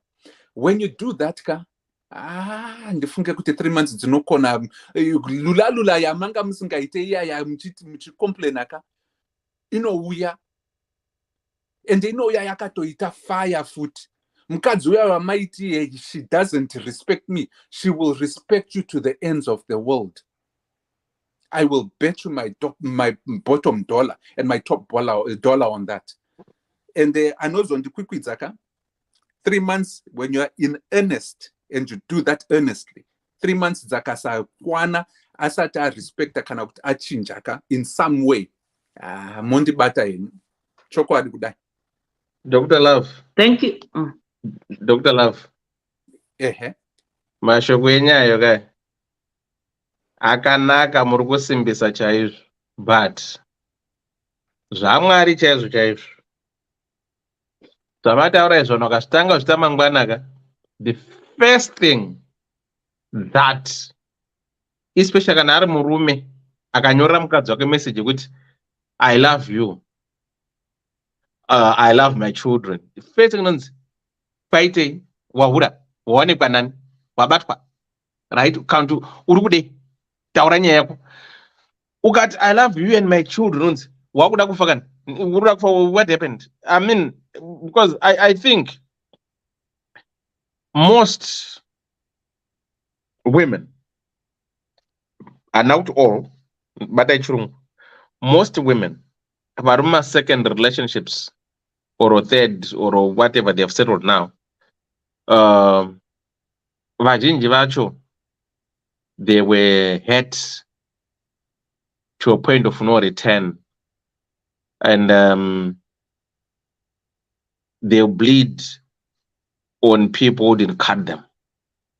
So maybe trying to say what you're trying to educate us and tries to imply, vamwacho vanovhunduka, because vazhinji, most of them, they haven't like overcome whatever trauma they've gone, which is better for women, kuti vanovhunduka soldier on and become better if they find somebody whom they will trust. But most men, vazhinji vacho, vano end up in their own cocoon and ending up committing suicide. Saka, I understand where you're coming from, and yes, it's a nice thing to do. But again, problems vakadzi ndeyekuti if you become, some women or most women, if you become predictable, it becomes an issue. The day yaunoda kuchinja what you have taught or shown them or what you have been doing, the house will go upside down. Ukajaira kuti mukadzi, even when you start a relationship, ukatanga kuti na 6 uchimuka uchimusendera message, good morning love, how are you this morning, what na 10 o'clock, how are you, ukata that routine continuously for a month or 2 months, the day that you miss that good morning thing, you have to have valid reasons to why you didn't say good morning to me on that day. They don't care to ask, okay, Nasman, another good morning, what happened? No, they'll come out with the guns blazing, justify the reason why, because all this time we have been doing it, why now?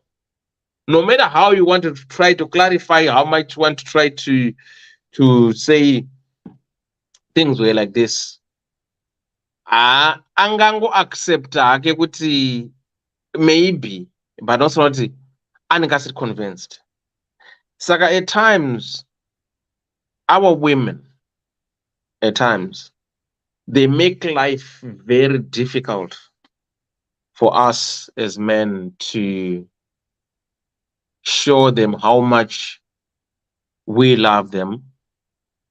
Because if it becomes a routine and you miss that with a split of a second, 7, 2 minutes past 7, a minute past 7, this other minute you have to justify it with where were you and what have you been doing within that minute. But for them, let's give an example. My married couples, right? No, my married couples. Murume anoti kune mukadzi wake, I want to go out with my friends. Before you go out, you know that she has to know the list of the people that are going with. Your dress code, you start being scrutinized, to be discouraged to go, else you end up not going. But take a reverse of that scenario. I'm going out with my friends. I'm telling you, the husband never even ask him, baby, enjoy. Let me know if you want to be picked.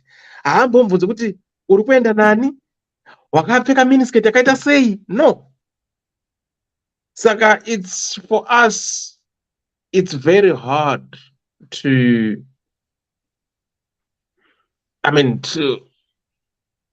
constantly say what you're trying to say, because it backfires at the end of the day. Kun, what do you want to say? Okay. I hope I'm not going to forget.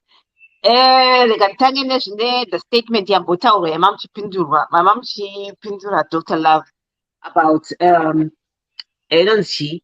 when you suddenly change things. Then mama Dr. Love started off send a message I love you, Chinchi. No, it's supposed to be a sit down situation. Motaurirana kuti Dr. Love angashiti murume kandi ndiari kuti angashare example as murume akutaura. Sit down with your wife and then you actually ask for forgiveness first of all. Babe, I've been doing this and this and this and this. I am sorry. Forgiveness in From today onwards. Why is it, Connie, one second, sorry. Why does it appear as if men are always at fault? I'm saying with Dr. Love got an example using a man. That's why I'm saying that. But I'm just talking about Kungoti. When you want to mend a relationship, don't assume. Always communicate. Musaite zeba mafoni. Kana mtaku killer a relationship. Kupira na jana sorry chichi pa mafoni. It has to be face to face. But that's the problem, Kaken. You know, whoever Jamaka Namuzati Chamaka Kagansaka, whoever Kakangasa, I know I'm sorry. That's very important. Before I talk about I love you. Can you can all those who are known as message I love you? I'm just gonna ignore it. I'm not going to answer. Because I thought so much. I thought the boy in love at the moment.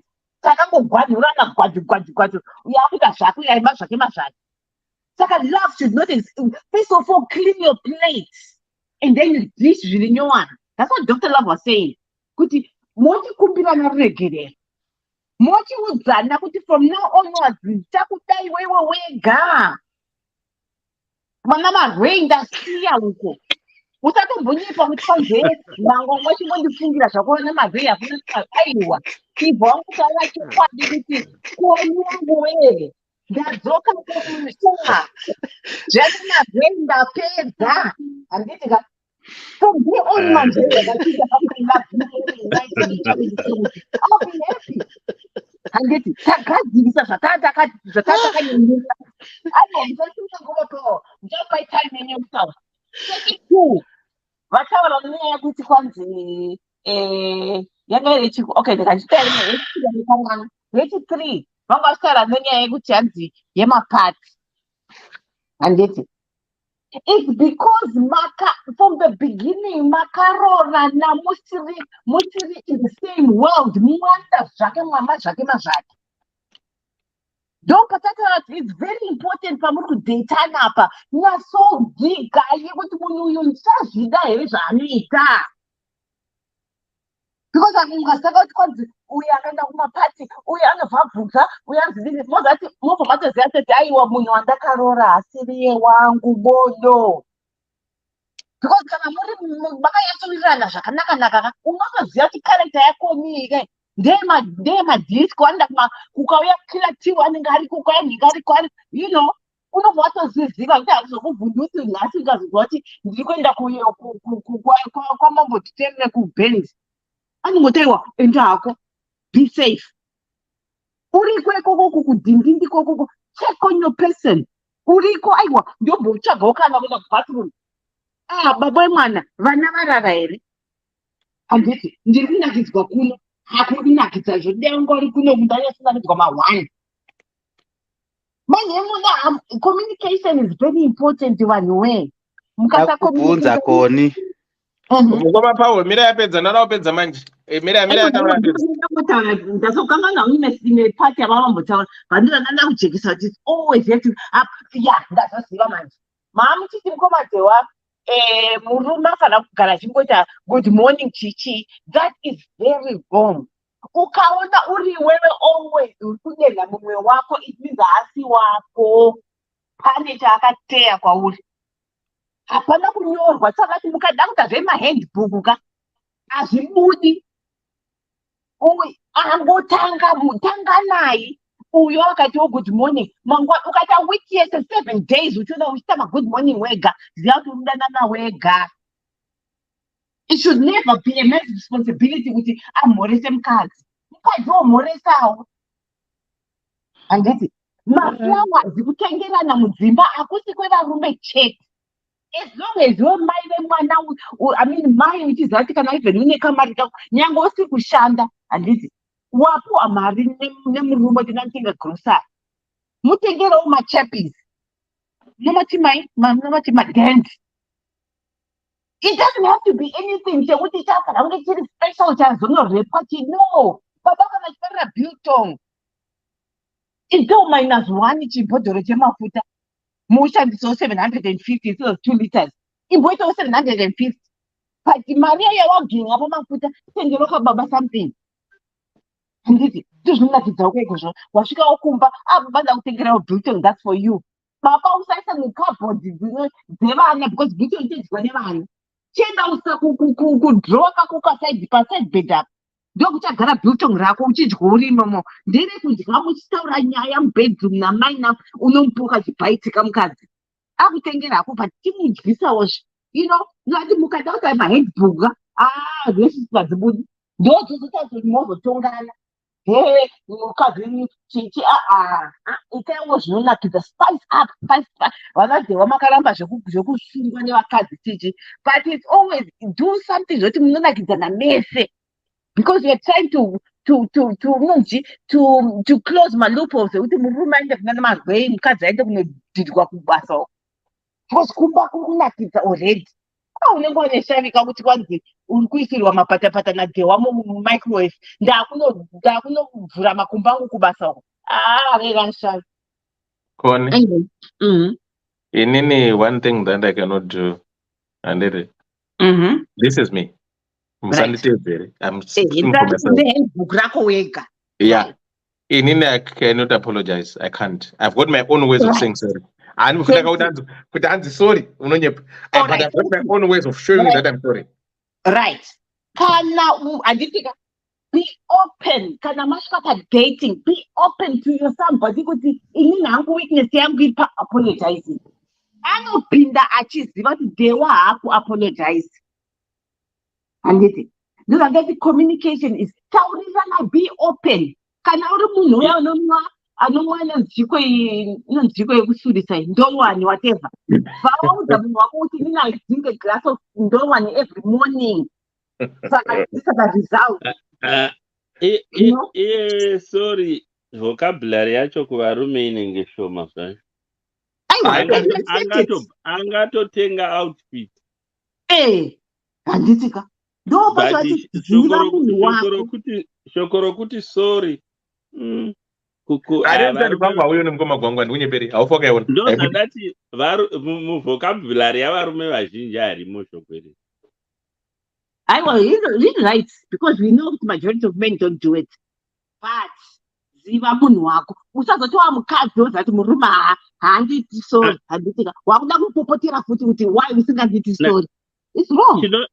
Chandakaona hangu chinonetsa iyo materialism yakatikanganisa stereki. Ukanyatsokuona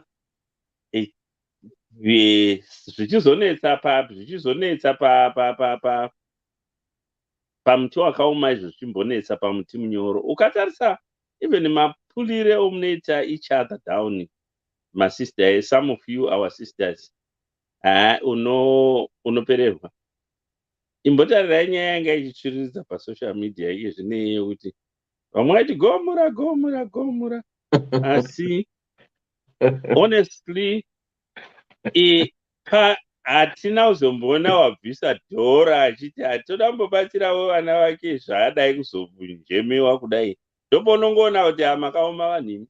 Waiti ukaenda parekera pake waiona pane 2000 vanhu iri vana go chakuti uchitarisa zviri kuita vamwe vari kuimbawo zvavari kuimba against zvokuti nditi tingakugonaika ndendinyepa zvangu. Hanzi gomura wanga usingaihwishitwa. You pull each other down, vanhu. Ndozvimwe zvatataura kuti iyo panyaya yerespect apa. Varume vemazuvano sakati mhando dziriko kumazuvano don't they deserve respect. Ukaona mukadzi achikutsvagira chimbadzo chekuchengeta murume waziva kuti something is wrong. Kuti ukaona mukadzi achichengeta varume kuti abva apa achengeta murume uyu abva apa achengeta something is wrong. Uri kudyiwa. Alright, if we are disrespectful, tabvuma. Yandataura iwa here yekuti go chako. Pazoti paoma peke zvinotaura vanhu vose wawega mujeri. Imi vanhu you pull each other down.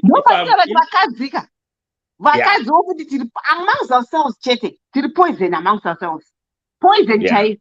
But it needs you to wake up and think.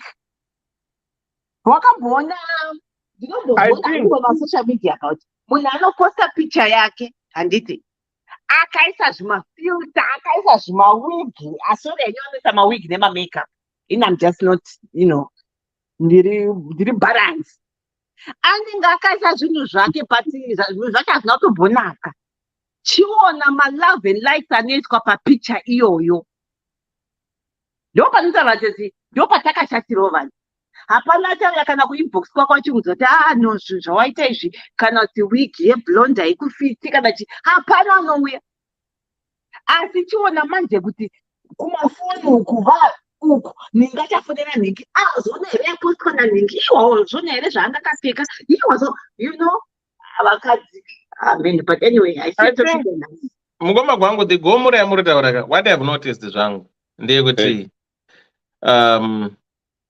the same people like what you're saying who used to cheer up go, those are the same people again ukaenda Facebook pages awo who are writing bad about her.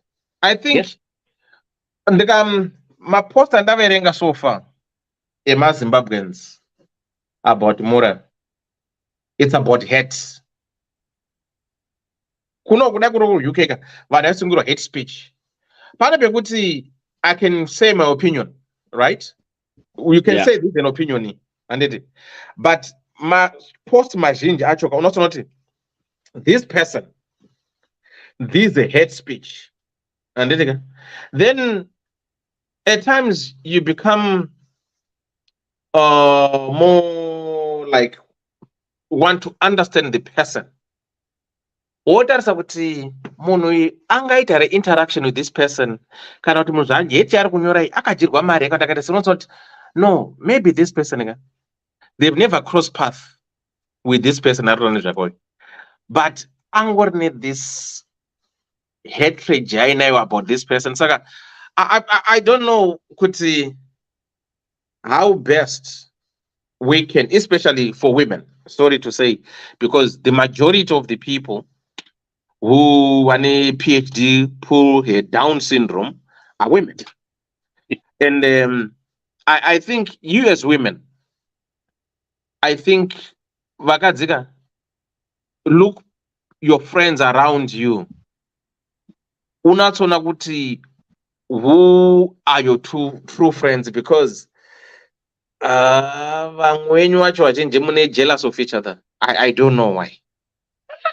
But I also see varume vachiitirana izvozvo the same thing kupolitics. Makamboenda kumapost eZANU versus CCC, same thing. Munhu akazvipostera zvake lesei munhu weZANU azvipostera zvake picha yake azi idp wake uyu handitika ichingona makomenti achateera ipapo unoita zifunga dai vanhu aimuziva aiurayiwa.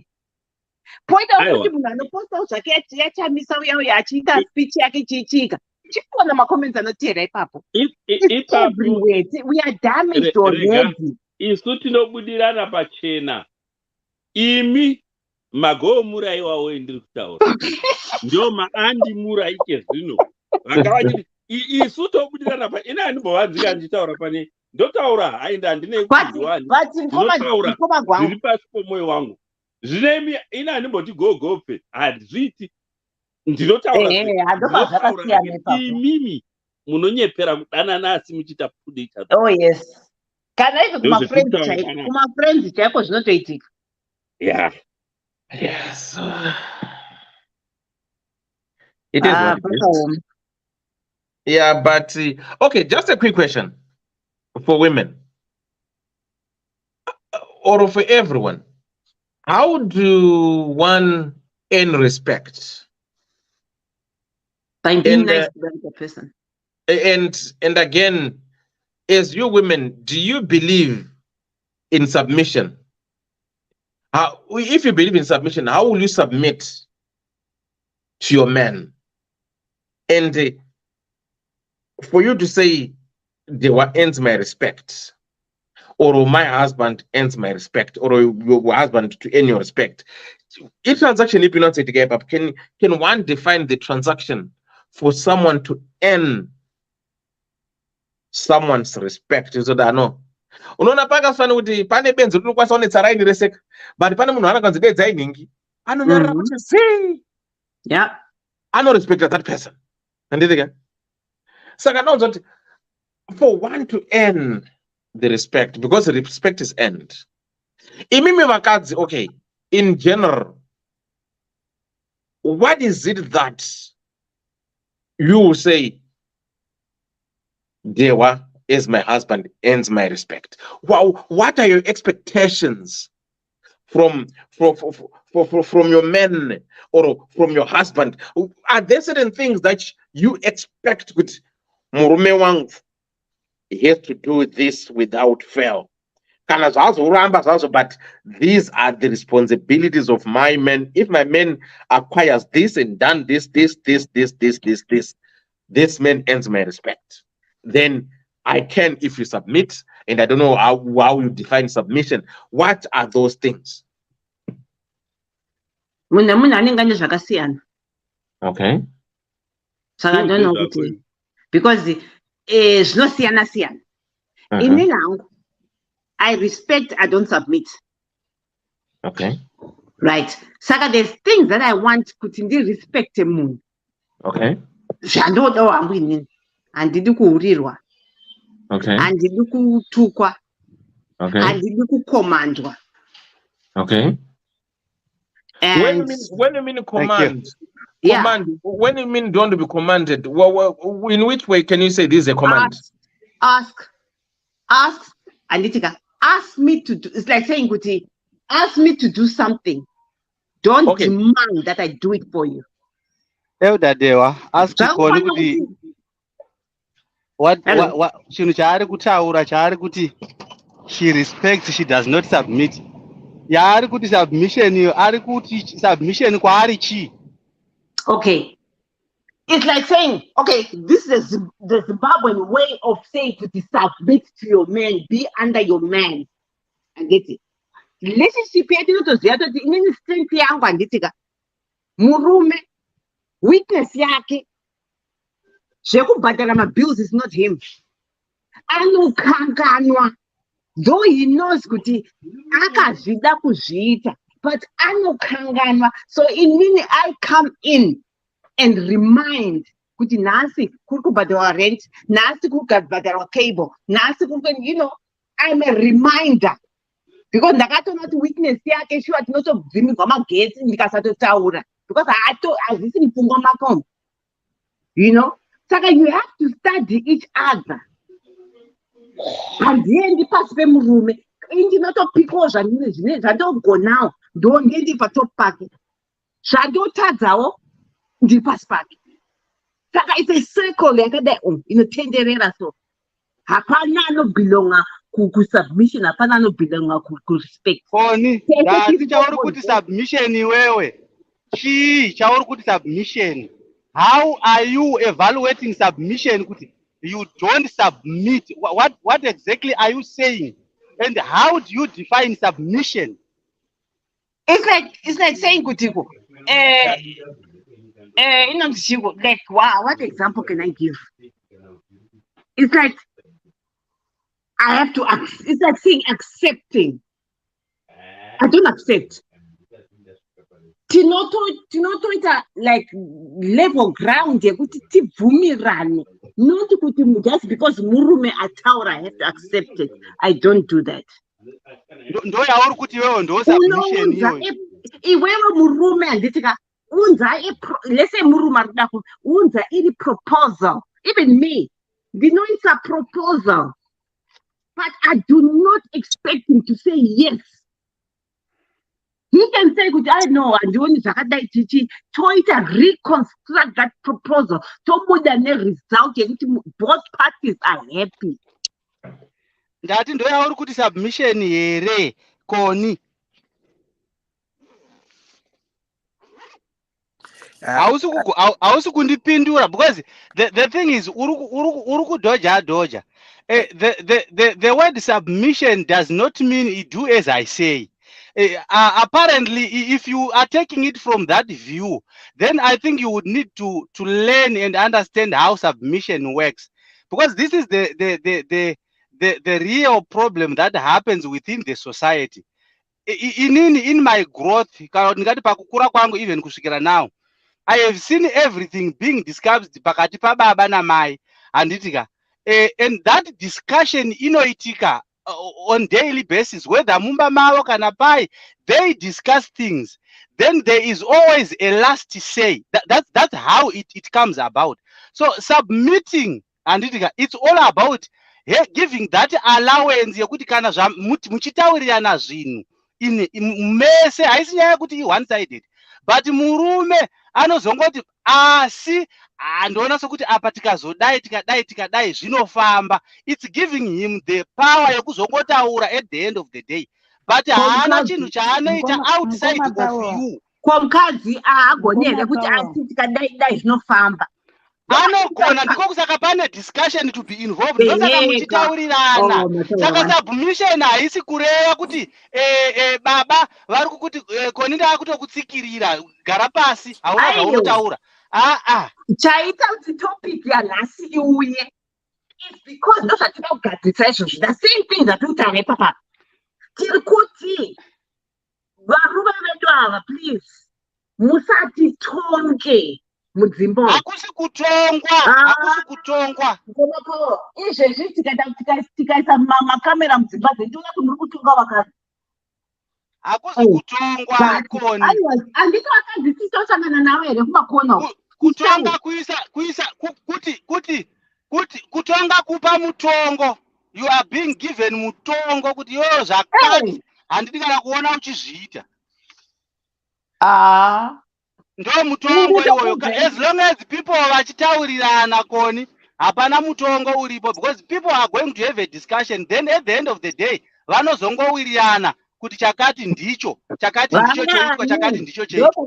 Ndakupa question ndikati vangani vari kuita an open discussion mudzimba. It's all about discussions anoitwa. Hauchateereri, haudita zvandotaura ini mutichi. Ndo mafight ari kuitwa mudzimba. If you want to be honest, hatidi zvokubhata zvinhu, ndo zviri kuputsa dzimba dzakawanda because murume ari kutonga too much.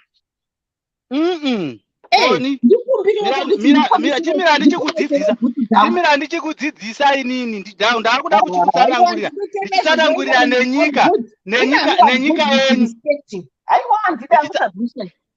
Haipindi kwangu ndakuda kuchikudzidzisa ndichitsanangurira nenyika yenyu yeZimbabwe, kuti kana tichitaura nezvenyaya ye-submission according to its values, submission, it is a discussion inongoita withheld chete kuseri, then pozongoitawo nhau yokutongoti as a father figure you have got a preference yekuzongoti but ndoona sokuti apa tikadai apa togona kunyura, but tikadai so madam point yamuri kutaura ndeshuwa.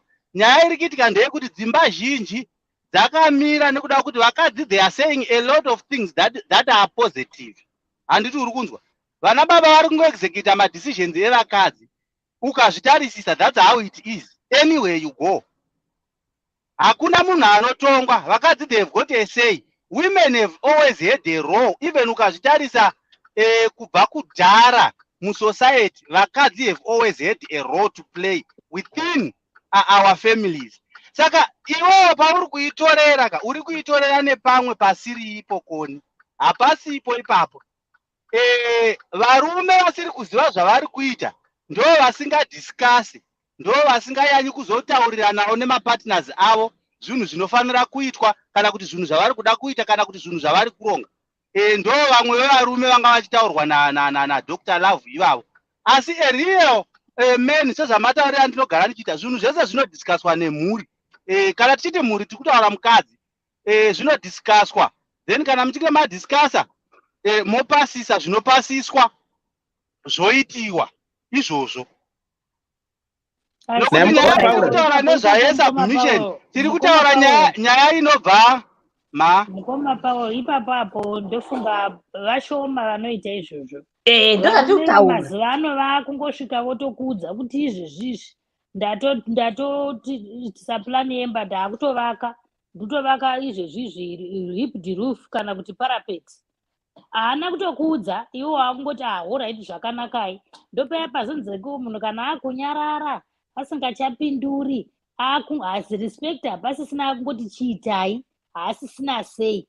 Zvasiyana kudhara vanhu vaigara pasi voti saka totenga tsiro here kana kuti totenga dhonza ameno mombe mazita adzo totenga chii totenga mbudzi nhongo kana totenga chii vanhu vaitaurirana ike zvino zvakungoti Unoona yapamba vanhu vagarira unongoona pamba patova nemota yatouya pamba hapana kana kutauriramwa kuti ndichambonotenga mota kana kuti ndichambonodii. Ndopindura pamubvunzo wataura namukoma Jewa kuti vanhu vachine respect here. Mukoma Jewa ndozvaya zvanambotaura kuti mafambiro ako ndo anongokupa respect anongokuenesa respect mucommunity pai mukatarisa chero mukatarisa kana kumarokesheni akati vana Glenview Glenora achichi panotoripo paine mumwe munhu anenge achitozikamwa kuti uyu chero twana tudiki tinomudaidza tuchingoti fatso raini rese asi koita baba anodaidzwa unziko baba nhingi vamwe vanotofamba darika vachitoombera. Saka respect unongozvipisa wega iwewe wega pachako mafambiro ako maitiro ako unongopiwa respect mucommunity chero ukanzi kuri kuda kubvunzwa zvekuti kana kuti kuri kuda kuvhoterwa munhu chaiko taakutaura politically unozvivhoteresa nekuda kwezvaunoita iwe sezvo vaiti go vazhinji vacho vaiti go ivavo vanhu vanotori nemental issues kozi munhu akakwana chaiwo haungarambi uchiti go muri kurova munhu seuya aiti tema vari kubackground vachitora mapicture vachiti tema kana atema mangwana yasara yake ndiye akuenda kujeri. Saka munhu chaiye unofanira kutarisa kuti vari kukukuza ndivanani vari kukutema followers ako ndivanani. Ndomungati antiklara vambotaura kuti kubudirira kwaita DDC inyaya yerespect nekurespectana zviri kutaurwapo mareal life matters zvakadika dai makangaita mazvake risina kana makore nemakore risina kana kutozosvika pakuti kwane mota dziri kutoadvertiswa nanasi kuona vana vachikanda mumagrupu emunomu vari kukanda mota idzo dzeDDC dziri kukandiwa mumagrupu emunomu states. Saka inyaya yekuti iko munhu unongozvitsvagira mukomadi yes vanokanda ukatundi toona vachitokanda mota vachibvunza kuti car rentals ndipani chanodai picture asisikoni vatokanda. Saka izvozvo zvinoratidza kuti vanhu vanorespectana the way yatinorespectana kupeji kwana mukoma gwangu vanotaura tichipindura tichidini we interact because of the respect yamunenge muchipanana uye nemabatirano amune muchiita. Kadai anga achingori manjake panapa grupu risina kwarakambosvika ndochekutanga. Saka the way you handle yourself ndo inokupisa respect mucommunity kungava kuchechi chaiko vanga nevafundisi vanenge vachisvorwa nevana vasangana ndopaseimusemuenzaniso baba Guti vezayoja havana kubuda mukurumbira wekuti he is a father of fathers. Havana kubuda kuti nokuti vakalead by example. Vanovatevera kana vachiteverwawo nevanhu vasina kukwana vachangotadzawo kuita sababa vavo but vanovatevera chaiko vachinyatsa kuteera kuti baba Guti vari kutaura zvokuti vanobuda vachingori vanhu vakanaka but kuteresei machechi ari kutangwa nevamwe vanhu haana kwaari kusvika. Mufundisi wacho apomba azobata mukadzi zamo vamwe ndo vari kugezesa vanhu. Chokwadi unotendeuka wobuda kuchechi kuzayoja kwanga uchipinda kuna baba Guti vanova nemukurumbira uchinopinda kuchechi yekunogara mudhishi uchinogezwa namufundisi dzinenge dzisina kutokwana. Saka check kana uchida respect cheka vanhu vakakukomberedza kuti vanhu vakakukomberedza vakaita sei, vanhu vari kukuteera vakaita sei, vanhu vanokufarira vari papeji pako vakaita sei. That's the way you earn respect. Same as a father. Pamba kana uchisvika uri kuharasa mukadzi wako here uri kugara pasi vana chaivo they have to be included mumaideas epamba.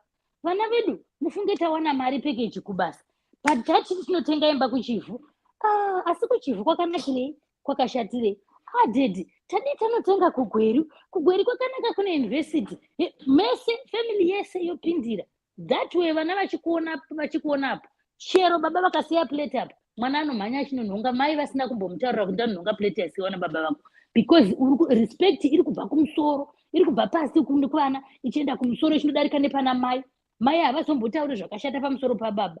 That's why maona Butterfly ataura akati pandakangomuudza kuti ini gwangu handichadi, he respected that because vanga vatombobva kamumarriages kuda vakataurirana pafoundation yavo kuti musi waunochita ini gwangu handichadi. Akaona kuti kugara zvangu iye murume uyu akatonyara kubuda kuenda kuroora because akaona kuti maiwe ndini ndiri at fault. Munhu ari at fault hambofi akati handiremekedzewi izvo asi kuda gwangu dza 15 years asingadipi gwangu. Anotonyara because ndiye anenge ari at fault, ndiye akakanganisa, ndiye akadambura chidzidzo chavanga vatenderana neumwe wake waakatarisa akaona kuti 1 ari kupfugama, 2 ari kundiwachira, 3 anondibikira, 4 pana vanhu chaiye mukadzi. Todzoka kumachechi futi kuye kuri kunziko machechi ashata because vanhu vakumaona akashata. Machechi akanaka because 1 anochengetedza vanhu vanoda kuchengeta vanoda, nokuti kwatongova kuchechi kakokuti vanhu vakungoenda zviya zvataurwa namukomadhewa kuti takakura tichienda kuchechi saka sande yega yega ndandaa kuti ndiri kuenda kuchechi. Hakuchangoendi vanhu vavashoma vanobatika vokuti vari kuenda kuchechi for a reason yekuti mweya wangu uchengeteke, uitano hwangu uchengeteke, mhuri yangu ichengeteke. Wakati Charamba akaimba akati zvinonakidza sei kuti tete varimo muchechi, vambuya washa varimo muchechi, nemukwasha tese kuna Jesu.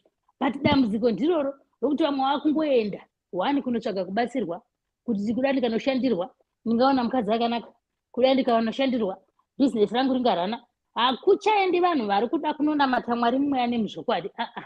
Saka maamuhospitari manje muchechi, vamwe vanonoka kupora, vamwe vanofa, vamwe mishonga vanomwa isiriyo.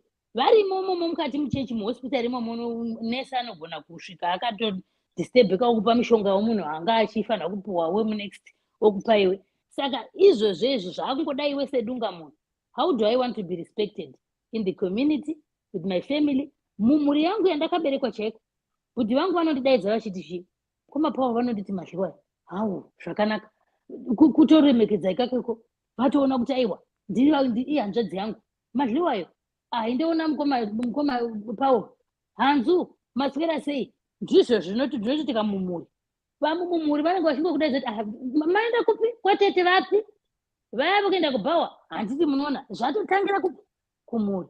Saka even kana zvatodaro 1 vanhu vanenge vakuvanzirana, respect yacho hauchatoiwani. Wakutopopota kuti nekuti mazondivanzira mazodai ndo zvinomutsa kupopota. Hakuna vakadzi vanongomuka vachipopota.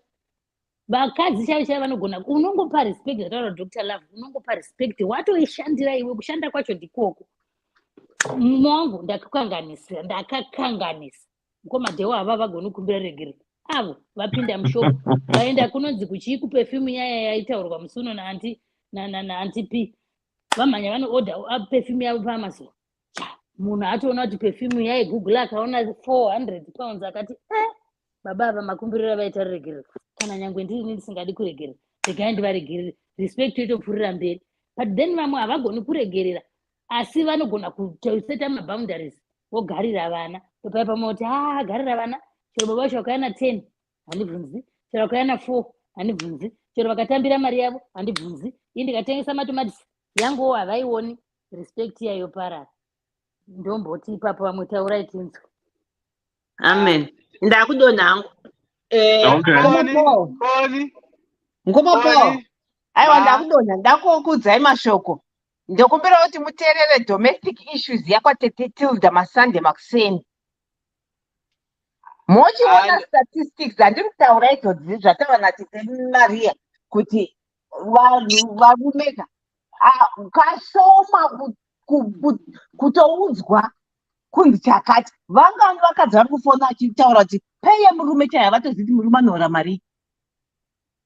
Aiwa ndiri kuzvinzwa koni, handisi kuramba maissues aya. Ndiri kuti inini we are in a society where people are not being taught. Ndosaka ndambotaura nyaya yekuti chero dovo rinoroora, but we are not being taught what we should be doing in these marriages. These are the fundamentals. And the sad part is we marry for the sake of marrying because we grew up in a society of marriage. But do we have a background? Do we understand marriage based on how it should be? Do we know kuti purpose ya marriage ndei? With all these things being said, hatisi kuzviziya nyamba tinongozvida. Ndosaka ndati umwe munhu unoroora because anoda munhu anomubikira. It's a reason for him. Yakuti akamubvunza anokutaurira. Zvokuti aziye kuti is a partner, is a wife, is a friend, haazviziye, handiti uri kunzwa. So these things must be taught to the young wives, to the young men who are actually coming into marriage, so that they know kuti kana vaakuroora, havasi kuroora mutorwa, vari kuroora mukadzi, mubatsiri, someone whom you can rely on, someone you can share your problems with, someone whom you can talk to without feeling any guilty. Handiti uri kuona, someone wokutiwo kana zvarema unoenda pashoulder rake. Handiti uri kunzwa. We are not having teachers who are teaching young wives, young men about marriage. Yet we expect to have a society out of it. So it's very difficult. Ndosaka tine maproblems auri kutaura kuti varume vanongoita zvavo, vakadzi vopedzisira vangogara mumusha, vachangoroorana, zvine zvakangosunga, vamwe vanenge vachingoitawo zvavanoita. Hapana the fundamental teachings of marriage, which by the way, if you go back kukudhara, of course we had marriages akanga achitosustain, akanga achitorarama, because vana tete vaigara pasi nevanhu. Ndosaka ndamanzwa tete mazhova ndati it's very difficult now kuti nditaure nezvenyaya yechechi ndichiapraisa in this today where we have got this word of God rinotaura kuti murume anotsvaga mukadzi is a support base. Then vice versa, we need to grow a society inenge ichitaura kuti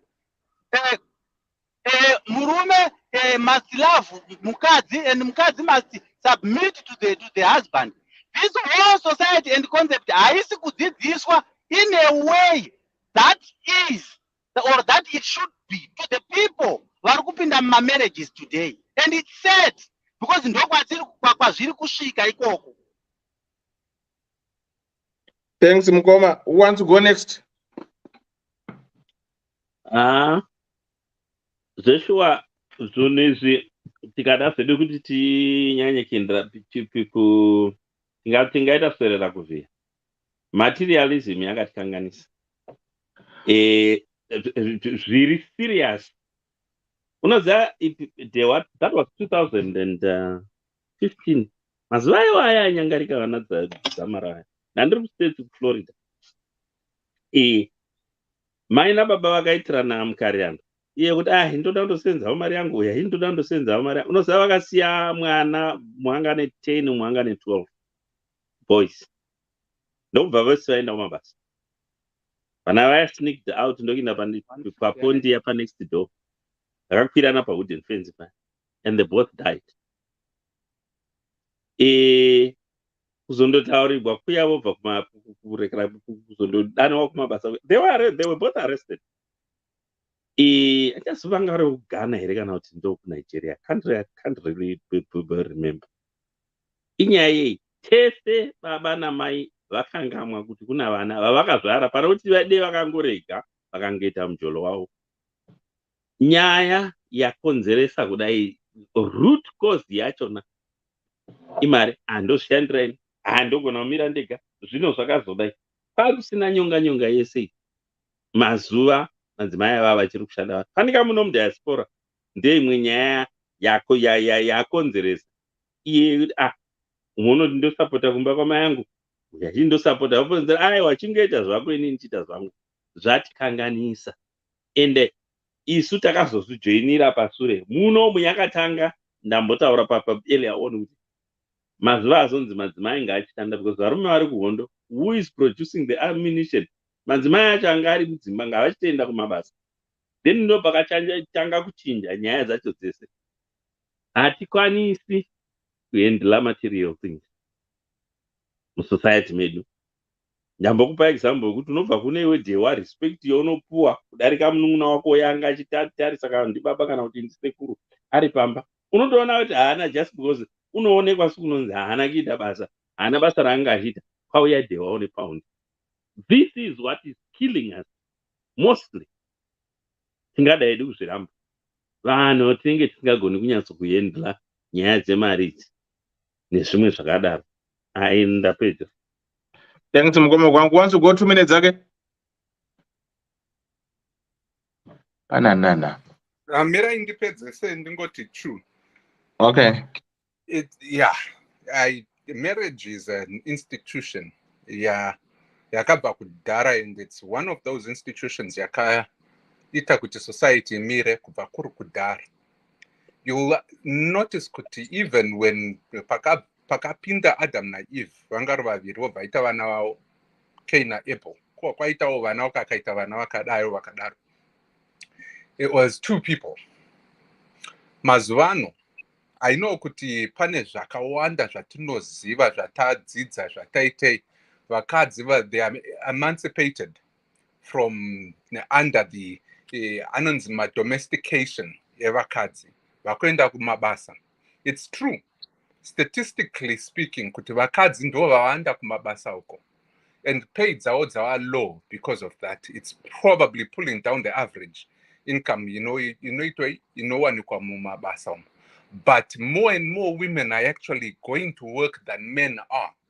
More and more women are actually going to kuma universities than men are. Mozvibvunza varume kuti why? Why is that the case? If we figure out the reason why varume vasingacha-lead in terms of kuenda kumabasa, vakungoti zvavadzingwa basa, havachadi kutsvaga mabasa. Maybe it's because avachamawani mabasa yayo. Asi in some instances, as it has been seen, vava nenungo yekuenda kumabasa nekuti vakadzi vavo ndo vakushanda. And in some cases, vakadzi vavo vanobhadharwa mari yakawanda kukura ivo varume, asi ivo havo vari discriminated, and discrepancy yepay iri yakangodaro. Now, that's a mouthful. And those are just words.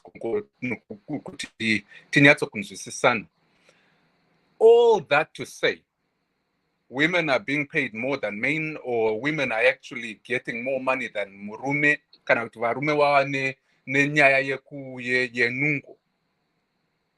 Let me ask you this question, varikuterera nemapanelista. Where is the man going to get that accountability? Uyo ane nungo asingachadi kuenda kubasa. Uyo ari kuti mukadzi wangu ndiye ari kunditonga nekuda kwekuti ane mari kukurira ini. Where is your leadership? Leadership is not in the position that you take kana une mari kuti unzwikwe zvaunotaura. Leadership is actually much more intrinsic, and it is natural. It comes natural kune murume anoziva hurume hwake kuti akamira pai. Mukadzi ane mari akaita doctor, akaita philosopher, akaita chii, akaita astronomist, kana kuti astronomy astronaut, anouya kumba achiremekedza murume wake kana murume achiziva zvaari ari murume. Mazuva anoka, a lot of people are actually talking about this. Madiaspora imomo, vana vedu vakomana havachazive kuti ukomana hwavo kuti vainzi varumeka hwakamira papi. Dr. Love, 1 minute. Yeah, they are confusing everything. They are confusing. They are making it in such a way that kuti vavo vavakunge vakadzi kuda kuchengetwa. And that is where we takuda kublema vakadzi vakupopota nekuti vapiwa chinano chekuti vaite vatungamiri vasingazive sometimes, or vasiri natural at that. Nekuti vari kutarisira kuti varume vavo ndo vachaita sei vachatungamira. Let's put it where it is. Squarely kune varume kuti ngatichangamukei.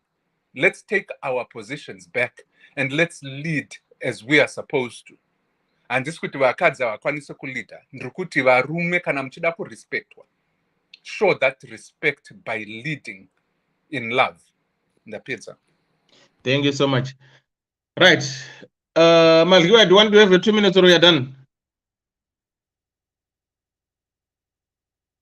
I think I'm happens. Right, good people. Thank you so much. Thanks for the show. Thanks for everything. Thanks for the support. Looking forward to meet you again on Monday. If you feel you've been affected by this program tonight, please do likewise get in touch with us. You've got a supporting team behind the scenes.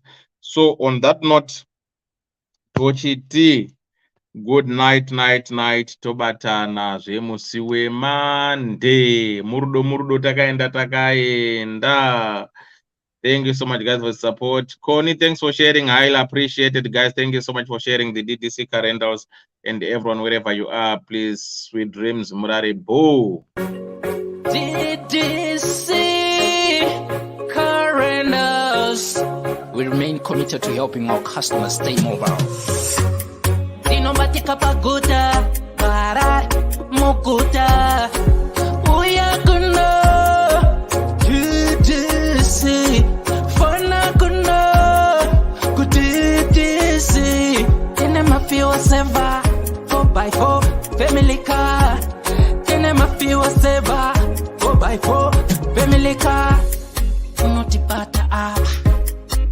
+447961803546 or +263773791 and last one +263771257 your big up daddy T.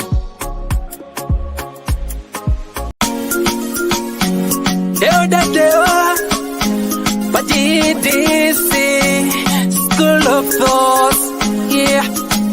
Kubatsirana, techidzidzisana, techiyambutsana, fila kuonesana, techisimudzirana, ya. Pano ndo patosangana, techibatsirana, pano ndo patokumana, techidzidzisana. DDC Skool of Thoughts, DDC Skool of Thoughts.